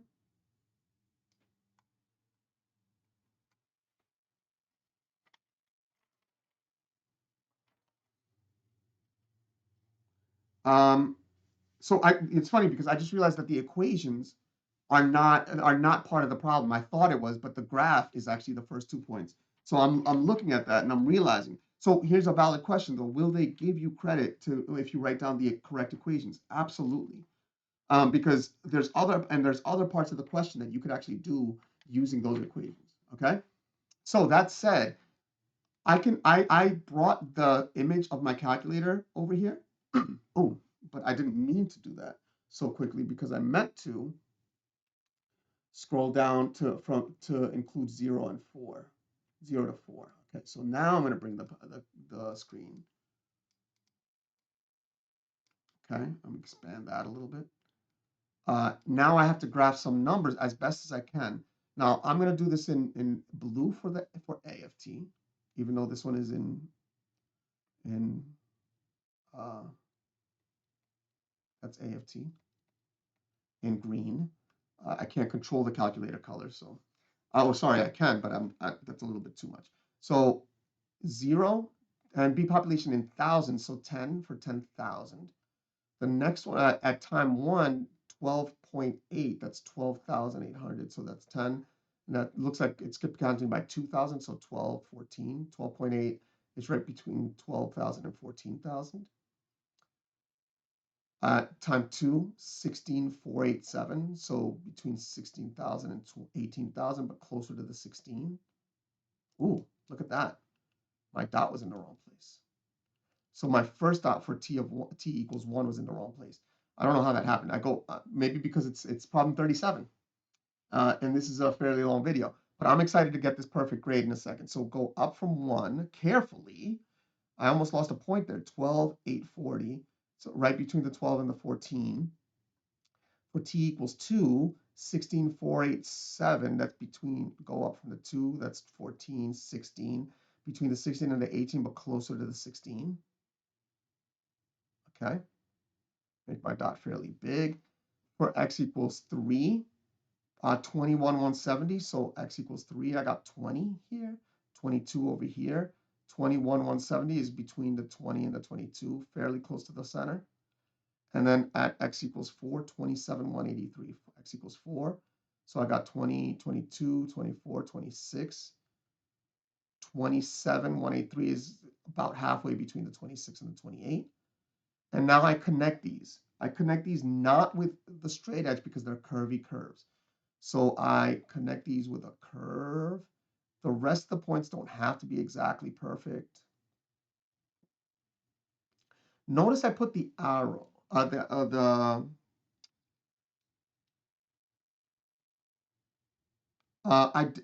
sorry, for this one, I am not putting the arrow because they said from t equals 0 to t equals 4.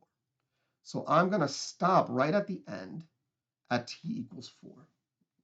I'm not going to put the arrow because they said from t equals 0 to t equals 4. Okay? Would I lose points for putting the arrows? That is something I want to find out right now with you. So I'm going to scroll down.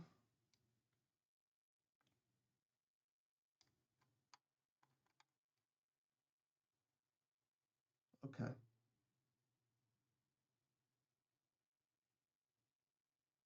So, oh, I'm sorry. It did actually tell us to write the functions. I misspoke about that too. It did tell us to write the functions. That one doesn't use an arrow and it got 2 points. All points. That one didn't write the arrow, got full credit. This one didn't write the arrow, got full credit. Oh, and I got a label. I got a label. Let's not forget that. This one did draw the arrow and lost a point. Okay, so I did need to confirm. So this one drew the arrow and lost a point. So this one is required to end on a dot because of this. Required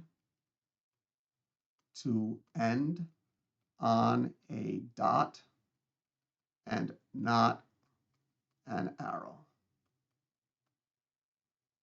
Okay, required to end on a dot and not an arrow. Okay, so this is colony A.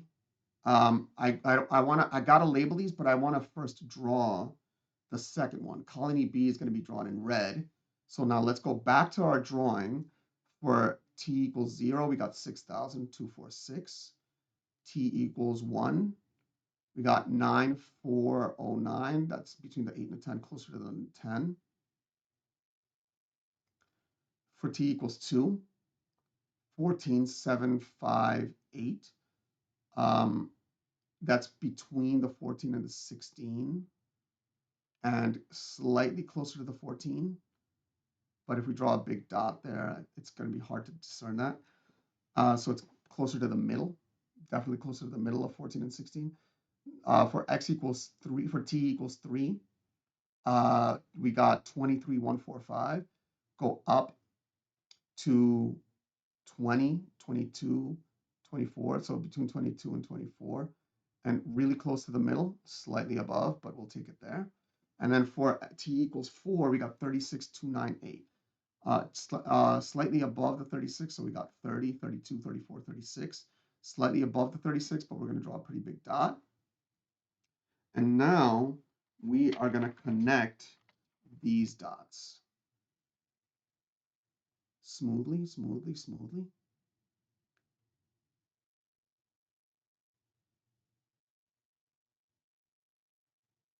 And ends on that dot. And no arrow, no arrow. Now that we've drawn both, I could label these colony A. Colony B is the red one, and colony A is the blue one. Okay, I could label it with the equation, or I could label it with the name. I could even label it just A and B. Okay, almost there, almost there. The next one, state to the nearest 10th of a month when the colonies will have the same population. This one, they just said state. I am going to show you how to do it algebraically because, again, this could be a part 2 question where the full question is to algebraically find it. So we want to be able to do this algebraically, but if we go to the graph, now if we graph it, it seems like nothing is happening. In fact, but though this graph graphs from y equals 10 to y equals negative 10 to y equals 10. And the graphs all start at 6,000 and go up to like 30 something thousand. So actually we can do that manually by doing, no, automatically by doing zoom and then the fit button. Where is fit? Zoom fit. You scroll down to fit and that's 0. So you press enter at the 0. Okay. And it's graphing the function and it's graphing the other function. Now it's hard to see because these functions past t equals 4, they both blow up. So it's hard to see that they're intersecting somewhere here. But our graphs show that they're intersecting somewhere here. So if we want to calculate the intersection, calc is right above the trace button in blue. So we press the blue second button and then calc. We're going to calculate the intersection, enter. Our graphs tell us that the intersection is somewhere between like 2-ish and 3-ish. So I'm going to do at x equals 0. Since I don't know the exact intersection point, I'm going to go somewhere pretty far to the right, but where I know the intersection doesn't occur. enter. And then it says to guess. I am going to guess. A lot of teachers just say press enter. I do like to guess for really good reasons. Enter. And I see that the answer is 2.554. So it's important to know that if you do get this with the calculator, you want to, and you're required to, round to the number of digits that they say. Okay? So if you just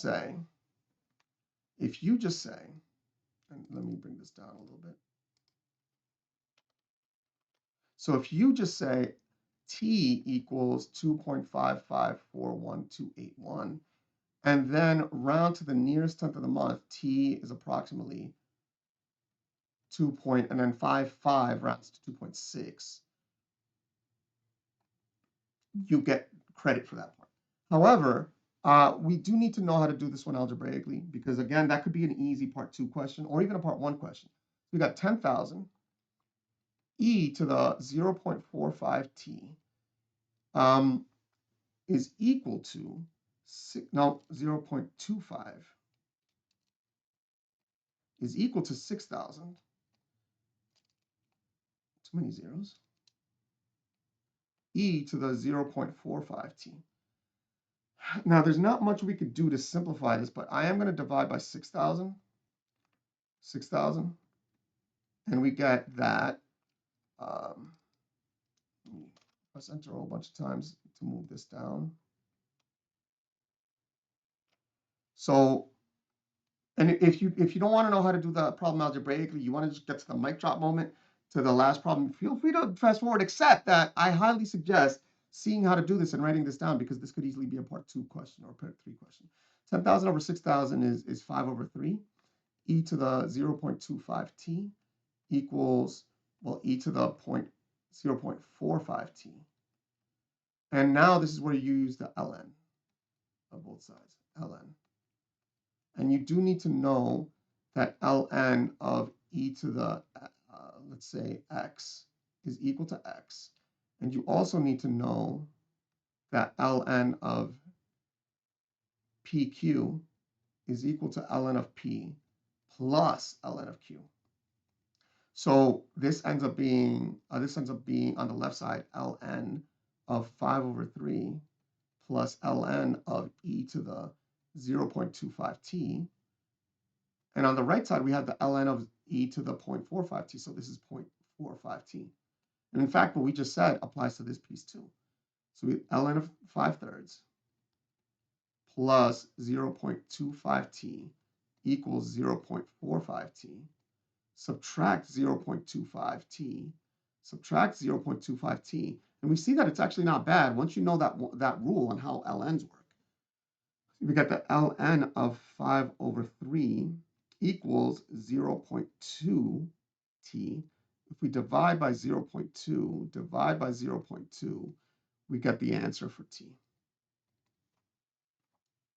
The exact number, ln of 5 over 3, closed, divided by 0.2, and then the calculator will tell us that this is approximately 2.6.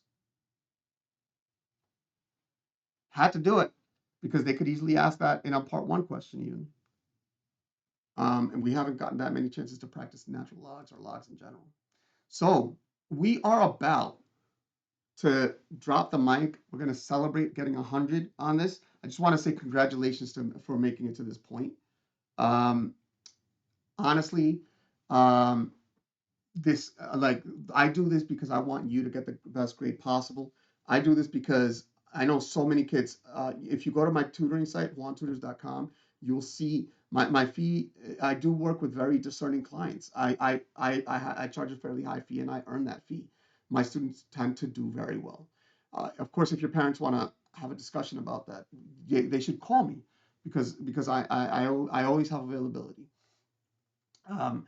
That said, I always wanted to give a part that's also free for access to everyone. And that's why I do these videos. So if you do appreciate this and you're watching to this point, I feel like I've earned your subscribe. So I do appreciate it if you subscribe.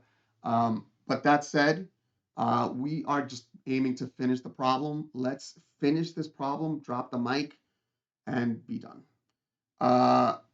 determine algebraically how long it will take to the nearest tenth of a month for the population of colony A to triple. This is a great problem to just estimate on the calculator. It says determine algebraically, so you do have to do it algebraically, but in most cases, like we said, a numerical answer will receive a 1 credit. So if you say look at colony A, that's the one with the 10,000 in it, and if you graph y triple that, 30,000,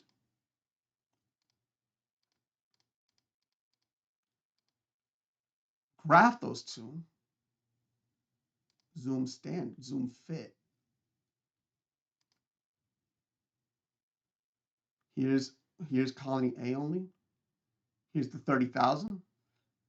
So this intersection point is where colony A has a population of 30,000. And if you see, we actually get an answer somewhere between 4 and 5. Let's see if we can estimate our value. So it's hard to tell. Oh, this is actually a good time to have a big calculator. It's hard to tell if this is, so if I go to the left, I think that I'm going to use the top linker. If I go to the left of that intersection, it's 4.24, which makes me think I have to go to the right a little bit. That's closer to the intersection, and that rounds to 4.3. But now that rounds to 4.4.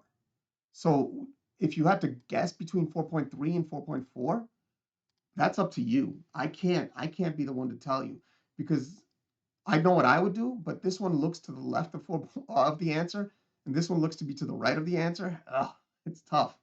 It's tough. I can't tell you to say one or the other. But there is a way to do it. There is a way to discern it. If you could do zoom in, enter. We got close to the point, and then we zoomed in. And if we actually zoom in, now we could actually just get the answer pretty good. There's no question. There's no question. To the left of it, it rounds to 4.4. To the right of it, it rounds to 4.4. So if you just state 4.4, you do get 1 point, but if you don't do it algebraically, you don't get the full credit. So get your points. So get your points. Graph A of t and y equals 30,000. And then find the intersection point. So I just showed you how to estimate the intersection by moving the arrow, right? But I just want to be clear. Zoom. If you do the second calc, you don't have to zoom in. If you just do the calculate the intersect again, intersect, enter. No, second calculate the intersect, 5. The first curve, enter. The second curve, enter. The guess, I'm just going to get as close as possible. 4.39. Like, the calculator can just tell you the intersection, 4.39. I just wanted to show you that there's an alternate way of getting an estimate. But this does require us to do it algebraically. This is going to require the same lns as before. 10,000 E. Let me not do this in blue and green, because that was your get your points color. I'm going to do this in blue and red now. Get your points is in green, but we're going to get our full credit and our perfect 100 on this Regents. E to the 0.25t equals triple 30,000. T appears exactly once, so I could solve for t via the inverse operation method. Even if I'm not 100% sure on how to do it, I can undo the operations in the reverse order that they're done to t. The last operation done on the left is multiplying by 10,000, so I divide by 10,000. I got that e to the 0.25t equals 3. And, oh man, I can't wait to drop this mic. Take the natural log of both sides of e to the 0.25t is equal to ln of 3. Why am I doing that? Because you need to know that the natural log and and the exponential function with base e are inverses of each other. They cancel out. They cancel out. So all you're left with is the exponent. 0.25t equals ln of 3. Divide by 0.25t. I'm sorry, by 0.25, because you want the t alone. You don't want to divide by the t. Divide by 0.25, 0.25. We get that t is exactly equal to ln of 3 divided by 0.25. And we're about to drop the mic in like 2 seconds. So t is approximately equal to, this is what I recommend to students, the final recommendation that I have for students before we drop the mic. Actually get the full calculation, the full digits onto your calculator. Divided by, close the parentheses, divided by 0.25. Get the full set of digits onto your test. As crazy as it sounds, a lot of teachers might be saying, wait, it's not worth your time to write all of those digits. And my argument would be to count the amount of time that it takes to write all those digits. I can't, you're watching this video like once, so I can't teach you the best way. I can only give you one way that fixes a lot of muscle memory issues. So the one way to fix the muscle memory issues that I've trained students to use is to write the full digits, 4.39444155, and then write t is approximately equal to, before we drop the mic, then you go up and it says to round to the nearest tenth of the month. Circle that, and then you round to the nearest tenth of the month, 4.4. Circle that, pick up the mic, drop it, and we got 100 on this test. Congratulations.